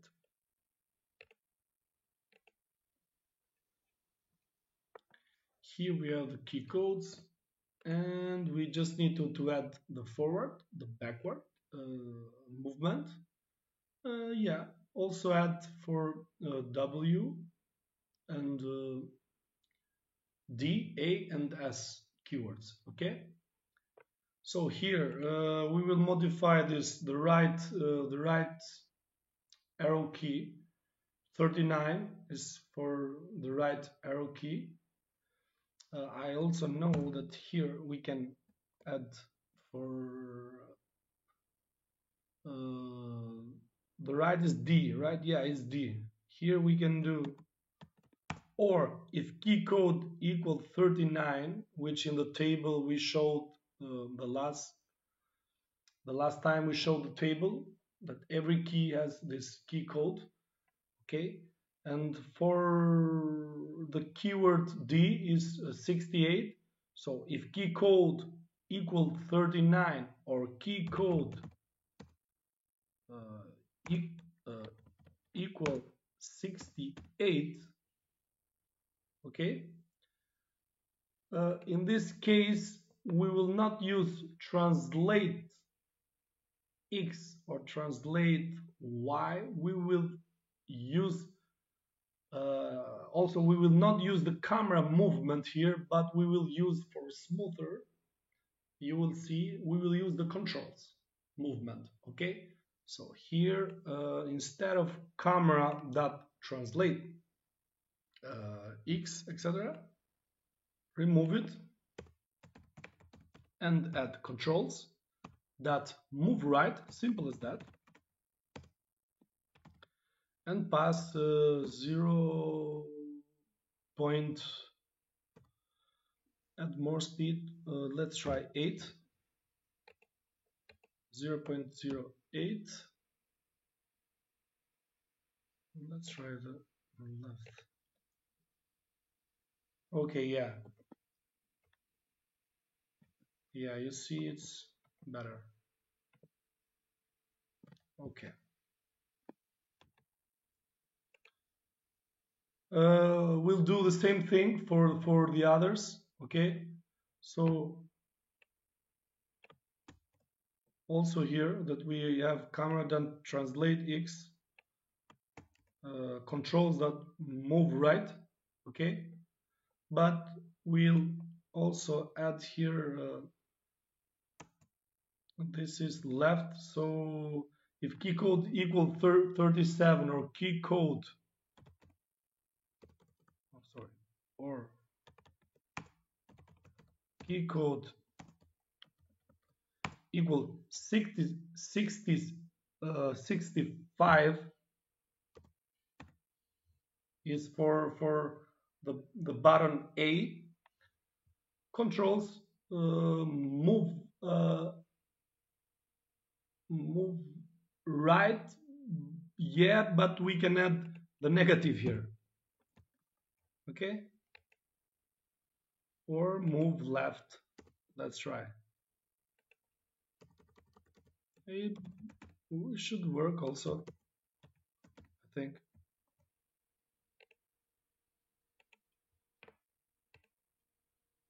Okay.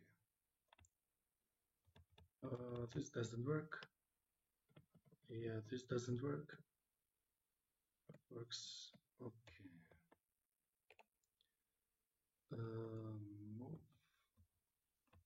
Move right, but add negative here.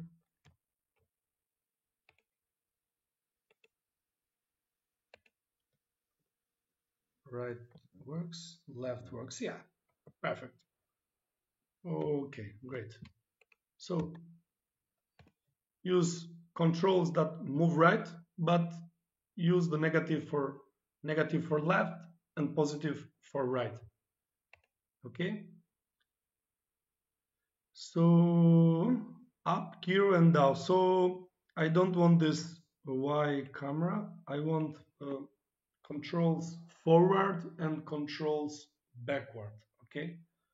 For that, we will use again the controls, but first, if key code equal 38 and also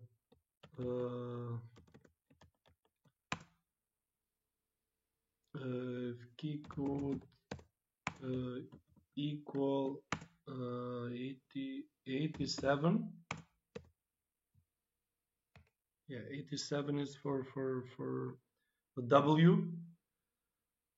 Controls that move forward.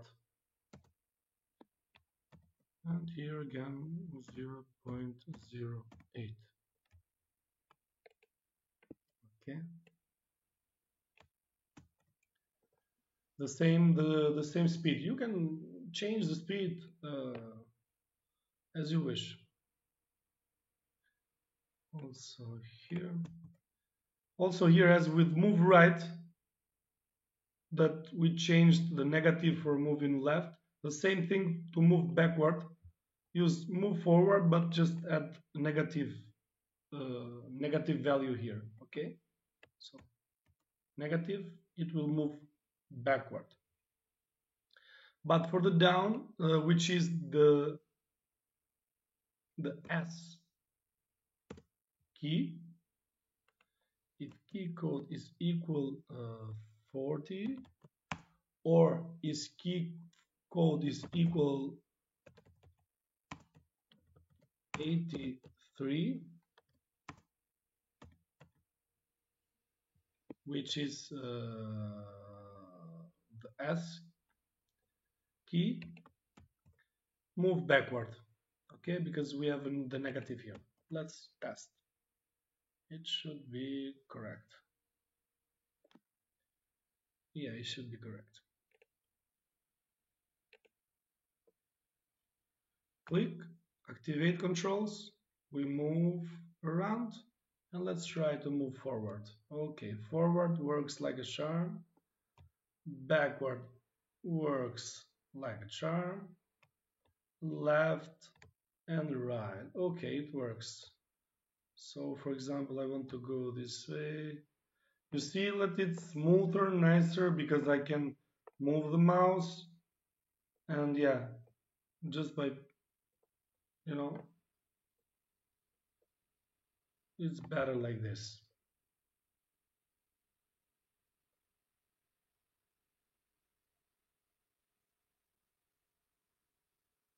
Okay guys, that's it. We did it.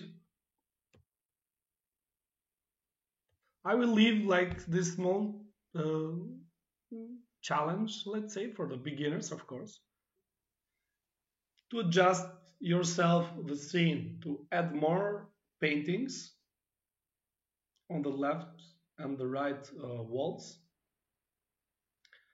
The movements are okay. You don't really have to do anything about it. You can change, the colors because we have this strange colors for an art gallery. But if you remember, I added these colors just to differentiate, and see the, the walls and the ceiling. In the next tutorial, I will try to optimize this, of course, make it realistic. I will try to play with the lights. I will try to optimize the texture. We want to see the walls as real walls. Yeah, optimize it, make it look much better. Maybe, okay, if you did it yourself at the time, for the paintings, I mean, if you are doing it yourself, it's great. If not, I will do it so you can check if you had any issues with positioning the paintings on the wall. But maybe we can add, like, I don't know, a better way to display. Okay, so see you in the next tutorial. Thank you for following me. Bye.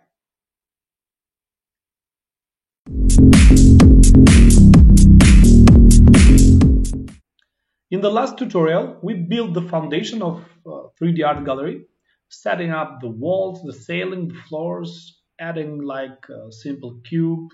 We also implemented basic movement controls, etc. Since then, our gallery has had a major upgrade, and this time I've added real artwork, implemented textures to make our gallery look even more realistic. Yeah, I'm sure you can find better textures, very high definition out there. So yeah, feel free to find even better textures. And yeah, we even added a dynamic lighting system to set the mood a bit. I will show you. But yeah, I improved some other things like movement. I got feedback from someone commenting on my channel.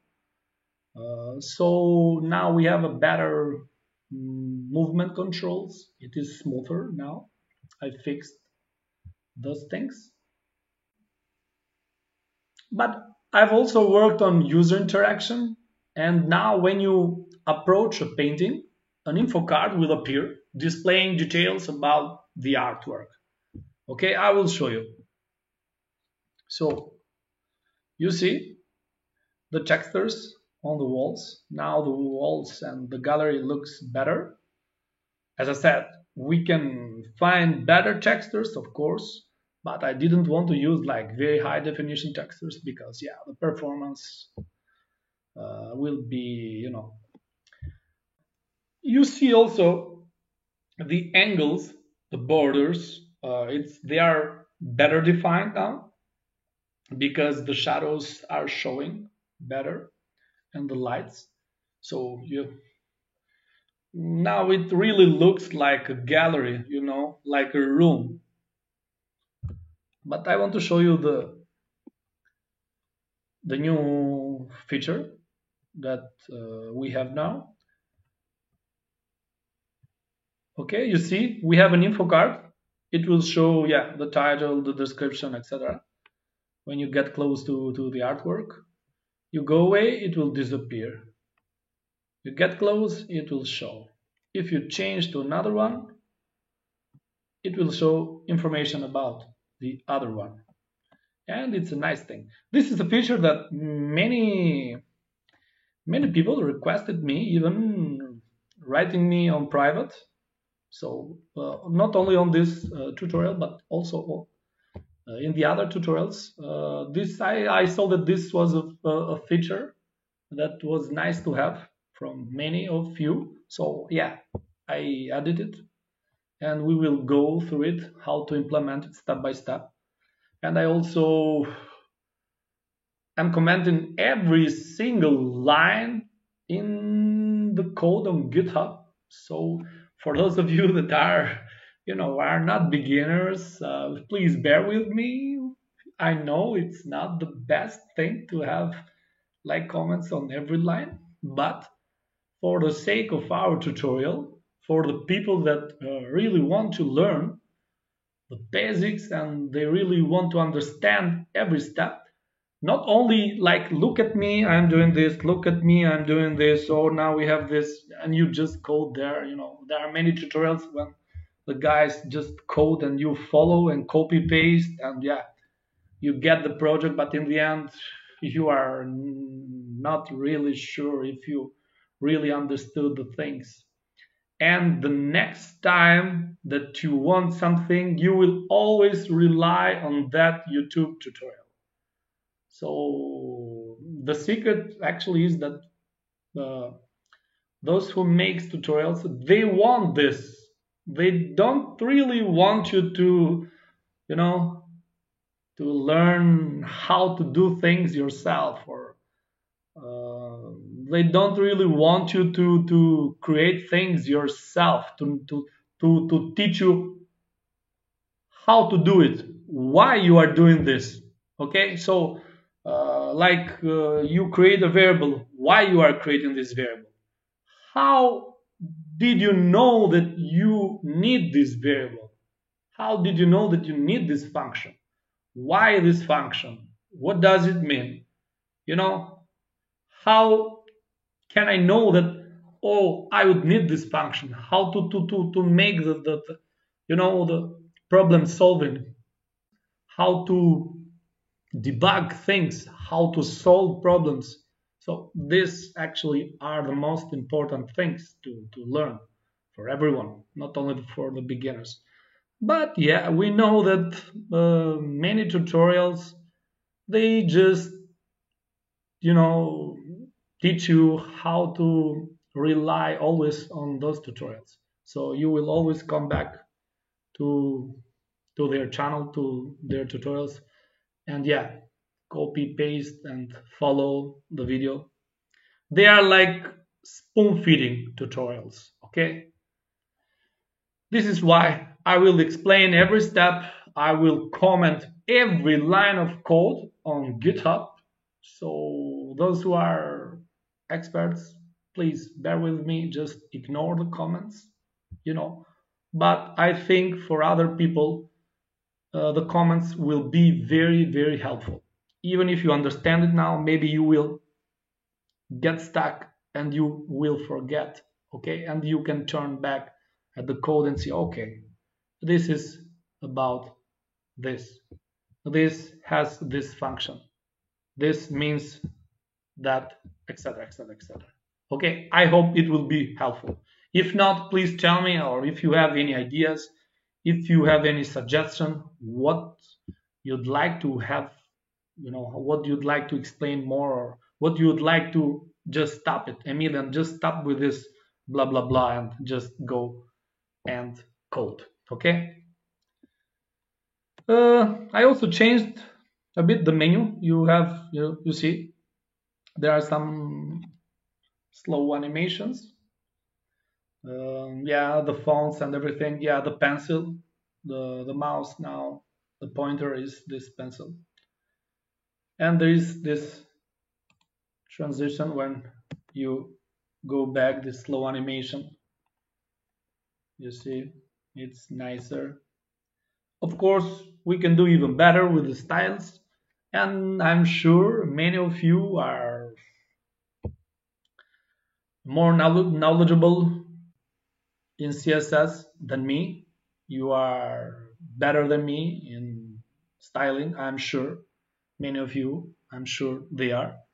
So if you can do better, yeah, please do it. If you want also to share, just fork the GitHub repository and yeah, send a pull request if you have something very nice or cool that you think would be nice to share with other people's if the design is better than mine. And yeah, I know that there are guys that are doing better with the design than I did. Okay, what else? I in the future I have some ideas with this tutorial. Yeah, I would like to continue this project. We can do, I think, very cool things with this project. It can really expand. So I think we would love to explore more advanced features. Okay, we can move on with more advanced stuff, I think. For example, imagine an audio guide providing you details about each artwork as you approach them. Okay, artwork or your designs or your links to project. You know, you want to showcase your project or your own portfolio. It will be your personal portfolio to show to recruiters in very nice way. It would be like very nice if you have a personal portfolio like that. And I'm sure recruiters would love it to see it. And yeah, why not? If someone is looking for a new job, it will help. But yeah, imagine that we had this audio guide. You move through the gallery, you approach these projects and artworks, and an audio will start playing, explaining, you know, the project or the artwork. In this case, explaining Van Gogh's art. I think it would be very nice. Or you can add, for example, your voice, your audio recording, explaining your project. This is my project. I worked with this company. I did this and I did that. And that's it. Now let's start with our tutorial and let's create these new features. Oh, I forgot the most important things. And yes, that is the most important thing. I refactored the whole code. So we had the previous project. We had like one file, main.js file. Now I restructured and refactored the whole code. It is cleaner, better, it is modular, it has the best practices, and yeah, we have a file for every functionality. Lights, walls, the colliding system. Oh, I didn't show you. We will also add the colliding system.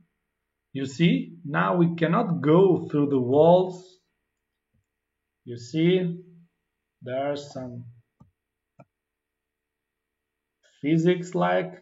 I wanted to use the physics engine, but I thought it would be too much only for the colliding system.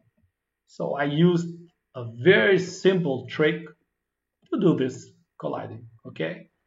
Because there were some options. Do it with the physics engine like Amo.js or Canon.js. Do it with ray casting also, but I found an even easier solution. So why do something complex when you really can do it in an easy way? Of course, we will explore the physics. I don't know if we can add, like, I don't know, features that involves physics for this project, but yeah, maybe we can do it in the future. Okay? Yeah, let's start. Thank you for being here and please follow this tutorial. Okay, so I want to show you the changes, and the first thing that I want to show is some fixes. For example, fixing the movement. Someone reported that they were having problems, like they had this lagging experience. It was not smooth when they move, and this is because this issue that someone described in the comments is because the movement isn't in sync with the frame updates. Every computer has different frame updates because depending on the computer, how powerful, etc., etc. So this is the issue, and that's why sometimes we use a delta time for this, and I will show you. I fixed it in this way. So this is the function that is responsible for the movement. And yeah, we were like checking. Now it's the code is changed. I will show you. But yeah, we were checking the inputs from the users, what key they were pressing, and based on that code number, we update it, and we moved left or right, etc. Now, what I added here, what I changed, it seems that that movement is only being processed once for each key press. So this is because the key down event listener is only called once per key press. So the key down, this one, event listeners that we had previously, is only called once per key press to continuously update the movement while the key is pressed. Okay? We should separate events for key down and key up and maintain a state for the keys when being pressed. Okay, don't be confused, please, because I will explain. And for that, okay, we will use an object to track the state of the pressed keys. I created this object to hold the key pressed, so arrow up, arrow down, arrow left, arrow right, and yeah, WASD. So this object is to track the state of the pressed keys. So we will use this object here. After creating this object, what happens? In this code that we have, you see we have an event listener for key down, okay, and an event listener for key up. We have two. These event listeners are used to update the key pressed object. This one. We will update this key pressed object with these event listeners. The update movement, then, the update movement function will be called on every frame. So our function that is responsible to handle the movement will be updated on each frame, and we will use this delta. I will explain in a second, okay? But we will call this function in our render function. So to call it on every frame, which checks the state of these keys in the key pressed, checks the states of these keys and moves the camera accordingly, okay?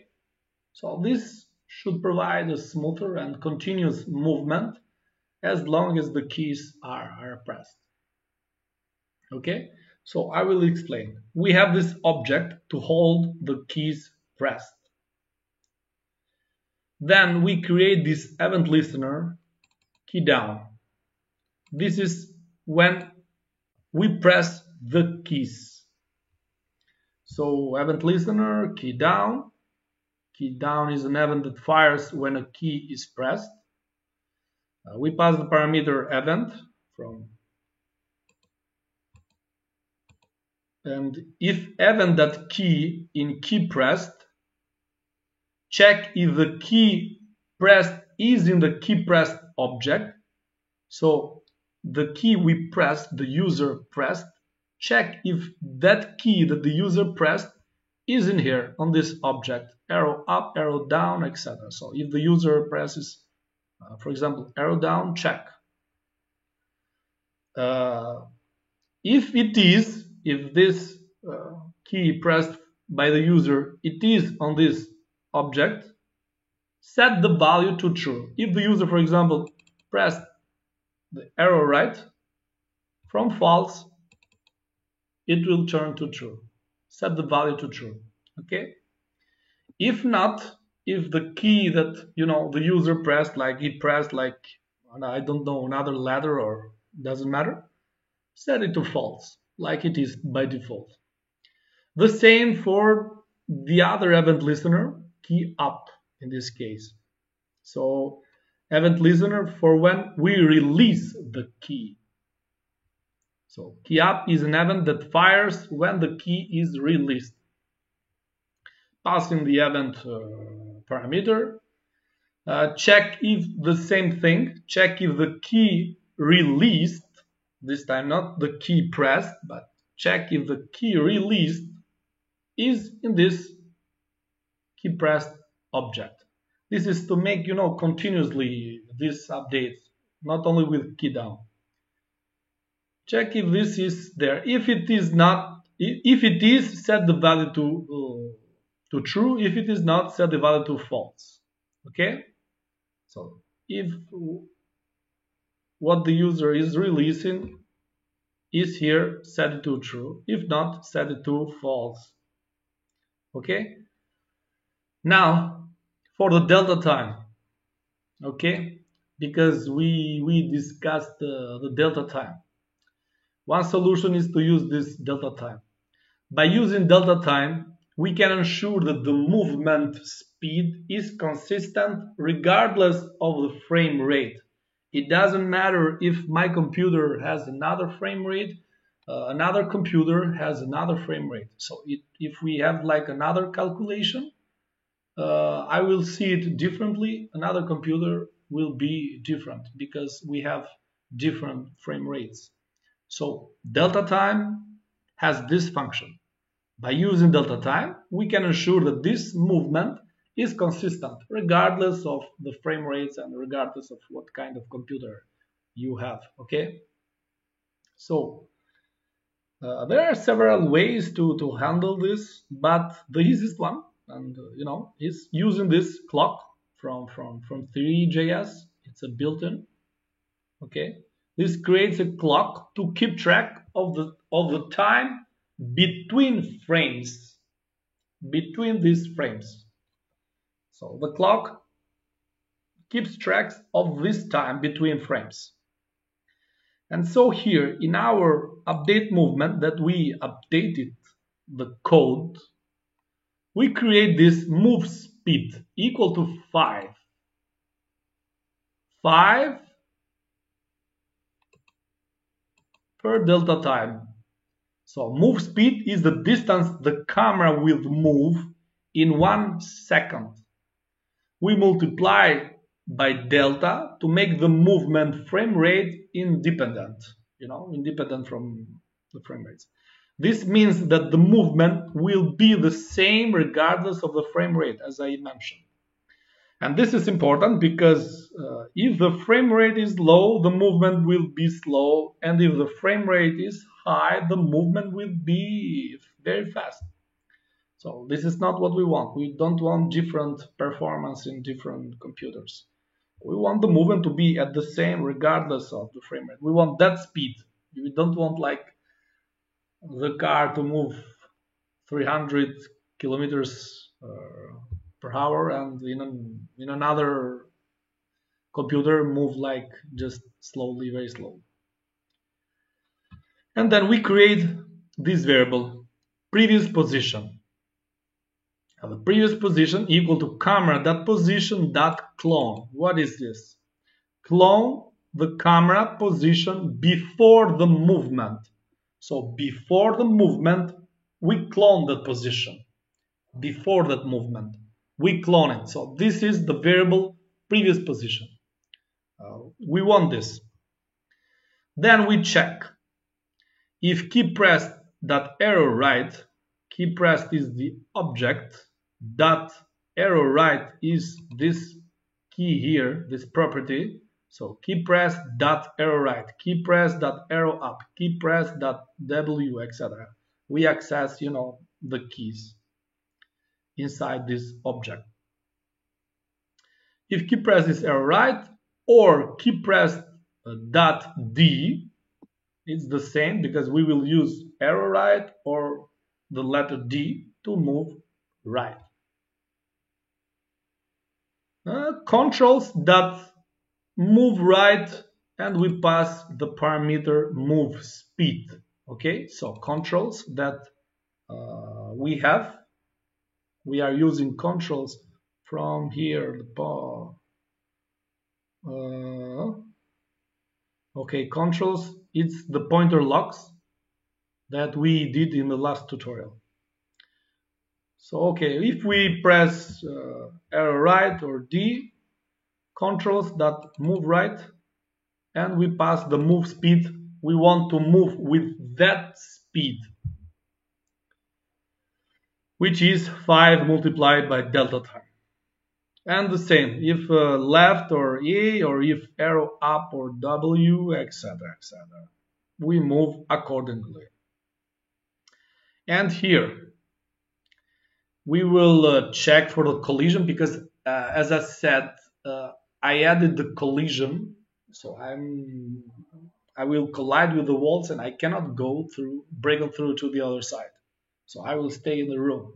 As you know, as in a real gallery, we cannot pass through walls like a ghost. But I will explain in a bit this check collision. But I wanted to explain this movement first.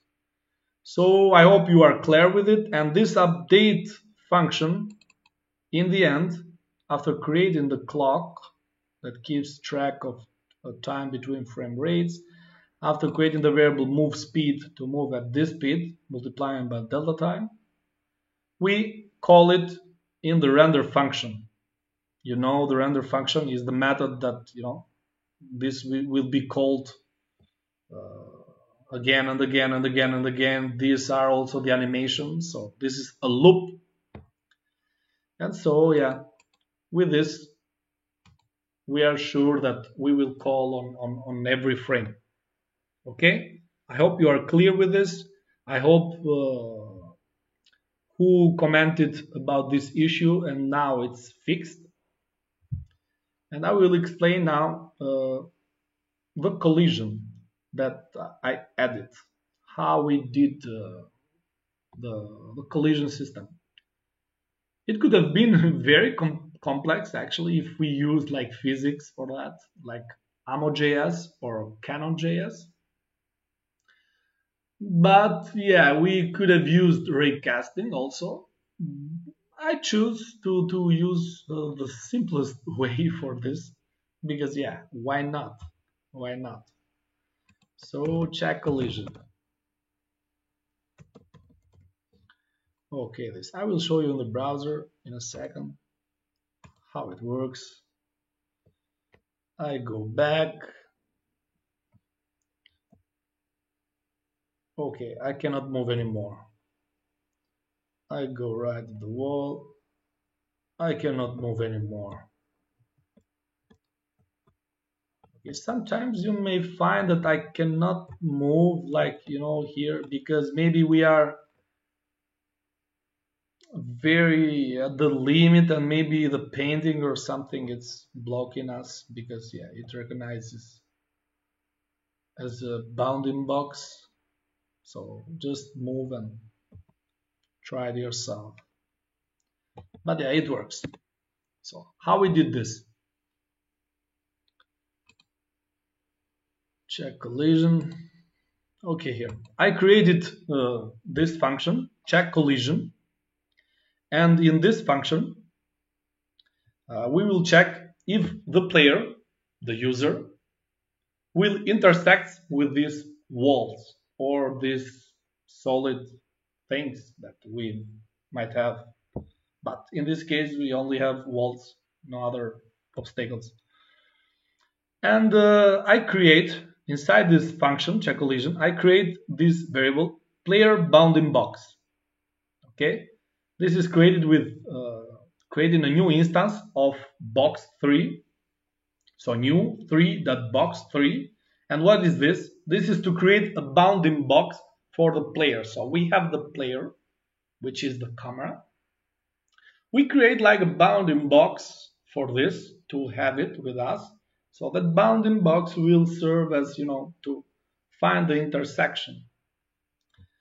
Then I create a variable camera world position that it's an instance from just a vector 3. This creates a vector to hold the camera position.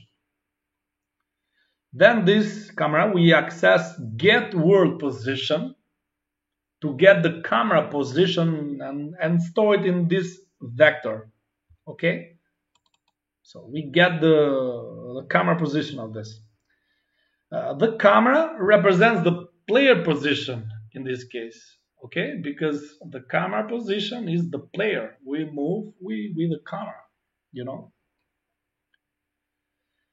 Then from this player bounding box, which is the box 3, which is the bounding box we just created, I access this set from center and size. What is this? And I pass as parameters the camera position in the world and this vector 3 with these coordinates. So this set from center and size is a method that checks the center and size of this box. Okay, and we set the player's bounding box size and center it in the camera position. Okay, so basically it's just to checks this and center it and size it of the box and put it in the camera world position. We pass it here, the parameter. So it will center on this camera position. Then I create a loop. Why I create this loop? For the walls. We have the wall group.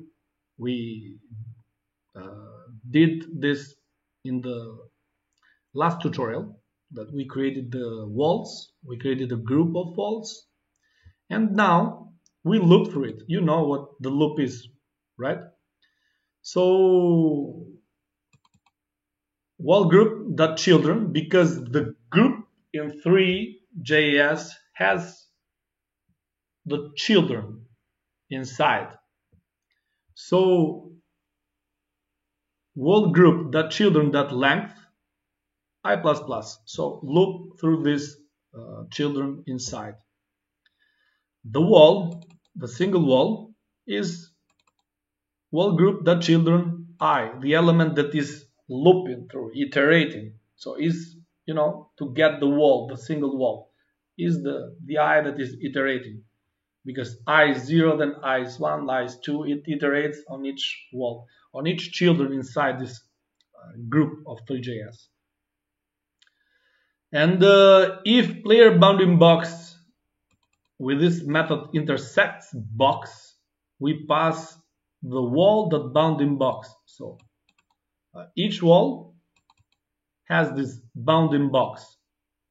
Okay, check if the player's bounding box intersects with any of the wall bounding boxes.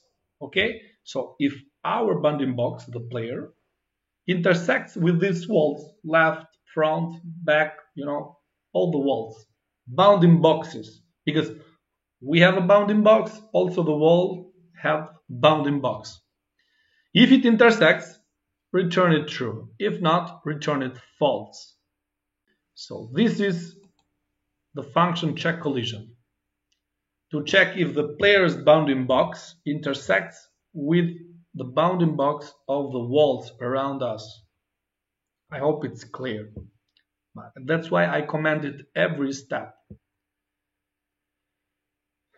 And okay, so this function, where I call it, I created this function to check, and where I call it in this update movement function, where we move. Okay, the user presses keys, it checks this object here. If it's here, return it to true. So it means that we press one of those keys that is in the object, we turn it to true, and then after returning to true, we move it right with the speed that we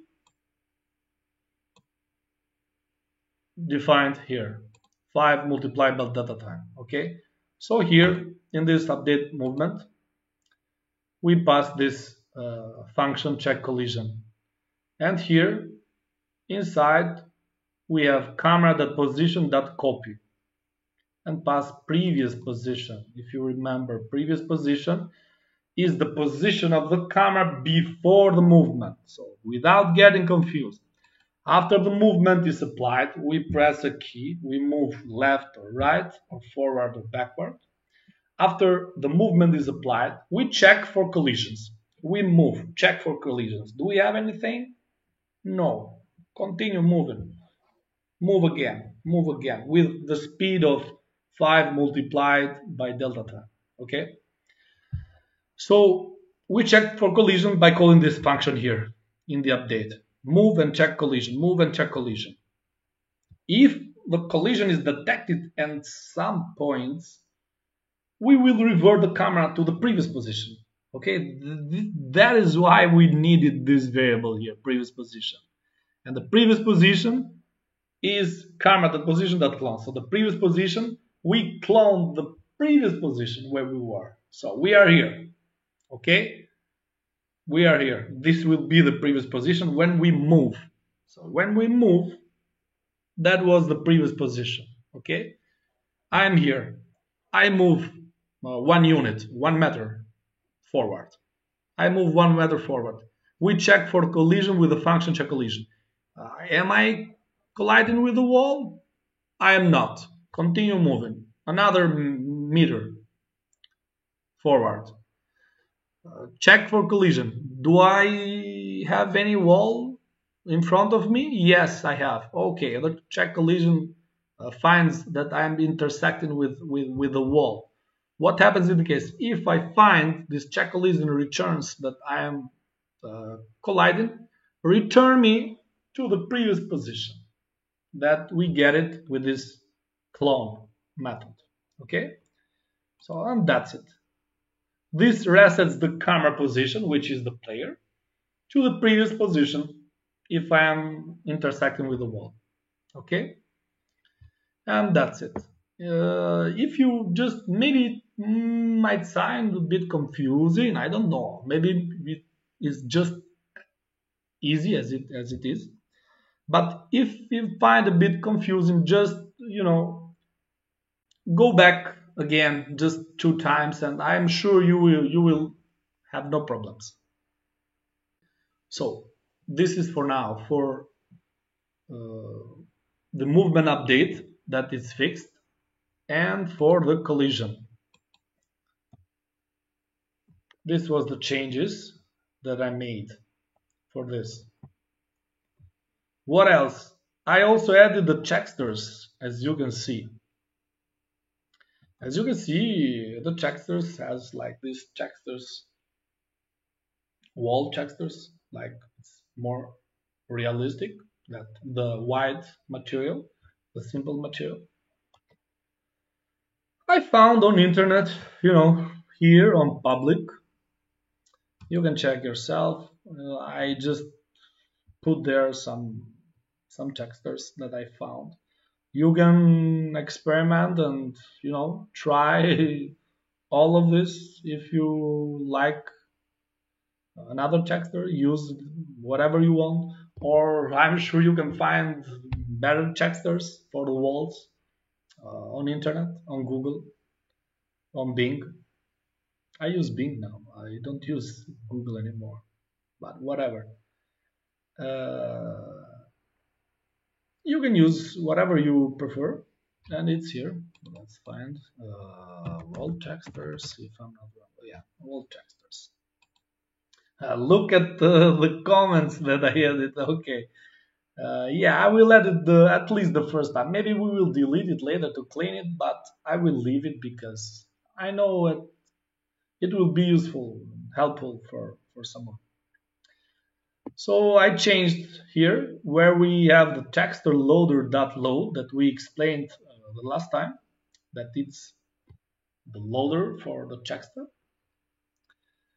I added this img white texture JPEG. You can try the others, but I found this the best one from this one.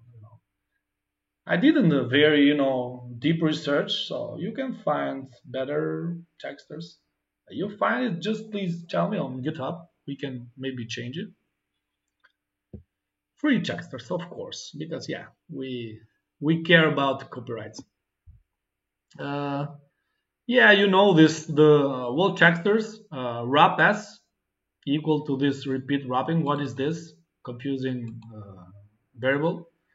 And I added the comment here. Wrap s and wrap t are properties of a texture that define how the texture should be repeated in the x, like left and right, or in the y direction. So we have a textures how we want to repeat this, in the x-axis or in the y-axis. These directions. Wrap S is the horizontal direction, the x, and wrap T is the vertical direction, the y. And this repeat wrapping that we get from 3 is one of the available wrapping modes, and it's like, it's the default usually wrapping mode for textures. Okay, so this means that the textures will be repeated in this specified direction. In this case, wrap S, which is the horizontal, and again wrap T in the vertical, the y.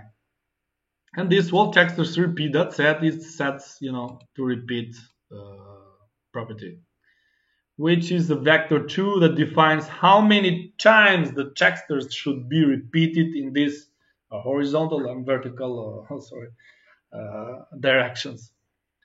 And if we choose 1, this means that the texture will not be repeated. It will only be displayed once on the material, etc.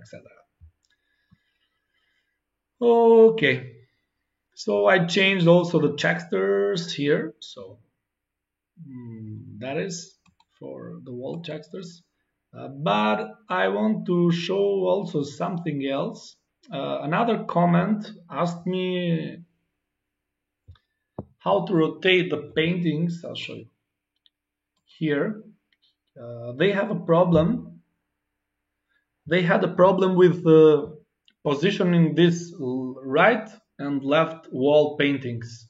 Okay, like position it the correct way, because I suppose, and they confirmed to me, that they had this problem that the paintings were showing in front of us, not, so they wanted to know how to rotate these paintings that they adapt to the left and right walls. I'll show you. So where are our paintings? You see this code is becoming a bit hard to read.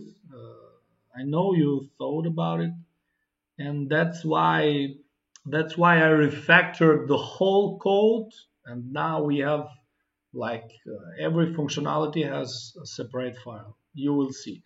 And I really advise you to follow that part a bit later. I will do it later. It took me some hours actually to make that refactor. But I advise you to follow because that is very important. Maybe one of the most important things when you have a big project, you need to follow these patterns and best practices.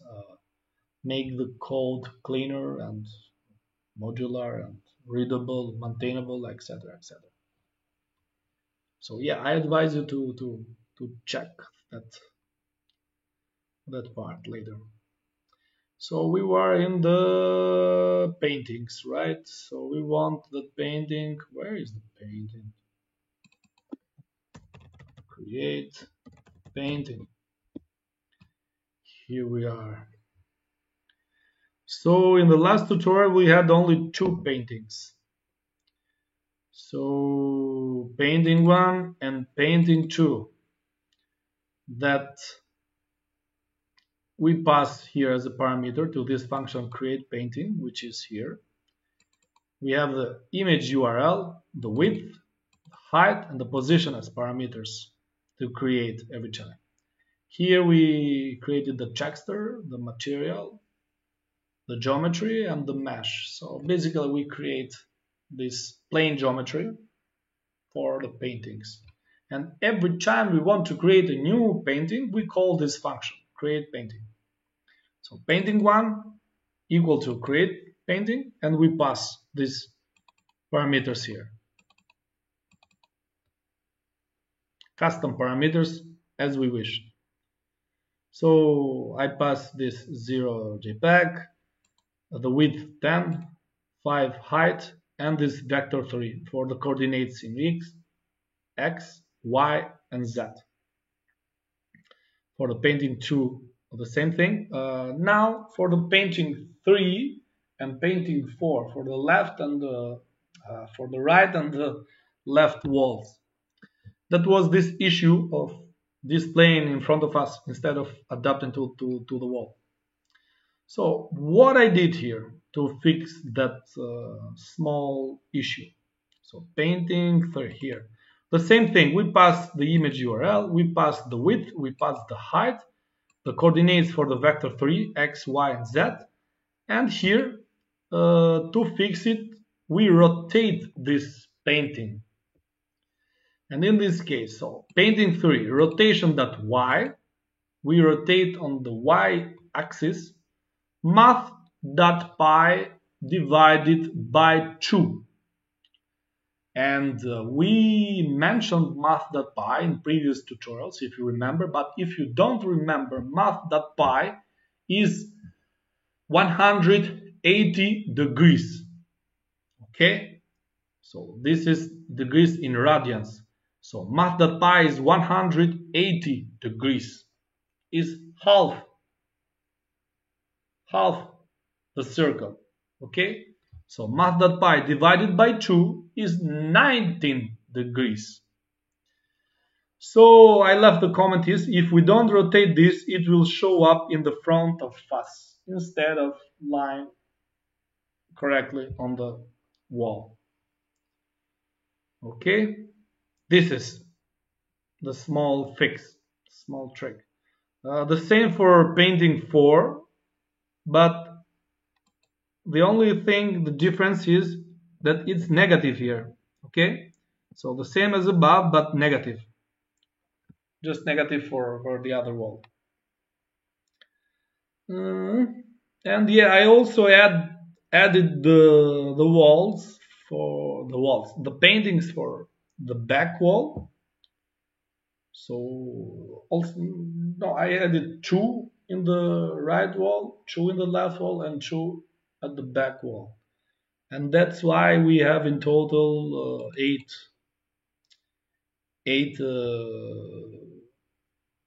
paintings. And here you will see the same thing for the painting 8, which is the painting in the back wall, I rotated it 180 degrees in the y-axis, because if I don't do that, we cannot see the paintings from behind. It like if we see it here, like we have the painting of the back wall. So this is the palm of my hand is the painting. If I am here, I can see the painting. But if I am here, I cannot see anything. I will not see. It will be the texture will be visible only from if we have it in front of us. Okay. So if I have the painting here, I will rotate it 180 degrees to be able to see it. Okay. This you could have run in this small bag if you did it yourself. So yeah, this is. And these are some of the changes. For the menu that you see a small animation and other things, I'm not going to make the tutorial for that for CSS because we are not here, you know, to make a tutorial for about CSS, but for 3JS and 3D programming. So, but you will find these styles in the CSS file here. Copy everything. If you want to check how I did it, etc., you can check. You can check here. Because I did it some, you know, I added some keyframes for the animations. So it's interesting maybe for someone. So check here and copy. It's in the GitHub or something else. I had like a comment. On my GitHub, someone opened an issue in the repository on GitHub because they were having a problem with a project. So the problem was that they were trying to make the project go live by, you know, clicking this go live here, or, you know, usually how you do with HTML open on live server, you know, on HTML they open on live, open with live server. So open with live server, but this doesn't work like that. In the last tutorial, I think I didn't mention this. So sorry if I didn't mention. I think I did. I don't remember, but yeah. To run the project, every time when you are on the GitHub repository, click the button, the green button there, which is can I find just a second? Just a second. Let me be. I have it here.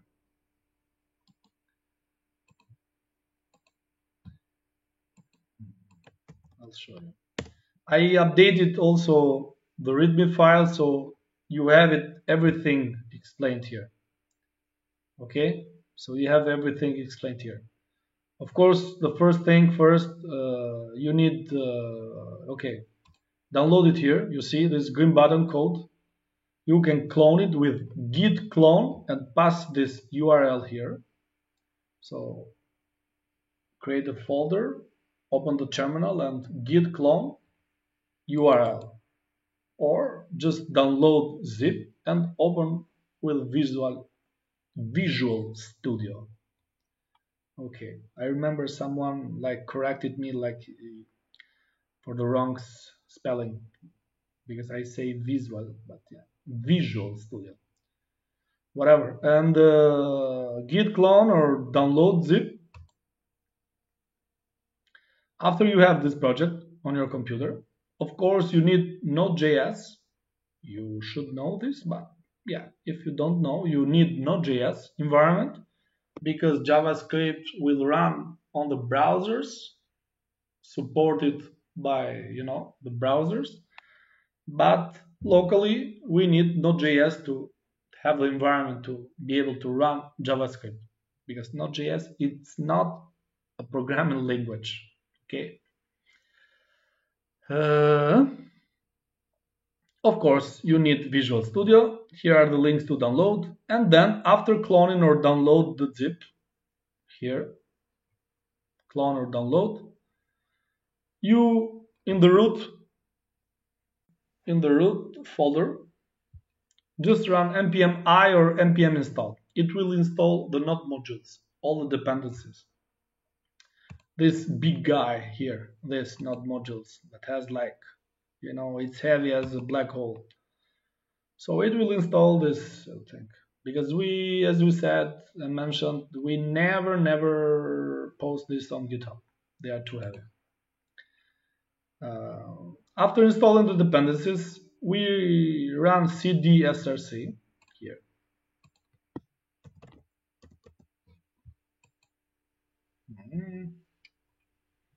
Okay, stop the server. Okay, from the beginning. Let's say I'm from the beginning. I have the git bar, so I usually do pwd to check the path. But you can do cd if you don't use git bash, but you use PowerShell. You use cd, it will show the path. I do pwd to check the path, and I am on src folder. Okay, I did cd ... to go back one directory. So now I am, at this 3D Art Gallery, the root folder. Here you do npm install or npm I. After installing the node modules, you run cd src. With cd src, you go inside this src folder here, because it's here that you should run the next command to run the project live. Look, I'm here now on src, you see? And here just npx vite run vite, which is the build tool we use to run our project locally. Okay? Our local server. npx vite. That's it. In just a second, less than a second, you will see this address here, local, or press H for help, but just click here and you have the project live. Okay? If you need help, or press H, R to restart the server, U to show server URL, O to open in browser, C to clear the console. Yeah, you clear everything. And and Q to quit, just to quit. Okay, it stopped, so you need to run it again if you stop. Vite is very nice. Vite is very nice. Now I only use Vite. I don't want to see anymore Create React App, for example. For those of you who use React App, I think it's going to die, and I think it's dying. No, I don't know if anybody uses anymore. I think neither his creator likes it anymore. But yeah, Vite is very, very cool. It's the creator of Vue.js that created. And I love Vue, by the way, lately. I'm not using React, but I'm using Vue for my work and also whatever. So this is the problem that someone opened an issue on GitHub for this. So keep in mind, Node.js, you need the editor, of course. After installing Node.js, and Node.js is pretty straightforward to just download, install, and it will do automatically. Open on VS Code and follow these steps that we just mentioned. Okay. For now is this. The next step will be to refactor this whole code. Okay. And we will create a file for every functionality. Okay, it will have it's not so simple because it's a mess with a big a very long code, and so I advise you to follow this part too. Okay, I will do it in a second. Maybe I will go and drink a glass of water, because yeah, I'm talking too much.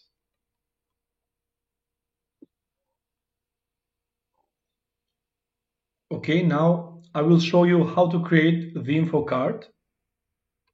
So the feature here, that we get close to the artworks and we show the information.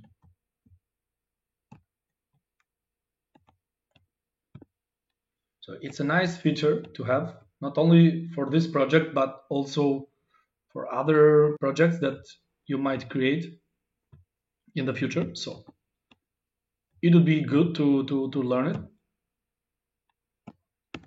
Let's get back to our code.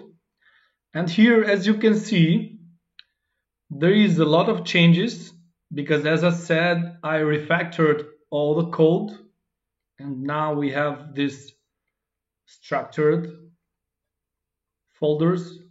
You see, for every functionality we have a separate file, and it's very clean now.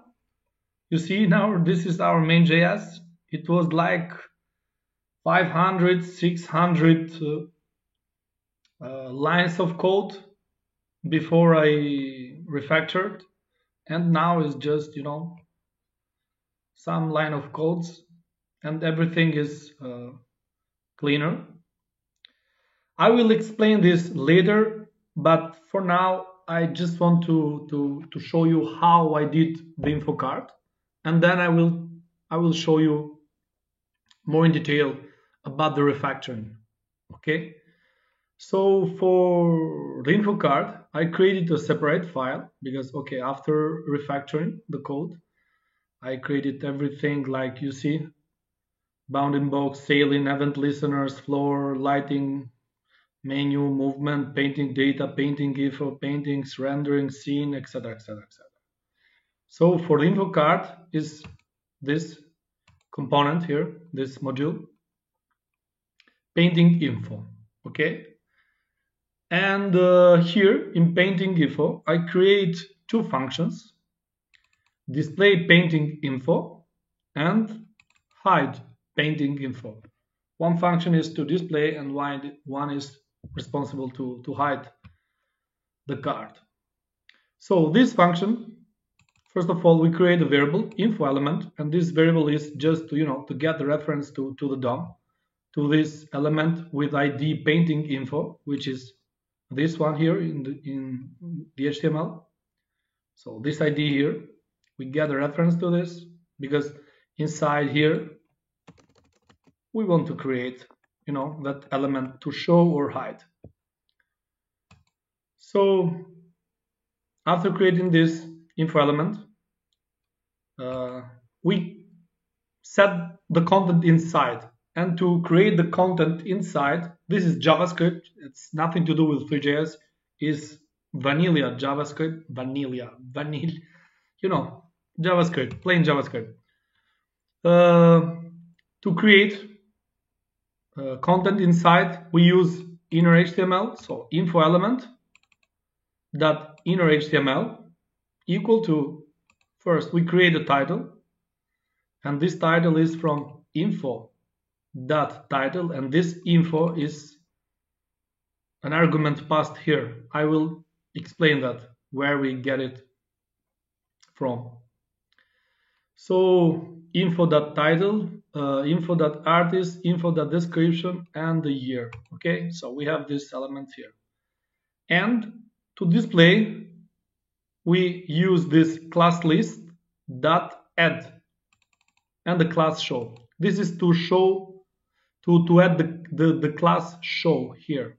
So to this element here, we add the class show, because we want to point to that later. The same thing with this function, hide painting info. We create this info element to get the reference to that ID, painting info.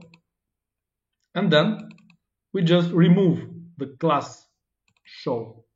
So here we add this class show, and here we remove this class show. And that's it. Two functions, hide and display. Then, when we will use this and where? Here, in the rendering, as you can see now, this rendering is now extracted here in a separate file. But this was, you remember in the last part of main.js, there was the function render, which is, you know, the animate function to loop and render the scene and do the other stuff that will, render on every frame. Because yeah, in this render we call this request animation frame, which calls the random function again, so it runs over and over and over. So this is the function to render things. But yeah, I refactored, so it's not in main.js, it's everything here. So I import 3 here. I import this display painting info and hide painting info from painting info.js, this one that we were exploring together. To export these functions from one module to another module, again, this is JavaScript. You add this export at the start. Okay, so export function, display function, etc., etc. You can also make it an arrow function like export const display info equal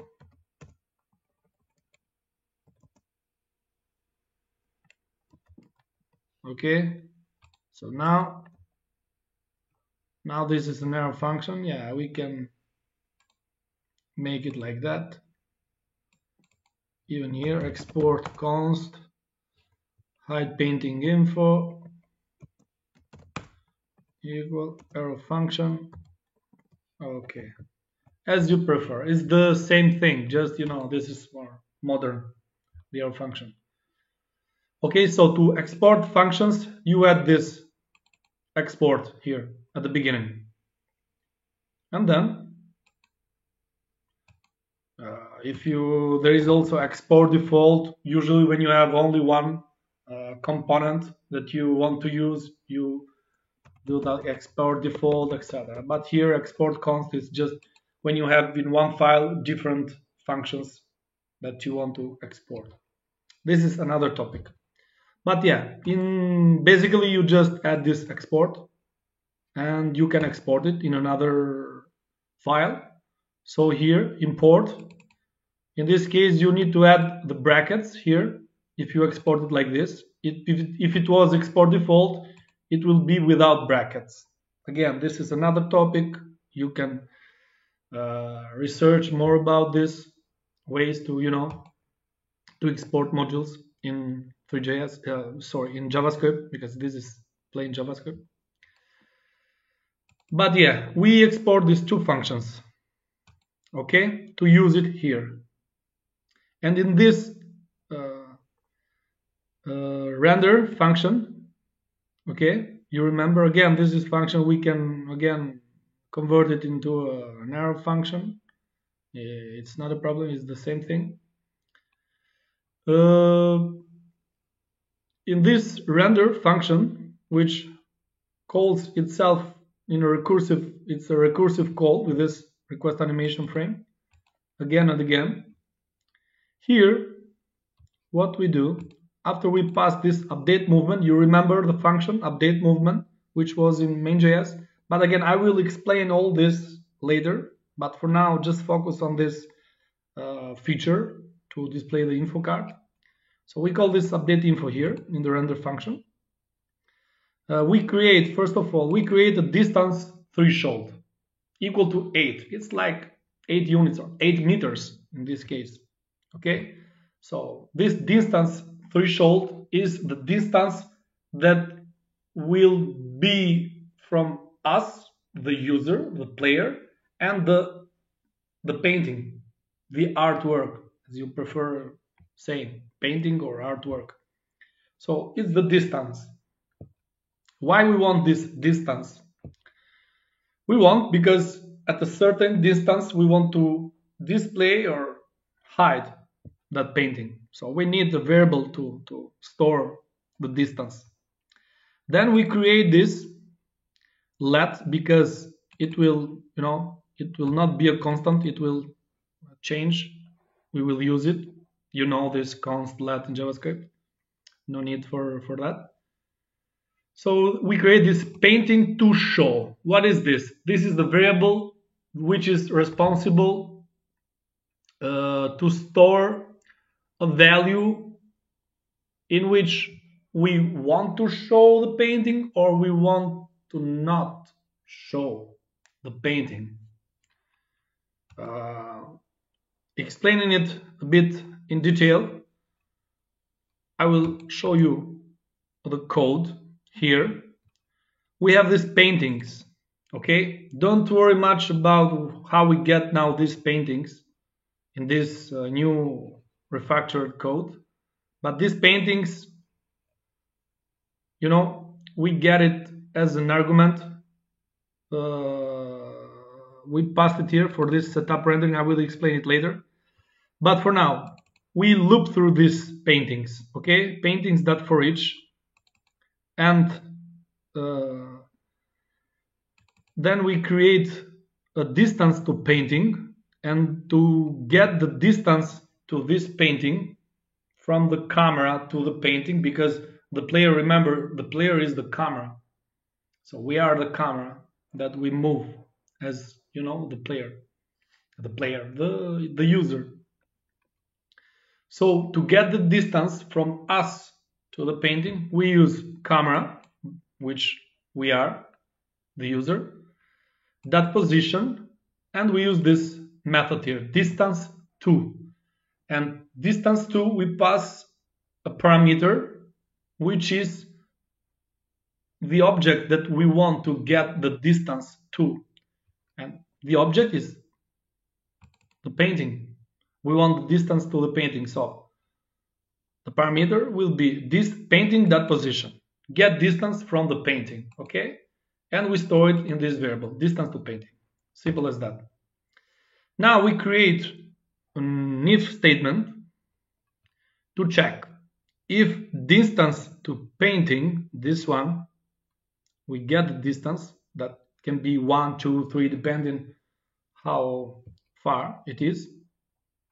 If this distance is less than distance threshold, this variable here, which is 8, so if the distance from us and the painting is less than 8, okay, then the painting will be showed. So the painting will be stored in this variable, painting to show. That's why we created it, okay? Like a way to, to know. So set painting to show to our painting, okay? In this case, the painting will show. We have that value. And then how we will use this logic here that we set the painting to show. If painting to show, like if this is true, okay, so if there is a painting there to show, because if this is true, so it means that we are less than 8 meters from the painting. So if this is true and we are less than 8 meters, call this function display painting info, which is this function here that we imported from this file, which creates this HTML elements, okay? So if painting to show is true, call this function and pass inside painting to show that user data that info, and this is an object from painting data, okay? So painting to show user data dot info, because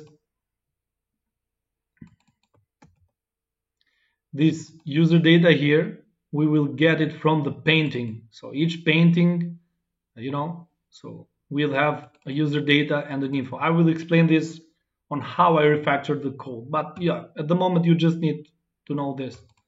Display painting info and pass, the info of that painting. Or else, if this painting to show is not true, hide the painting info. So do not show. Okay, and that's it. We have this HTML here, HTML element, and we have the styles for this painting info. I added the styles, some transition. I added at the top, etc., etc. You can find these styles on GitHub. Okay, and that's it. This way we can display the info card. Okay, for each painting. The painting changes and the info card, of course, changes. That's it. Okay, guys, now I will explain the refactored code. So as you can see, I have many files now, and the main.js is cleaner. So let's see. These are the imports. Okay, so first of all, we import everything from 3 as usually. Then we import scene and setup scene from scene.js. Okay, and then scene.js.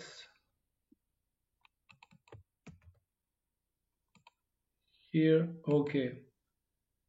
Then we get these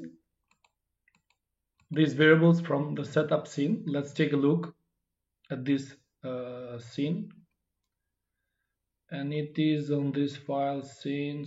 Okay, here.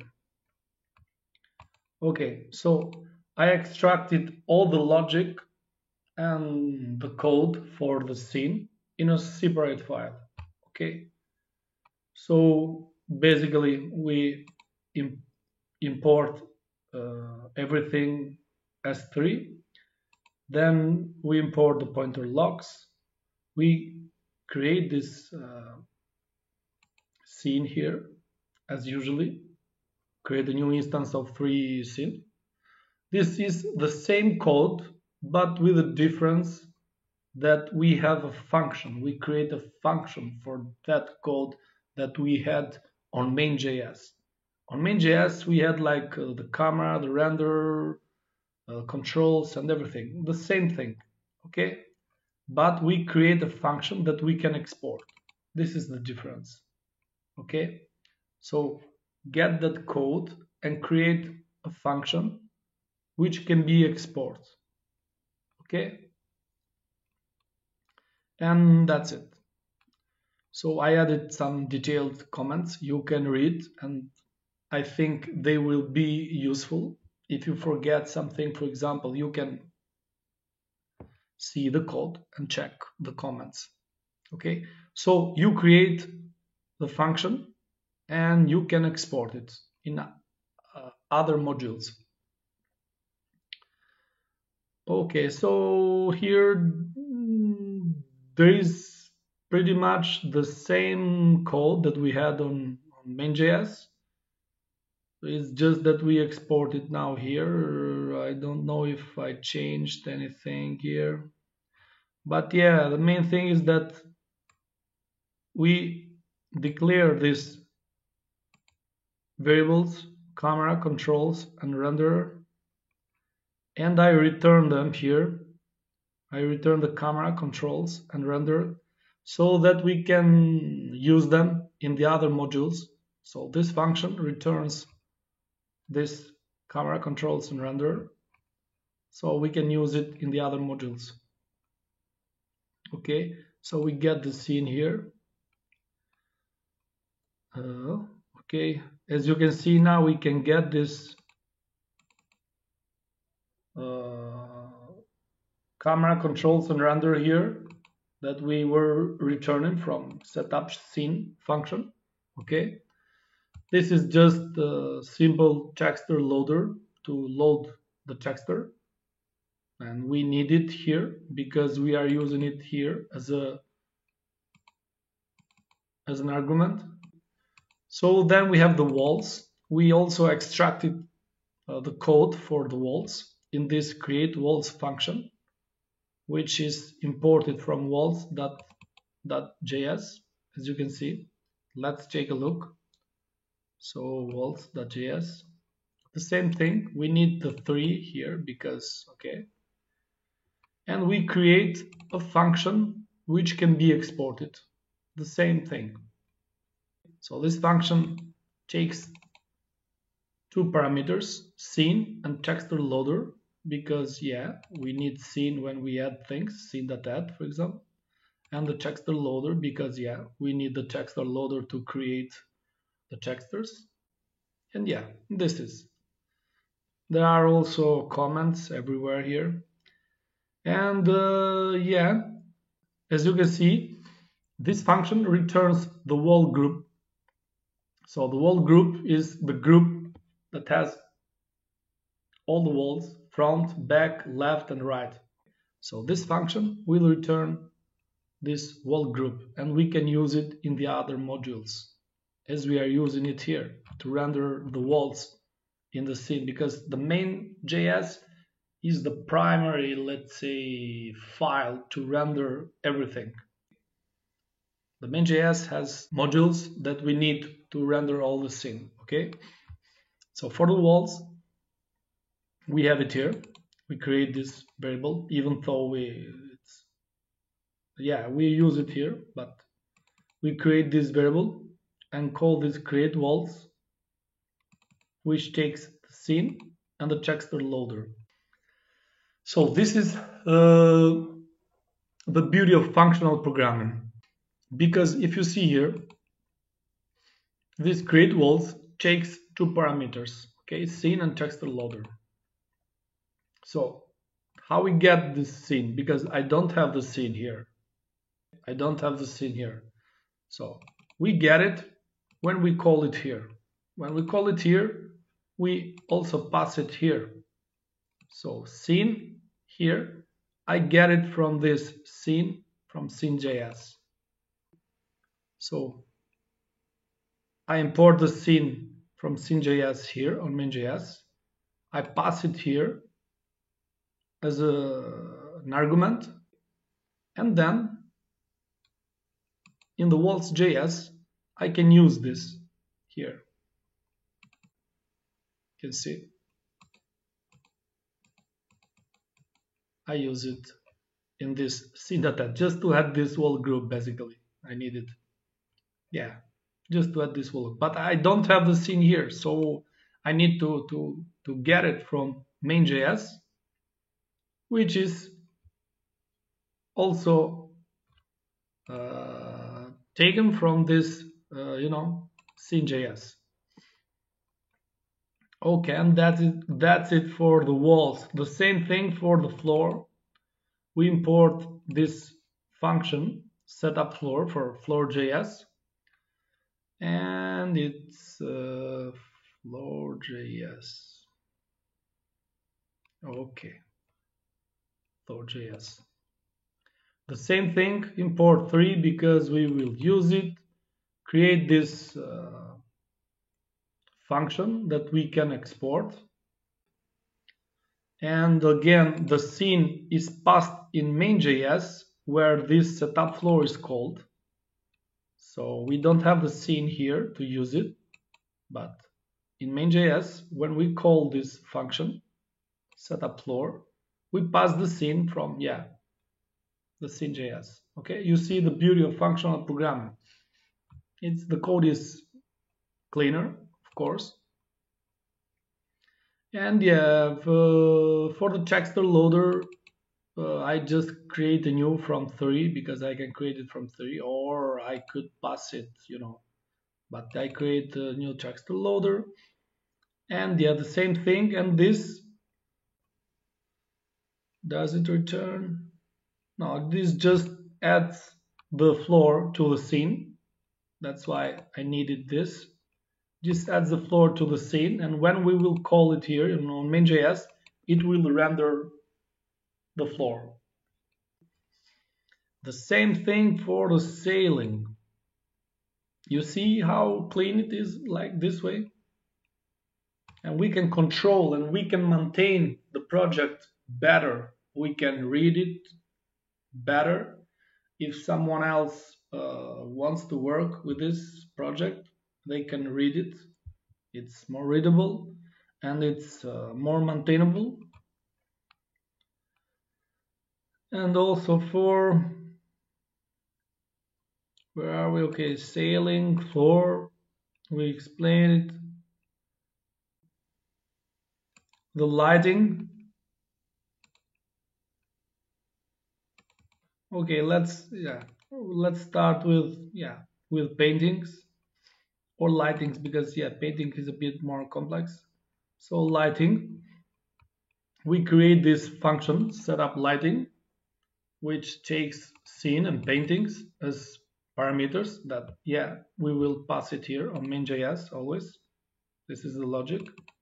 Paintings, we get it from create paintings from painting.js, and we pass it here. We create the ambient light and the spotlight. We did this in the old tutorials. We set up these settings for the spotlights, and we return the spotlight here to create the spotlight. We use this spotlight and create like 1, 2, 3, and 4 with these coordinates. Okay, and we add it to the scene, the spotlight and also the other spotlights. And that's why we needed the scene here. And that is for the lighting. Then we have paintings. We use this create paintings from paintings.js. Find it here. So to create this, we extracted that code for paintings, that we had that function create paintings also in main.js.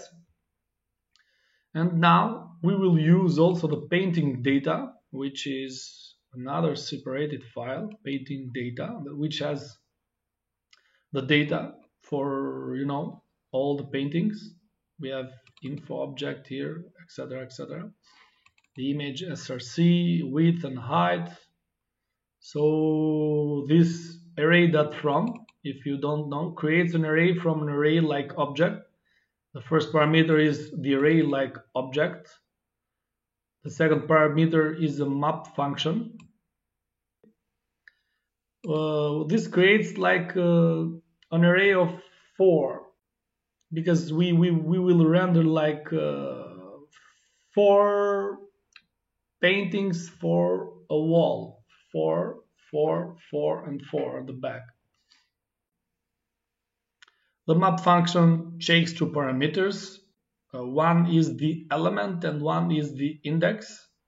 The map function returns the value that will be added to the new array. Okay, so this map will return the value that will be added to the new array. In this case, we are returning an object with the painting data. So we have the painting data here. This is just a placeholder for the element we are not using, and we don't need it at the moment. And I is the index, and we use it to set the painting number. And since we had like +1, because the index starts at 0, as you know, for the arrays. So 0 + 1, but just don't get confused of this. You can take a look yourself, find it on GitHub. So it's just we can change this. Actually, I will change it, because I will add like description for each artwork. So I will change this. I just wanted to make it quickly, 4 paintings for each wall, just to set the position, but we will change this, so don't mind too much. But this is the idea. We import this painting data from this painting data.js, we create this function, create paintings, which takes scene and texture loader. That again, these arguments will be passed from main.js, where this create paintings is called. Here, create paintings is called. We pass scene and texture loader. We create, first of all, a variable which stores an empty array. This will be the array of paintings. Then we loop through the painting data that we get from this file that we already seen. Then we create a mesh for each painting. Like we create, a 3D object for each painting. And the 3D object is a mesh, and the mesh is a combination of geometry and material, as you already know by now. Then we set the position of the painting and the rotation of the painting. Then we add a user data property to the painting that will hold the painting info, information. So painting that user data, we create this type of painting. We just need this so we can check if the object is a painting or not. So it's a type of painting, and the info, we add data.info. We add the painting info to this user data object, and data is the current painting object in the for each loop. Is the painting object we are iterating in this loop, and the info is the property of the painting object that holds the painting information. And we saw that we have the information here for each painting. Then painting that cast shadow true to set the painting to cast the shadow, and receive shadow to set the painting to receive the shadow. Then in the end we push the painting to this array of paintings. So we have the paintings there, and we return these paintings. We return this array of paintings. So we have the paintings in this array that we can use later. So here we call this create paintings. We create this variable paintings, which calls, it's assigned to this function, and we can use them later, the paintings which is needed here in the bounding box that we will check, and also in setup rendering that we will check too, is used here as a parameter. You see how nice it's like this way. It's different, but it's way cleaner and also maintainable. And the lighting, we have the bounding boxes, we have the setup play button. Let's check the bounding boxes, which takes the walls and the paintings. You see, is to create the bounding boxes for the walls and also for the paintings. We need this because we use the collision, you remember? So for the collision we use these bounding boxes that we checked if they intersect with the player bounding box. So we have this file here, bounding box. We import 3 from 3. Then we create this create bounding boxes function, which takes these objects. And what is happening here? We have also this condition: if array that is array, this the contrary, it's like it turns from true to false. So if it's not an array, and if this case we check if the object is an array or not. If it's not, we will assume that this is a Three.js group. It's not an array. In that case, if it's a Three.js group, if this is not an array, we set objects to objects.children, because we assume this is a Three.js group. And I will explain it more in detail here. Because in Three.js, a three group is a type of object used to create, like, parent-child relationship between objects. So there is a parent, and then there are, the children. And in this group, in other words, a group is an object that can contain other objects inside. That's it. And we want sometimes this group because we can manipulate several objects at a time as one. Okay, so the children property of the group of three group is an array that contains all the objects. Okay, so the child objects inside that are part of this group. So when we add an object to a group with group.add, as we added the walls, wall group.add, front wall, back wall, left wall, and right wall, we can access that object with group.children. So we can access them when we need. So in our code, the create walls returns a group for the walls.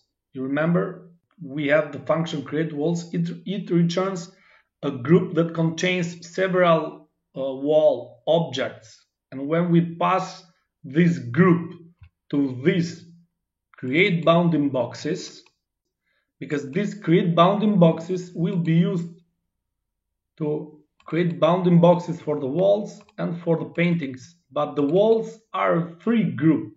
The paintings are an array. So this function here, to check the object's parameter, an array and also a free group, we did it like this, with this conditional. Okay, I hope it's clear.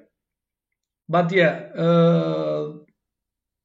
when we pass this objects here to this function, create bounding box, we want to create a bounding box for each wall in the three group. And to do that for the walls that are a group, we need to loop over all the children array of this group. So when we call create bounding box walls here, create bounding box walls, the object's parameter of this function is a group object. So for the walls, when we call it, it's a group object.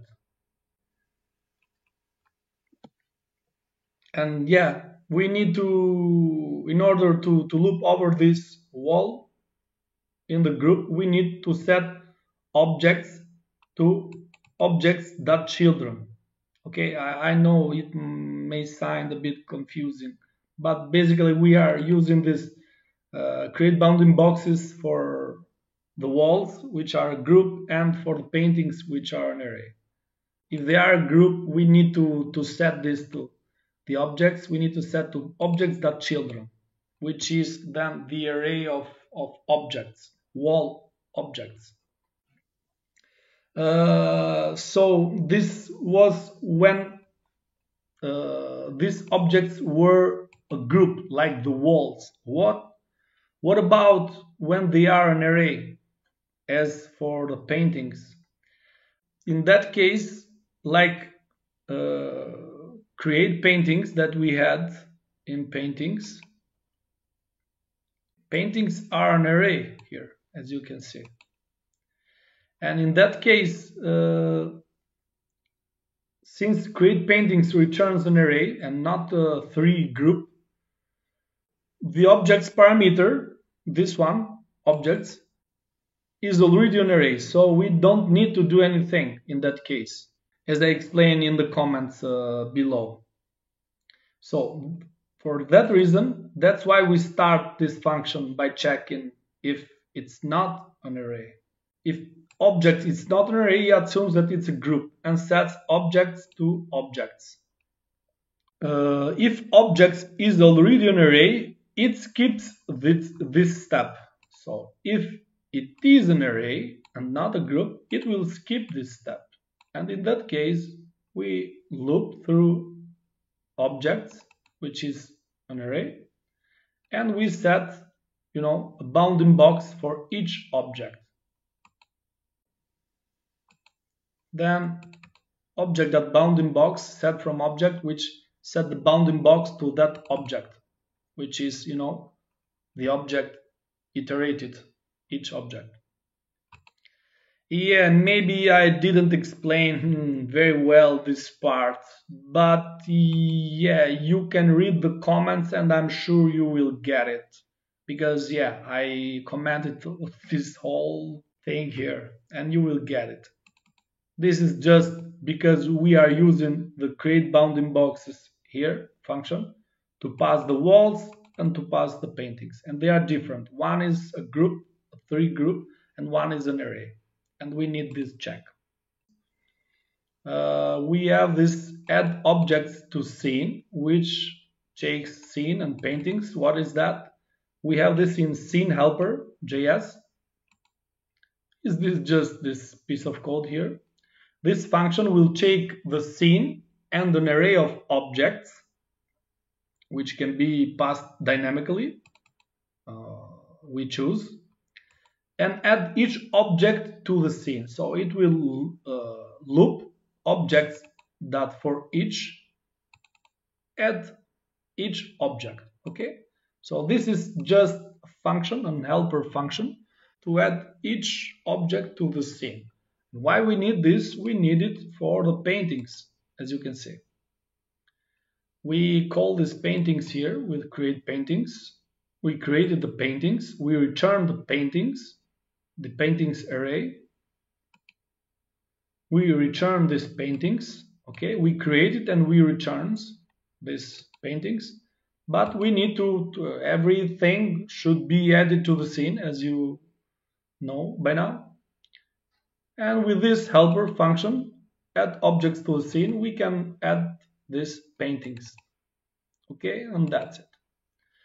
Then we have setup play button. You see that on main.js, pretty much we see everything that we have. So we see what we have here. It's very readable, even for someone else that just opened our project and they want to take a look and understand the code. They see here on main.js everything, and yeah, they can understand and redirect it to these functions and modules. So we have setup play button, and the file here setup play button is from menu.js, and this is for the menu, to show or hide the menu. Okay.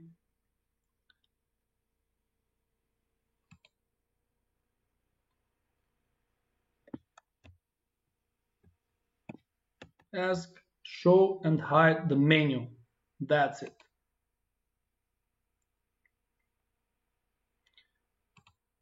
Okay. So we had this hide menu and show menu. You already know these functions because you had it on main.js. I just extracted the logic. We just added this export to export it. Also the start experience you already know. Also for the play button, which just gets a reference to this play button in HTML. with ID play button, this one. Then adds a click event listener to the play button to start, the experience. And that's it. We have also the manual logic here, separated. This play button, as we saw, is exported to main.js, and we pass the controls to it here, because we don't have the controls. You see the functional programming, we don't have the controls on this file, on this module, so we call this function here and we pass it from here, from main.js, because we get it here, we get it from setup scene. Okay, so we import the setup scene from scene.js. Importing the setup scene, we destructure these variables for camera, controls, and renderer that we get from setup scene. And then we pass these controls also here on setup play button, and then we use it here on menu.js. That's it, the logic. What else we have? We have setup event listeners, that again, it takes controls as a parameter. Setup event listeners, okay, here. And this is the logic and the code for the functions onKeyDown and onKeyUp. The object key pressed that, remember, we created in the last tutorial is from this movement file, which is a separate file. Movement here. We have this key pressed, which is exports const key press, so we can export this and we import it here from movement. We also import this show menu from menu.js that we already saw, and we add the controls parameter, which is the pointer lock controls, and this passed on main.js here. Setup event listener, we pass controls that we get from setup scene. Okay, the same logic, you see the beauty of functional programming. And then we add the event listeners to the document, which is the whole page. So we have key down, we have key up and unlock. Okay, so key down is the event when the key is pressed. Okay, key up is when the key is released, and unlock is when the pointer is unlocked. So here we add an event listener to the controls to show the menu when the pointer is locked. Show the menu. Okay, we already did this part for these functions. The event is the object that has the key property. So event.key in key pressed. Check if the key pressed by the user is in this key pressed object. If yes, we will set the value to true. So if the user presses arrow up, we will set this false to true. If the user presses arrow right, we will set this to true, and so on. Okay, if the user, the key that the user presses is not, we will set it to false, as it is by default when the key is released for the onKeyUp. So the same as for key down, we set to false when the key is released. So if the key is in this key pressed object, we set it to false when the key is released. So the user releases the key, we set it to false if it's already true. Okay, this is for the event listeners. we have this movement that we did in this tutorial, that we fixed and updated for smoother experience. So yeah, I added some comments here, details comments, so you can read for everything. But yeah, just to make a recap, we have this update movement, always exported. It checks delta, controls, camera, and walls. Okay. We get these parameters from setup rendering, where this function update movement is called. And if you see here in rendering.js, we have this function setup rendering. Okay, you see these parameters. Okay, so we take them from this setup rendering. And setup rendering gets the parameters from main.js. This setup rendering gets these parameters from main.js because it's here, setup rendering. Because yeah, we get it from setup here because update movement is called here in the in this rendering.js. Okay, you see, it takes these parameters here where we call it.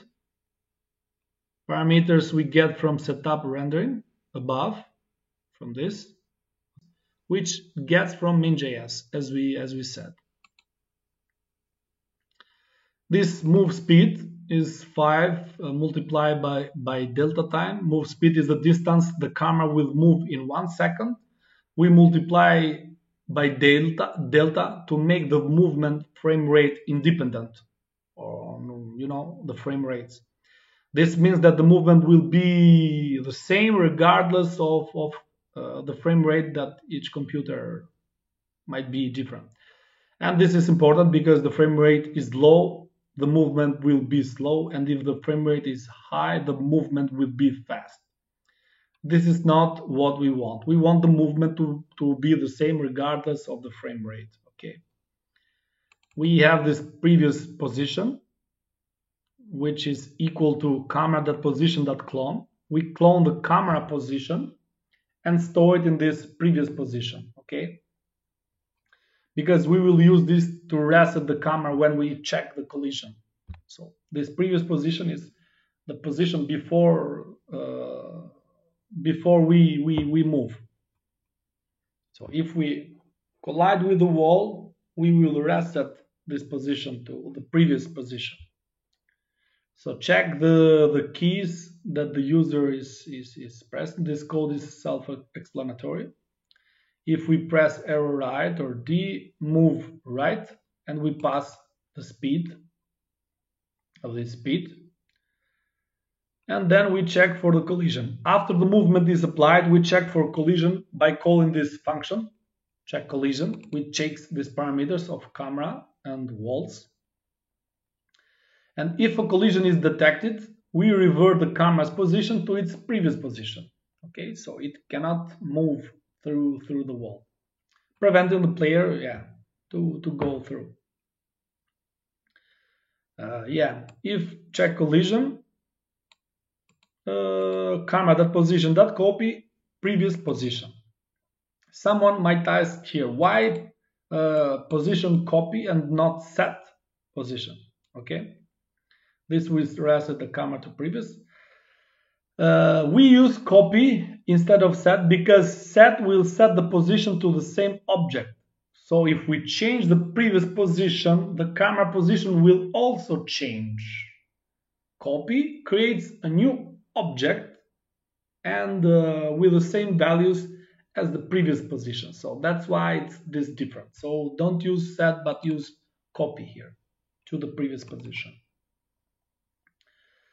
Okay, so we export this check collision because we need it. Check collision checks the camera and the walls as parameters and returns true if there is a collision.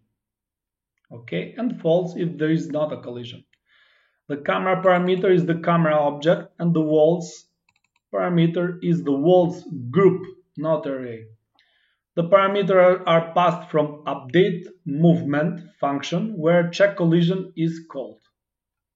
Okay, we have this update movement that has these parameters, and we get this from there because we call this check collision inside update movement.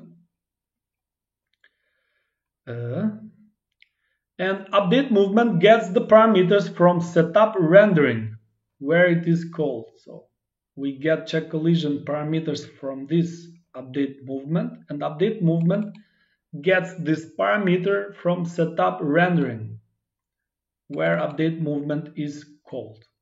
And setup rendering gets the parameters from main.js. You see, setup rendering gets these parameters, camera, etc. from main.js because we are importing them here from the files. And this is the logic.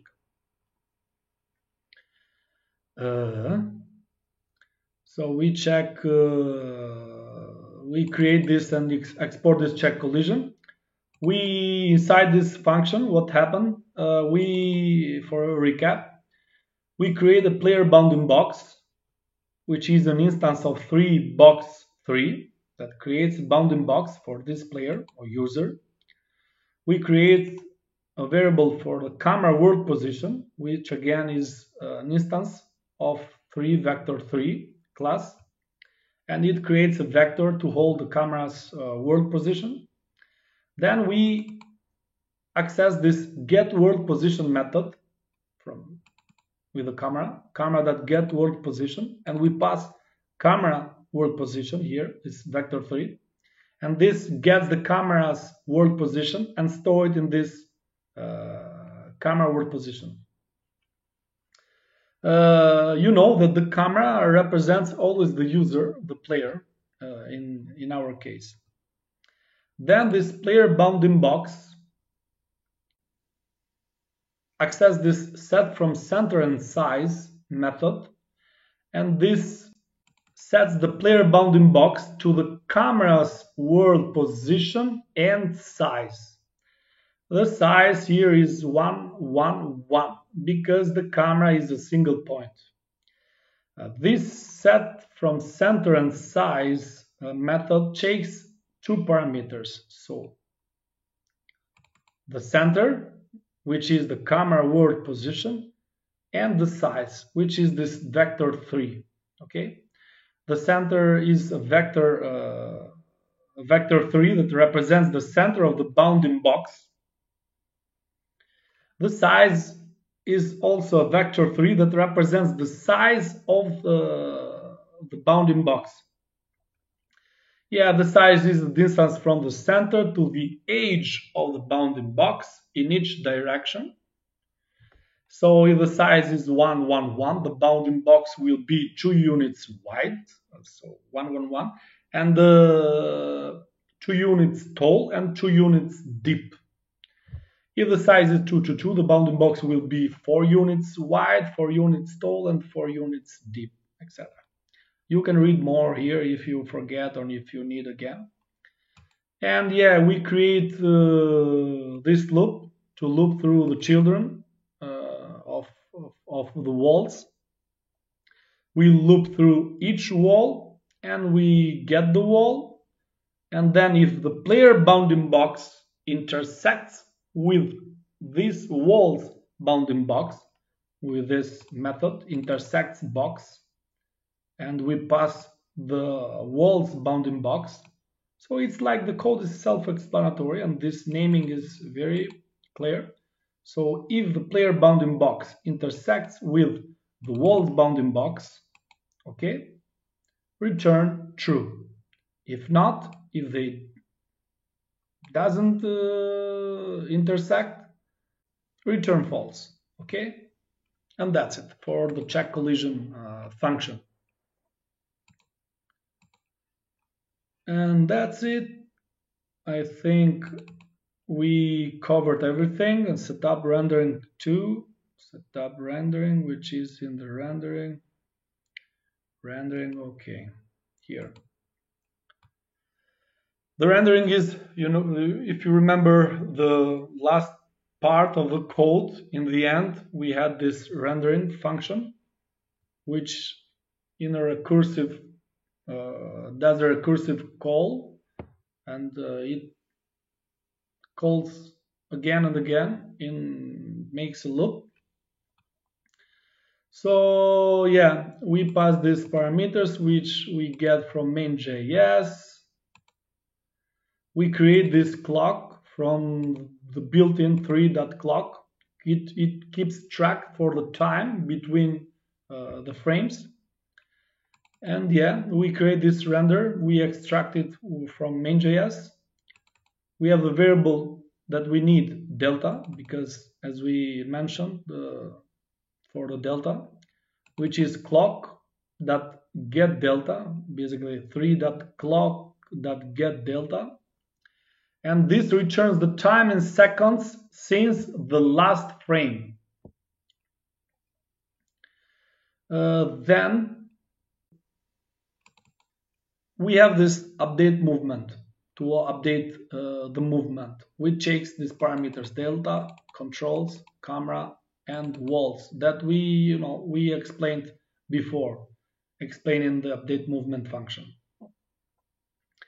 We create this variable distance threshold and set it to 8, for example, or you choose to set the distance from the player and the painting, okay?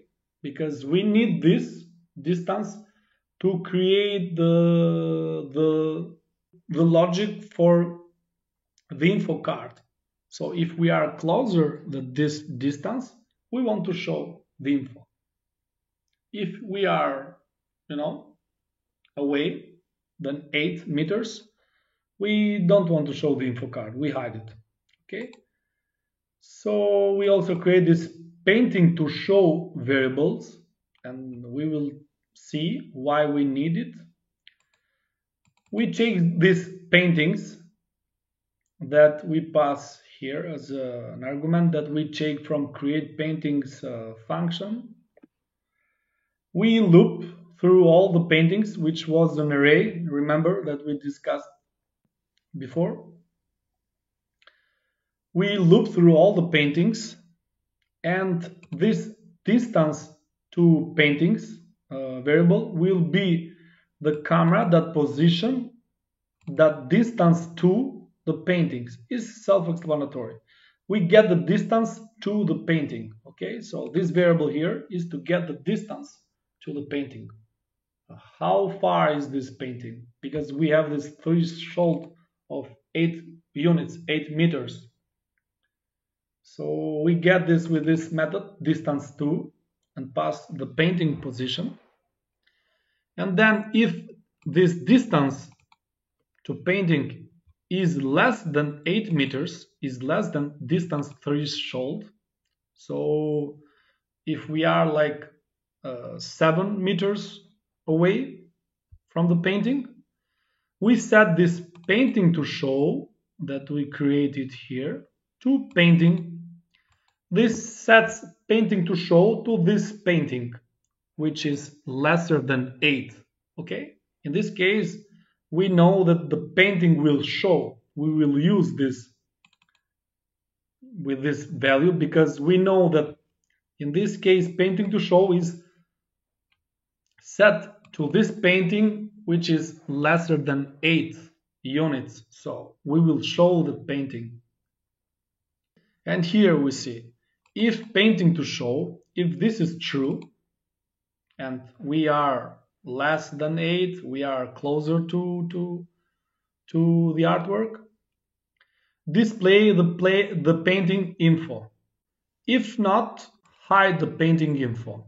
And this to display, as we saw already, we get it from this display painting info and hide painting info, which is from paintinginfo.js here. Okay, displays this element, and hide just removes the class show, and display adds this class show, because to this element with ID painting info we add the class show when we want to show the painting. We remove the class show when we want to hide, because we have this in the styles. In the end, you will see we have a style for the painting info show. So painting info.show, for the class of show, we apply these styles. And we remove or add, and we have the other styles as well. And that's it. I think we covered everything. Yeah, I think we covered everything. So this is the refactor. I think you like it more like this. Yeah, leave me your thoughts. What do you think about it? And this is for this tutorial. Let's finish here. Thank you for following this, and see you.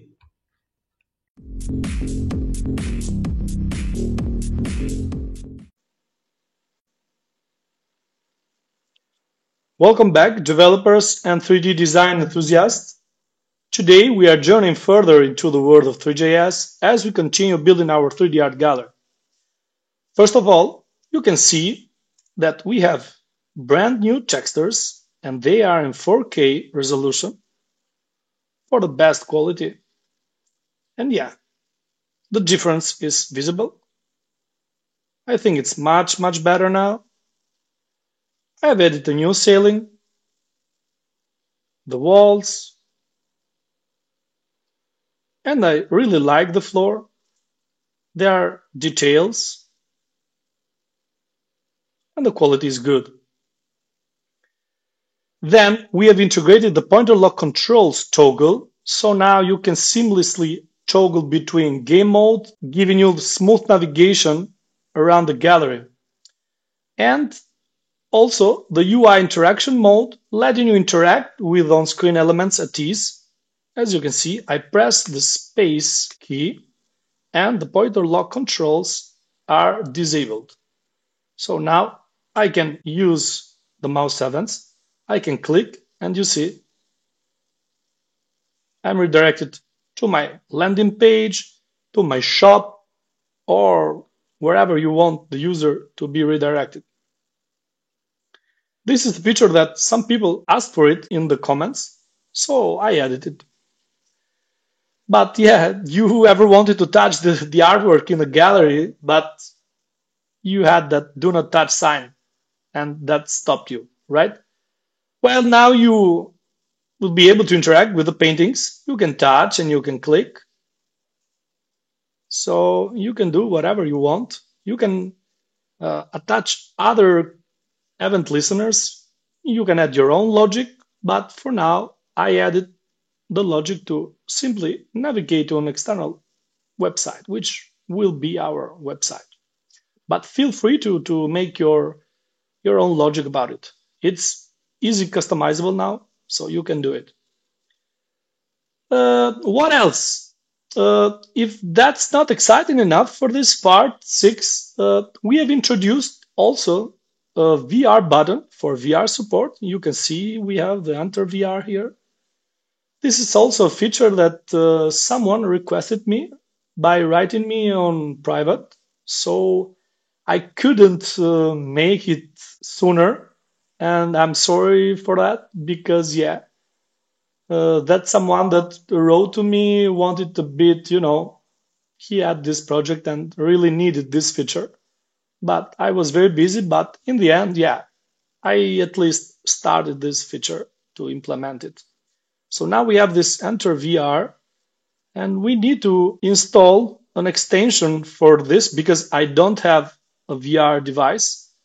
And of course, I cannot test it because I would need a VR device or headsets. But if you don't have it, but you want to implement this, you can download an extension on Google Chrome. And that extension is called, I think, WebXR Simulator. WebXR Simulator, yeah. Yeah, it's this one. install it, and then go to your project,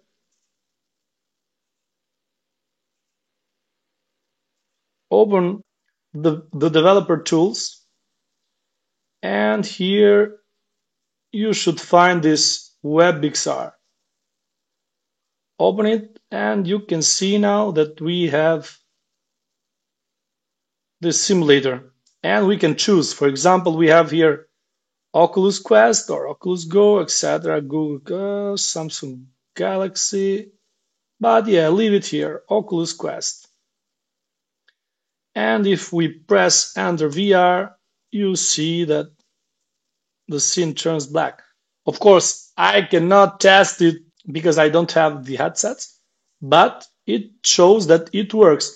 And if we go to the console, you see WebXR session started because I console logged this. So it means that it works. We will go further into this and we will explore it together. But follow me on this part 6.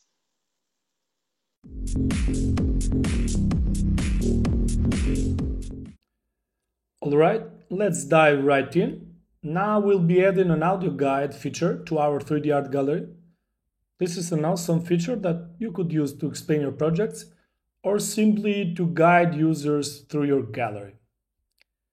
And for this, let's start by setting up some basic controls for our audio guide in our HTML. Here, we will need a div with a class of audio controls and 2 buttons, one to start the audio and one to stop the audio. So the shortcut for that is audio controls and 2 buttons. Shortcut again for button, start audio.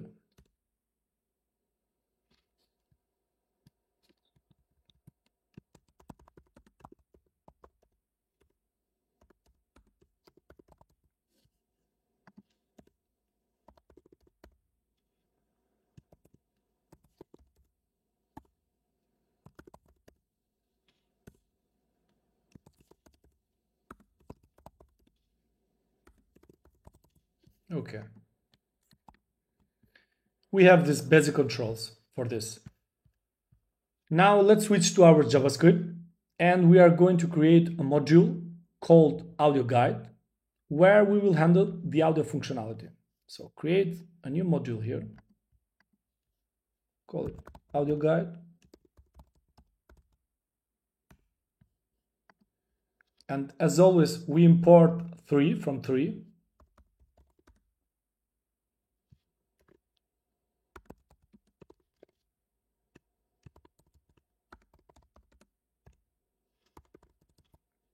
Okay.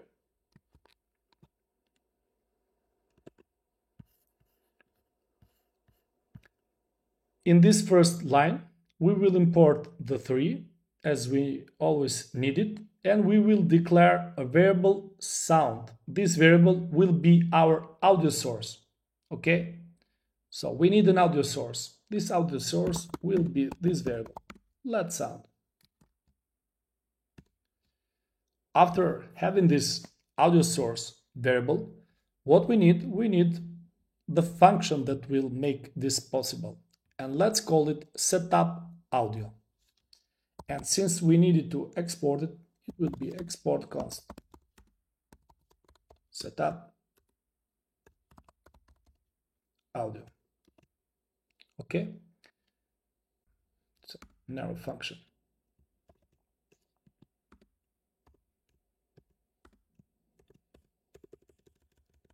Because we will need everything here inside.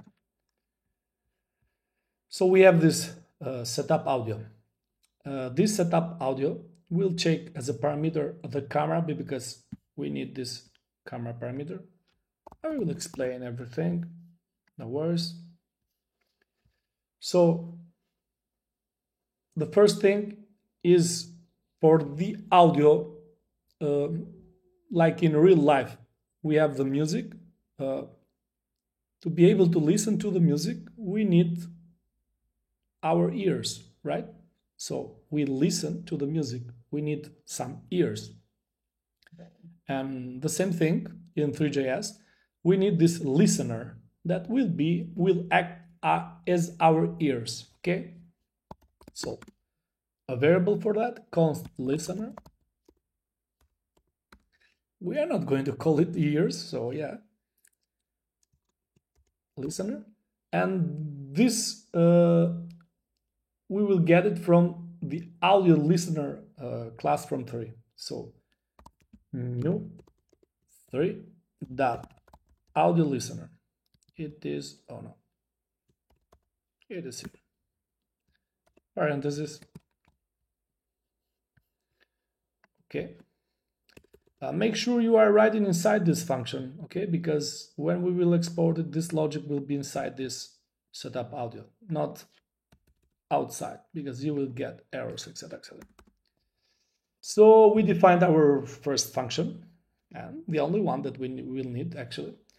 This takes the camera as a parameter, and now inside this function we will create an instance of this 3 audio listener that, as we said, is essentially our ears to listen to the audio. And the last thing is this listener will be added to the camera, because, let me explain, camera dot add, we pass the listener. This means that as the camera moves, the sound will change accordingly, creating a realistic audio experience, okay? That's why we attach this listener to the camera. After that, what we need? We will need to create a new object, which is 3.audio, to pass our listener. This will represent the audio source in our scene. Let me explain. We have this variable that we created, and we said that this will be our audio source. So sound equal to new 3.audio. And to this audio, we pass the listener.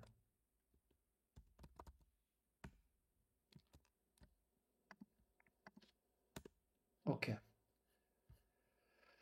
This will represent the audio source. Now, what we need?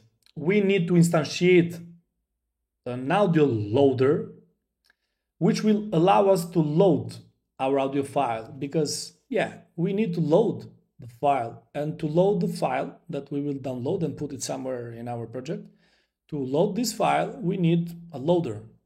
And this loader is from 3.audio loader. And that's it. We will create for this const audio loader. And this audio loader, as we said, will be instantiated from 3.audio loader. It is here, audio loader. Parentheses, don't forget.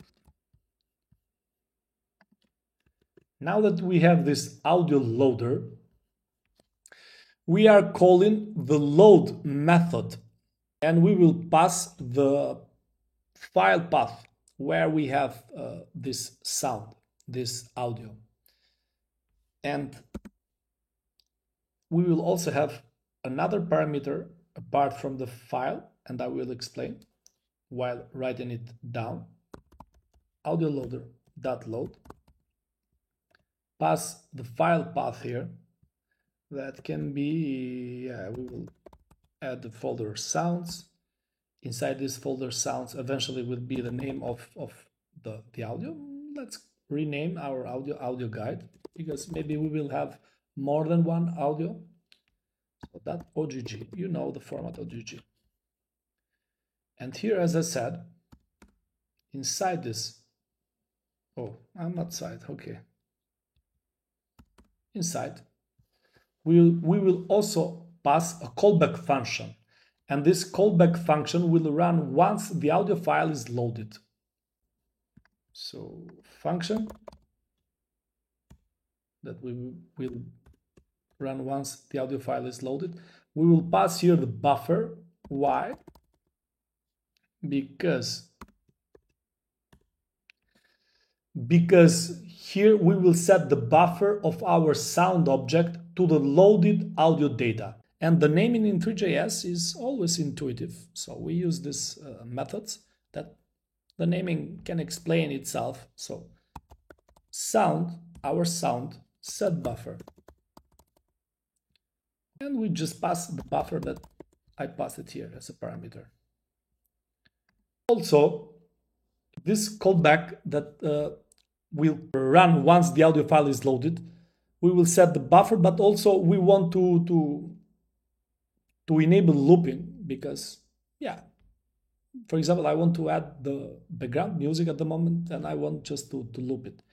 The same thing, the naming is self-explanatory of this method. So sound that set loop, and you set it to true. Simple as that. Also, you might want to adjust the volume. Sound that set volume. And from a range from 0 to 1, you can choose 0.5. Okay. Make sure everything is inside the curly brackets of this setup audio. Now that we have this sound and we created the loader, we need two functions. And we create the start audio, the function to start the audio, that we will call it, and also a function to stop the audio. And these two functions are pretty straightforward. Okay. So export const start audio.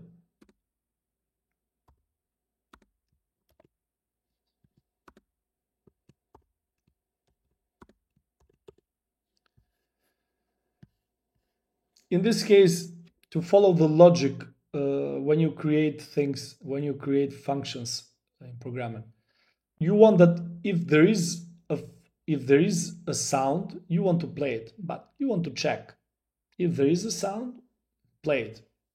Then if it's currently playing, then pause it. Okay, this is the logic because you had the sound. Okay, now you just want to start or stop it. Export const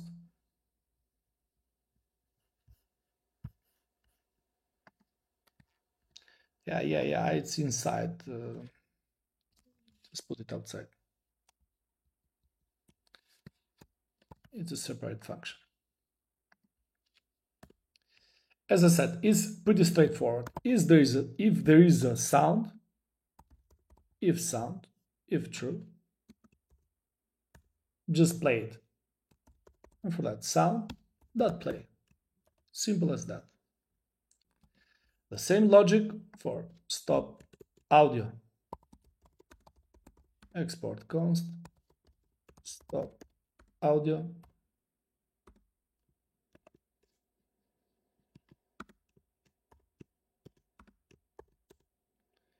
If sound, if it's currently playing,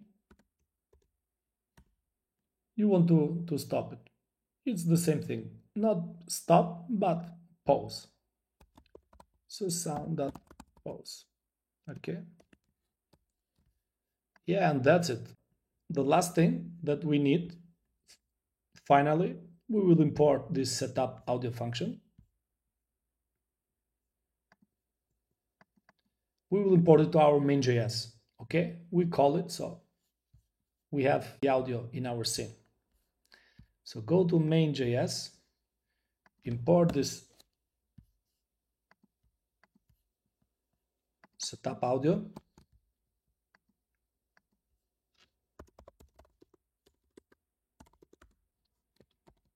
Okay, it's not a default export, so don't forget the curly brackets. You know that, I know. From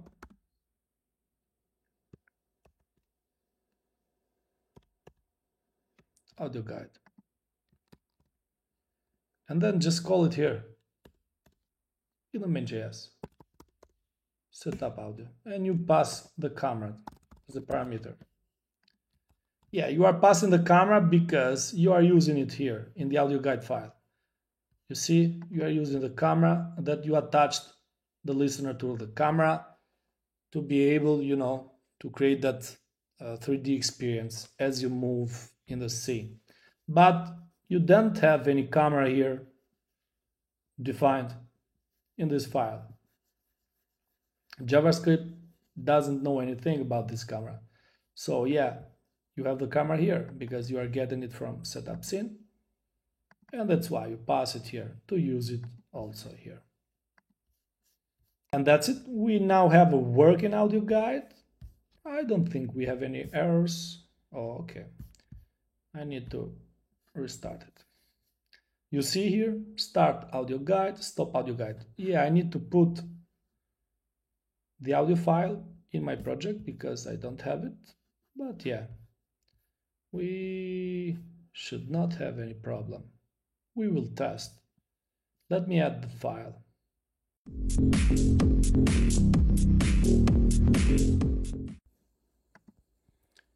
Okay guys, before we continue with the new functionality of the pointer lock controls to enable or disable them when we press a key, I just want to add a small fix for the audio guide file, because sometimes you may have some issues on playing the audio. Okay, you will wait for it and it will not play immediately.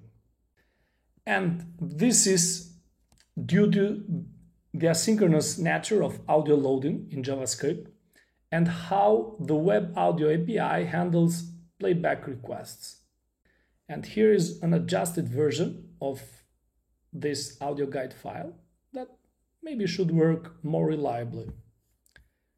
There are just a few lines of code, really. So we create first a new variable, and this variable will be called buffer loaded, and by default it will be false.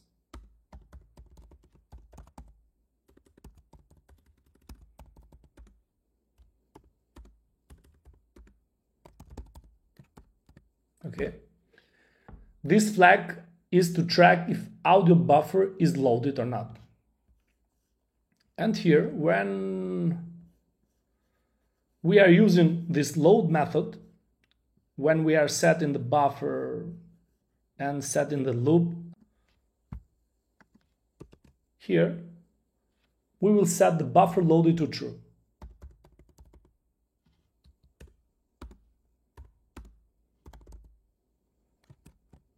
This will set buffer loaded flag to true once the audio buffer is loaded. Because yeah, we are using it, we are loading the sound here, we are setting the buffer, setting the loop, volume, and also the buffer loaded, it will be true. And why? Because here, when we are starting the audio, and here we have the condition if sound is true. So if there is a sound, we will add and. So if sound, but also buffer loaded, true. So if there is a sound and if the buffer loaded is true, so check if the buffer loaded before playing, then sound.play. And that's it. This is the fix. And that's all. It should be better now for the asynchronous nature of JavaScript. In this version, buffer loaded is a flag that tracks whether the audio buffer is loaded. We only allow the audio to be played if the buffer is loaded, okay? So that's why we set buffer loaded to true. This approach ensures that we don't attempt to play the audio before it's ready, which can cause issues or inconsistencies. However, please note that it may still take some time to load the audio data, especially for large files or slow network connections, during which the audio cannot be played. So keep in mind that.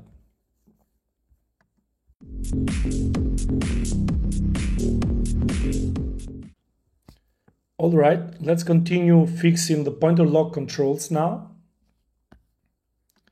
And here we should go to the file event listeners, because here is where we will make the changes for the pointer locks.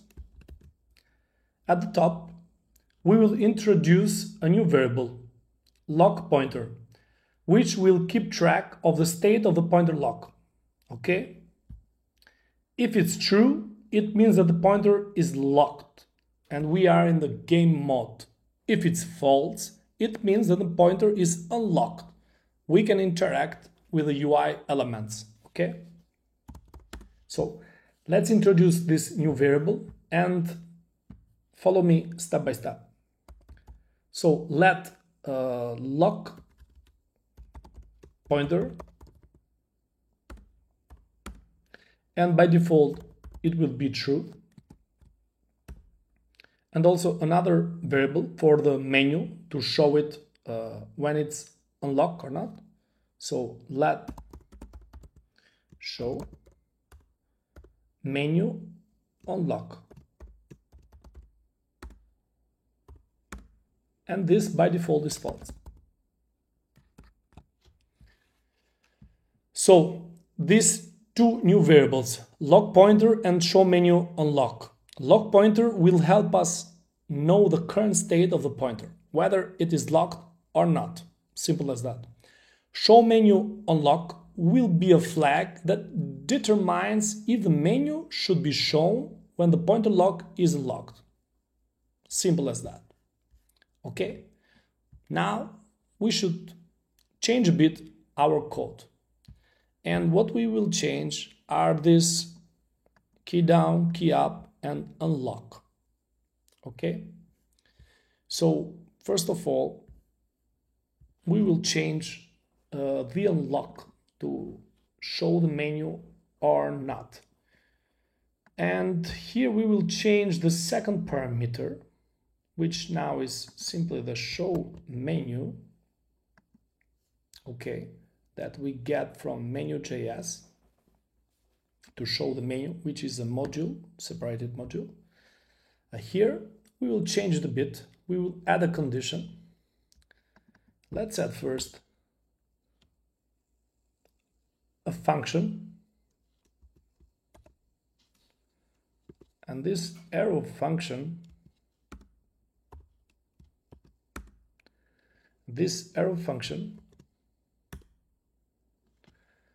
will check this condition.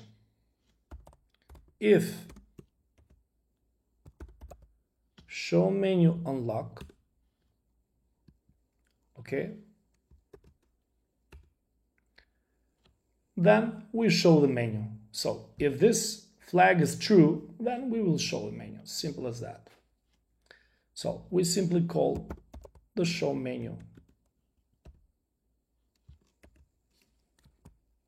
Okay, that you know we have it imported.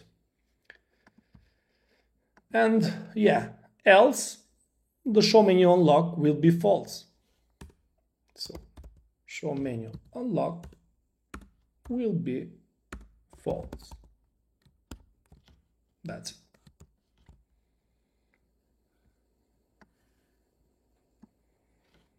Too many comments, but yeah.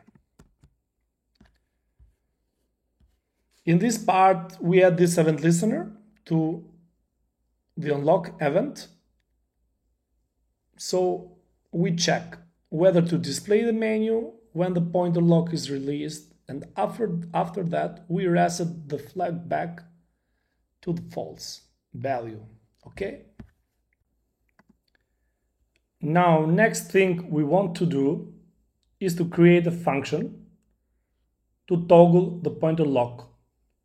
So let's create this function and let's call it toggle pointer lock. So function toggle pointer lock. It will take as parameter the controls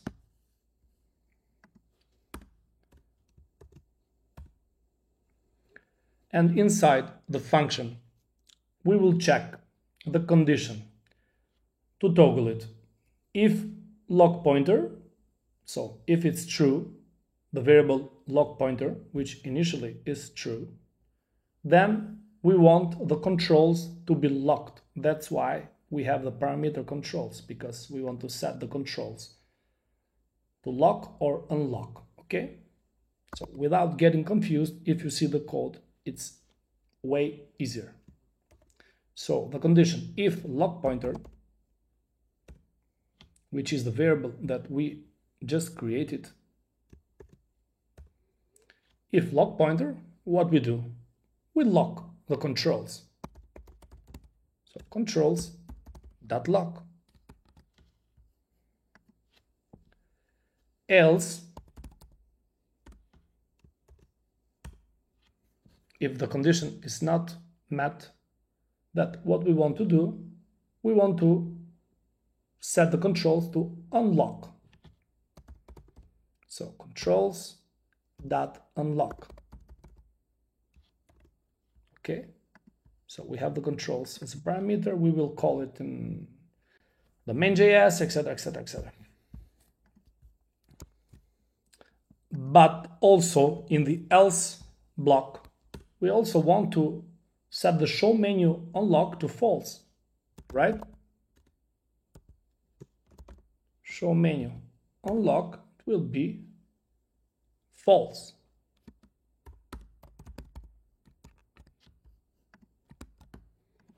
I hope this is clear. The last thing that we want is to toggle this lock pointer here.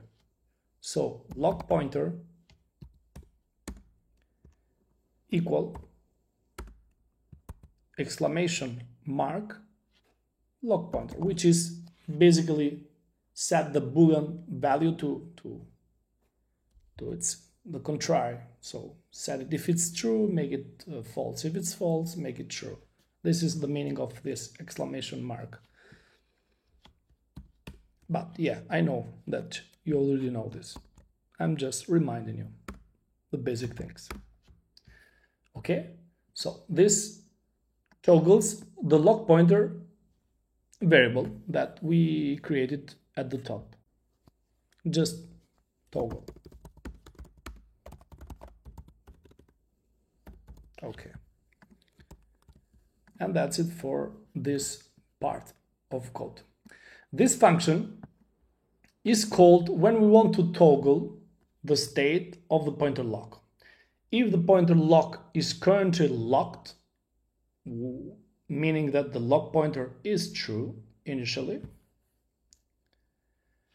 we'll lock, and vice versa, or vice versa in English.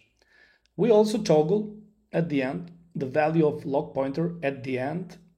So this function is keep it up to date with the actual state of the pointer lock.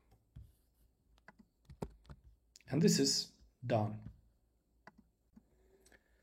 So now that we have this function toggle pointer lock, we can toggle now the pointer lock when we press a key.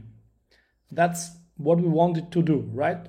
We wanted that press a key and toggle the pointer lock in game mode or using the UI elements. So being able to use the mouse events, okay? Since now we are not able to use the mouse events on click because the pointer lock controls won't let us. So with this function, we will disable or enable them based on how we want it to be. So we want the pointer locks to move, but when we want to click something, we want to stop and deactivate them. And simple as that, we will do it when we press a key. So this is a custom way function to make this, to solve this problem that we had, that some people requested in the comments. Okay, so we have this function, toggle pointer lock. Let's create a condition. No, not here, but we will create the condition inside of this onKeyDown event, because there is where the event keys are registered. You see event keys in key pressed, that we have an object. If you forgot, we have this key pressed, that if you want to check it quickly, okay, it has all these values, false or initially, and then we check them if they are pressed, etc. So this is to control the event keys that we press, the input by the user.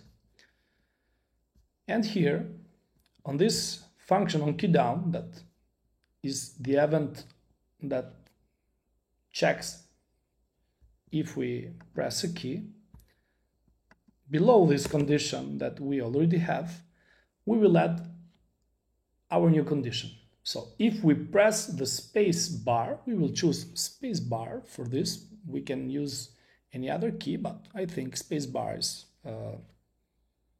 yeah, it's better, it's practical. So if we press the space bar, we toggle the pointer lock. So if it is true, it will be false. If it is false, it will be true. We toggle it. If event.key, the same, equal for the space bar is just an empty space here, we toggle, we call the function, and that's it, toggle pointer lock, and we pass as a parameter the controls here. This space bar, making again the summary of this function, will be used to toggle the state of the pointer lock, which means that if the pointer is currently locked, it will be unlocked, and if it's currently unlocked, it will be locked. Okay, it's playing with words. This is a convenience feature for users to easily switch between the game mode, the immersive mode, and the UI interaction mode, that we can use the mouse events. We can also add other checks for other keys that we want to use. For example, we can set a key to start the audio, we can set a key to stop the audio, we can set a key to show the menu, and many other things. We can do all of that, okay? Maybe we can use now the escape key. So if we press the escape key, what we want to do. If we press the escape key, we want to set the controls to unlock. Okay, press the escape and it will be unlocked. Also, we want to show the menu, so we will set the show menu unlock variable to true. Let's do it with code, so it's easier to understand. So again, the same thing. If event.key equal escape, which is the code for the escape key, we want to do a set of things. First of all, we show the menu. We press the escape key, we want to show the menu. If we are, let's say, with the pointer locks, you know, we press escape, show the menu, stop the pointer locks, or, you know, the exploring mode. So first of all, call the show menu.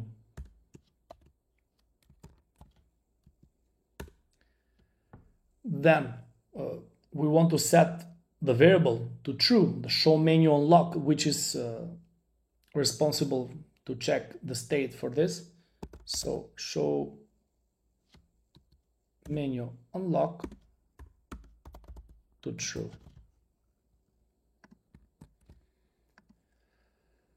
Also, we want, as we said, to set the controls to unlock. You don't get to be confused with lock unlock because, you know, for the controls, but I think now you are familiar with this. So set the controls to unlock.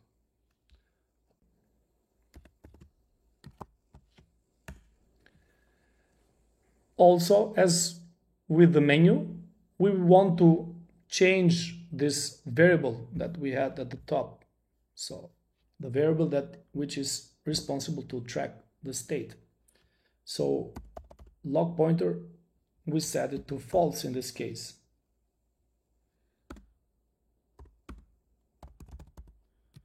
Okay, so the lock pointer is false. And that's it. We also have this for the escape key.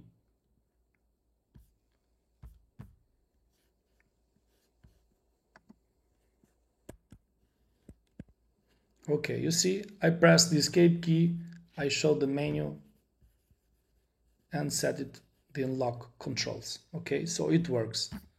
What else we can do? We can add also the enter key to start the game, to start the exploring mode. So if we press the enter key, what we want to do? Let's say now we have the menu. Okay, so what we want to do, and also the controls are unlocked. So if we press the enter, we want to hide the menu, and also we want to set the controls to lock and set the variable for that. It's easy. It's the same thing. You can do it without my help. So if event.key equal to enter, as we said, we want to hide the menu first. So called hide menu. Okay, that you see we imported hide menu and show menu from the menu.js, which we have here. Okay, you see we have two functions, show menu and hide menu, which basically will styles, they show or hide. Simple as that. Where are we? Okay, we are here. So if we press enter, we hide the menu. Also, we said we want the controls to lock. So controls.lock. Okay, and don't forget to set the variable to true. So the variable is responsible to, you know, to be set, because with that variable we keep track of the state of the pointer locks.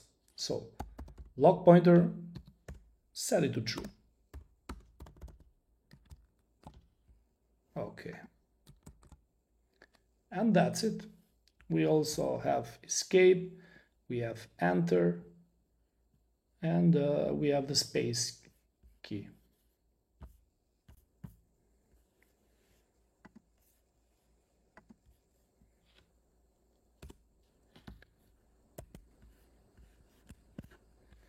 Okay guys, I was testing it. So the toggle pointer lock, when we hit the spacebar, doesn't work.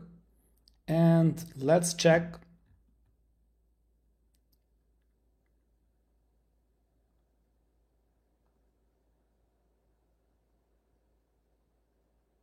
Okay, I see a few issues here that we should fix.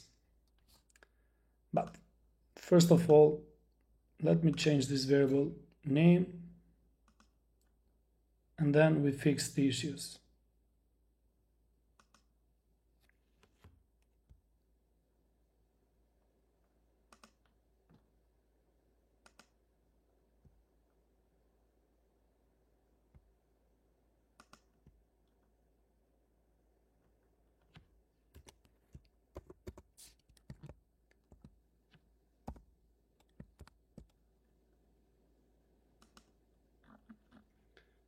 Okay.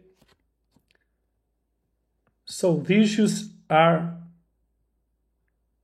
two issues. Three issues actually. The first are these two event listeners here.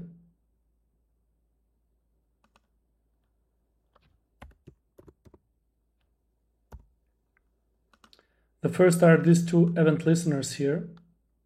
We should pass the event and the controls. Also, we should pass the controls here, because yeah, of course, we are using the controls. So we should pass here as a parameter the controls. This is a space, should be correct. So the only thing to fix are these two event listeners. Okay, so let's fix it.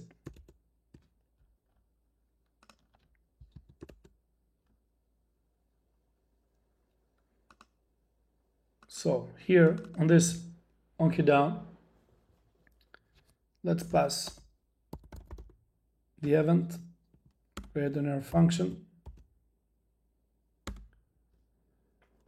and on this onKeyDown, let's pass the two parameters, event and controls. Okay, the same thing for onKeyUp.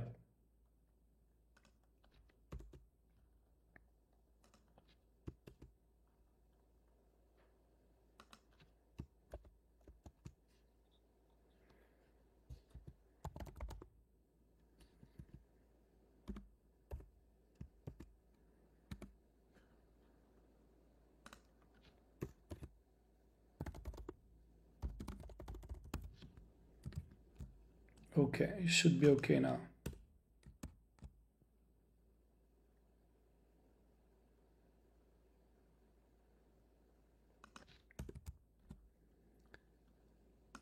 Here we have the controls, here we have the controls.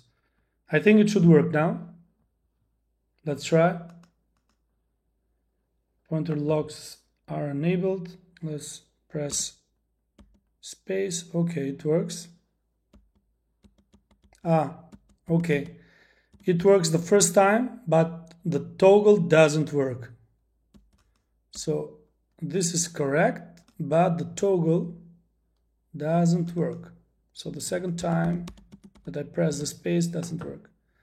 And probably is the problem here. Okay, I saw it here. You see controls.lock, the parentheses. Okay, we should call it this lock method. And yeah, I think, yeah, unlock parentheses. Yeah. I think that's the issue. Let's try. Press space, it works. Okay, press again, it works. Yes, now it works. This is fixed.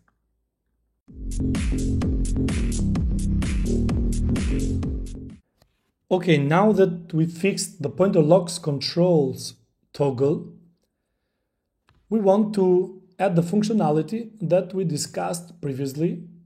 So we are going to help the users interact with our 3D scene by enabling them to click on paintings, which will then open up associated web pages. Something that many of you wanted to have.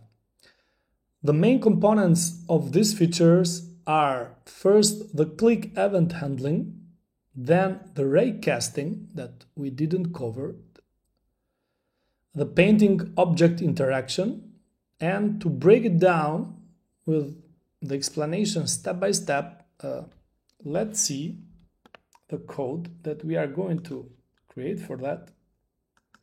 First of all, let's create a new module and let's call this module click handling.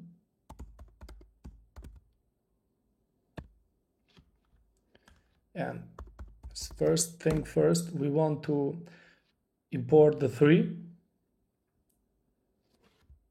Import 3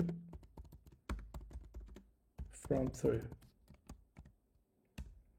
Okay, and before creating the function, because we need the function click handling, we need two variables. Okay, so these variables are the mouse coordinates and the raycaster.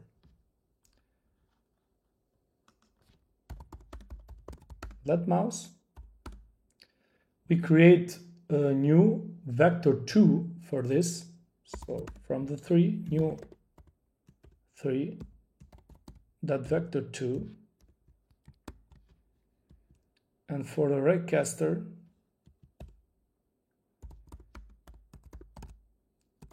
let raycaster, new 3, that raycaster.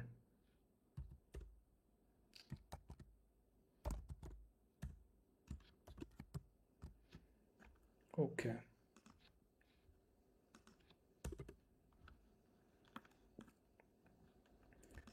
Now,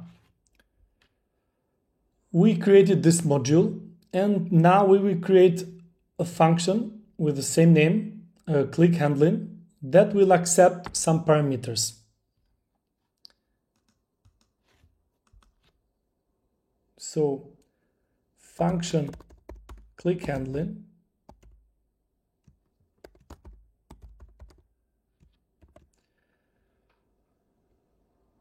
with the parameters renderer, camera, and paintings. Arguments, actually. So renderer, camera, paintings.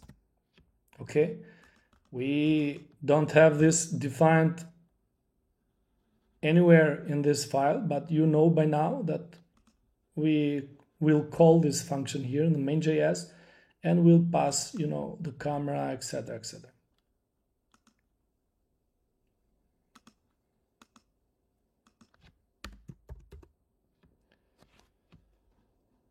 I will create this function and we'll explain it after writing it down. What I wrote and why, and step by step with the explanation of it, okay? But the first thing is we want to register an event listener for the click event. So each time a click happens, we want to register it in the screen. So later we know if this click was in the painting or not. So access the renderer, then the DOM elements, and we attach an event listener to this DOM element, sorry. So add event listener,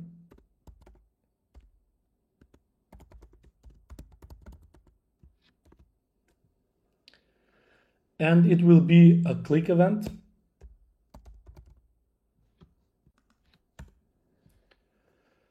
Then with an arrow function that we pass the event to use it.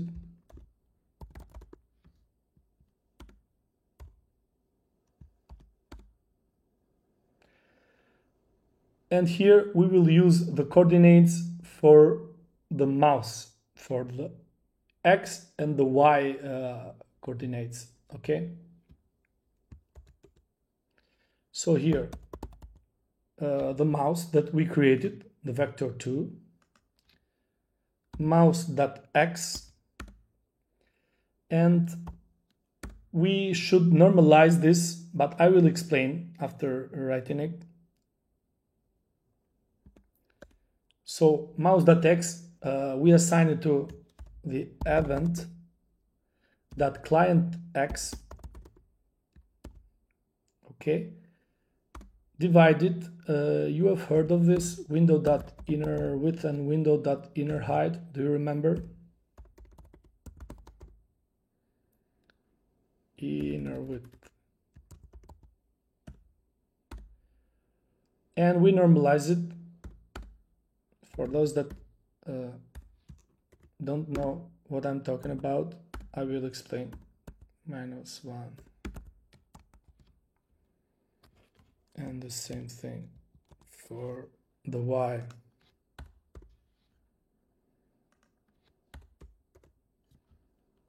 And here, inner height.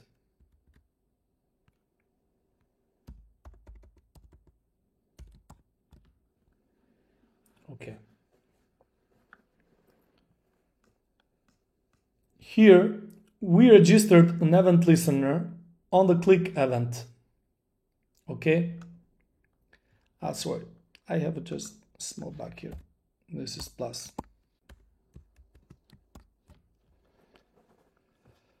We registered an event listener on the click event, and each time a click happens, we normalize the mouse position to a range of -1 to +1 for both X and Y.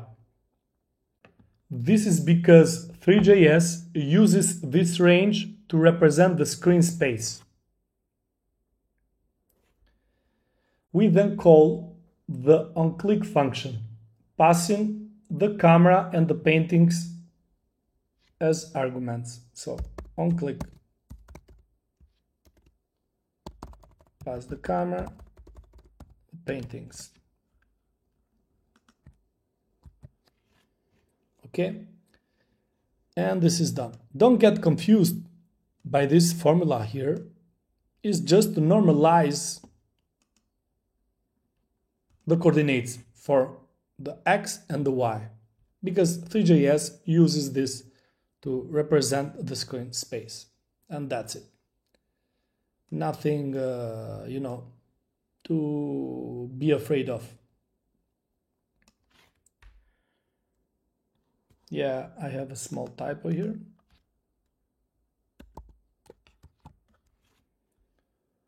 The next step is to implement the raycasting, and we didn't cover raycasting. We wanted to cover it when we made the collision, but I found an easier solution, so we didn't use raycasting on that part. Since we want to handle the click event using this raycasting technique, the raycaster, to explain it simply, is an object that emits a ray from a specific point in a specific direction. This ray can be used to check whether any object intersects with it or not. Okay? In our case, we are using it to see if the user's mouse, when it clicks, intersects with any of the paintings that we have in the scene. Here, we create the function onClick. We pass camera and paintings.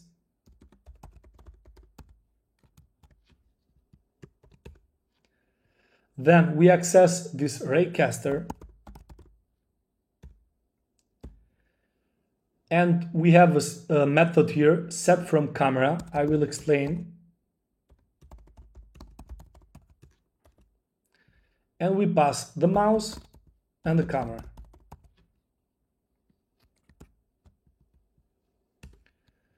Then we create a variable for the intersects, const intersects,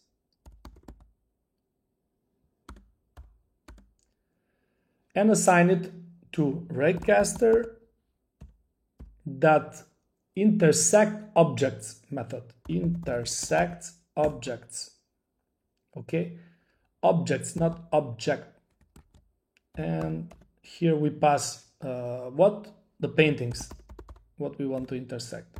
Paintings.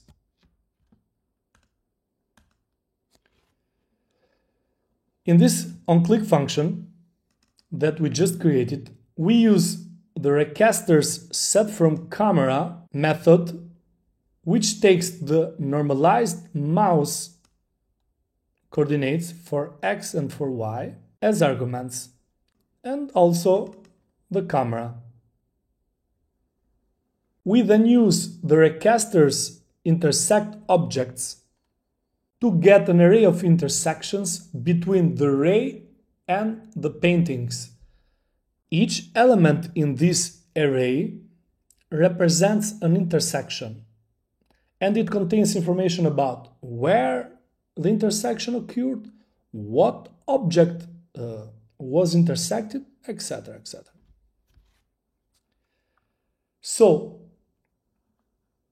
we have this. The next step would be to handle the case when the intersection does really occur.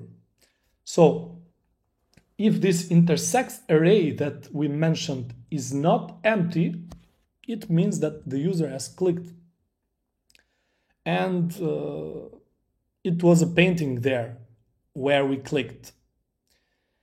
And in that case, when it happens, we grab the first intersection, which will be the closest painting that the user clicked on, and we will perform our desired action. In this case, we will just open a new web page. We will be redirected to our shop, our landing page, etc. So to implement that, add the condition if, as we said, if this intersects array is not empty, and for that in JavaScript we check with intersect. If intersect is greater than 0,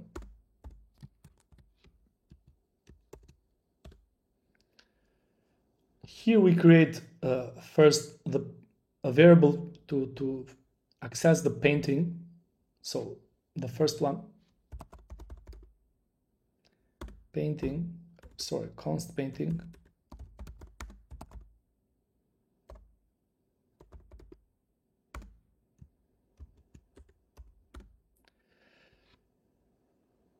The first that we get in the array, so intersects index 0.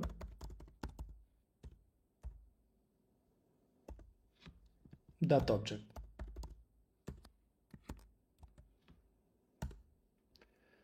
Here,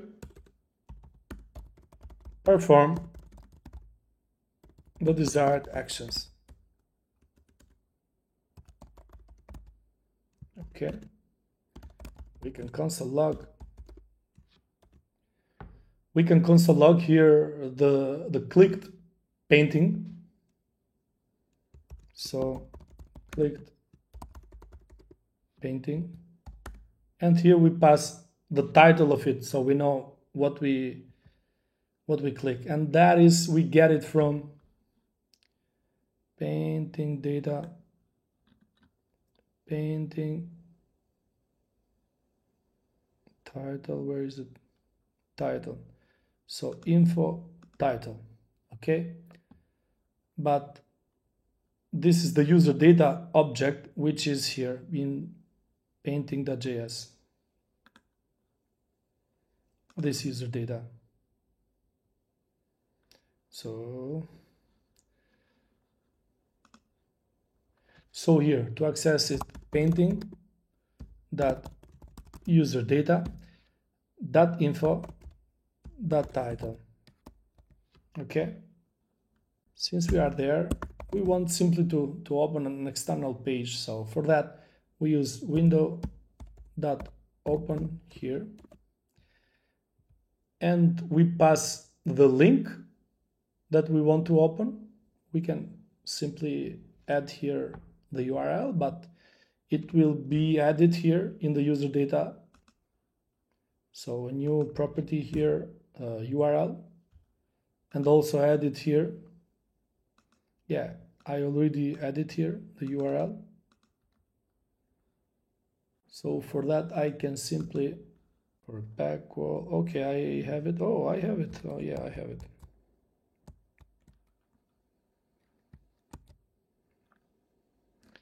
I can simply add the link here, and we also have the URL here. So for that, we can access this the same with painting user data info link. Painting user data info link. Open it in a new page. So blank. And that's it. It should work. The last thing here is to call this function, click handling, in the main.js, so we can also get these arguments, render, camera, and paintings. So here import it. Click handling. Okay.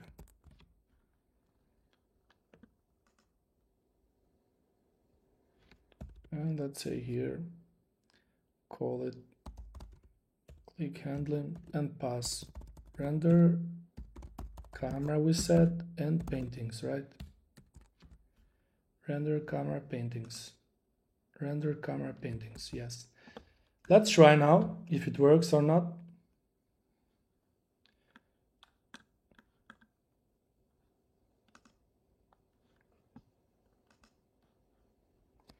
We disable the pointer locks first.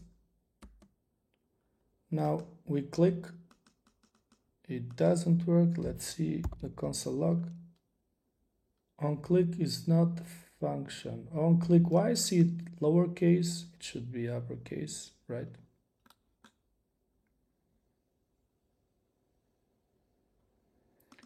OnClick.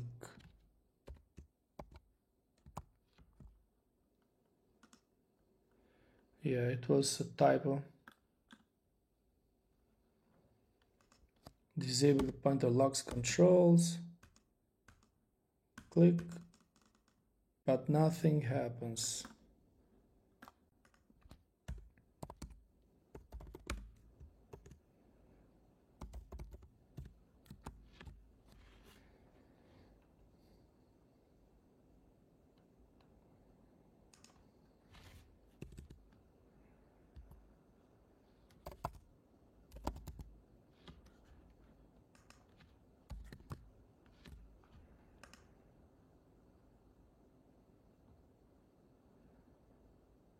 Oh, if intersects greater than 0, if intersects that length. It's an array, but I don't think this is the issue. Yeah, exactly. This is not the issue.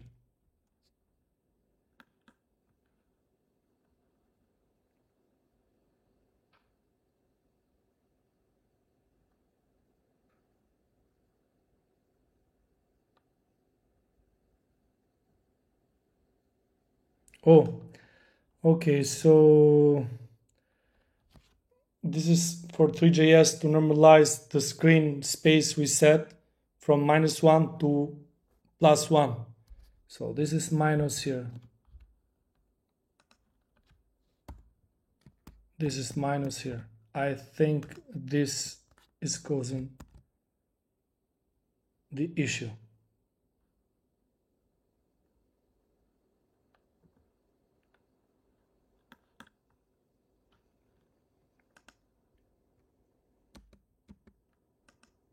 Yes, it works. That was the issue.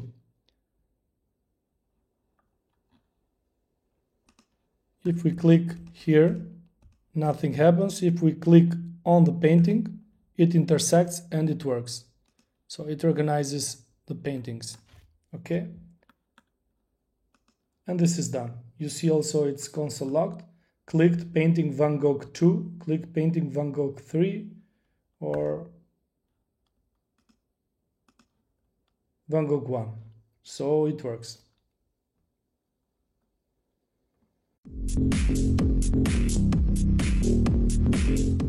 And that's it for this part of the tutorial, I think. We have implemented this feature that was requested. We also added the audio guide. Maybe we go and implement the VR support for our 3D art gallery. What you think? It would be nice to make a tutorial on it, but I will think and we can maybe add another tutorial about WebXR. Tell me your thoughts and if you would like to add this WebXR support for our art gallery or not, or if you have any other suggestion. Thank you for following me and see you.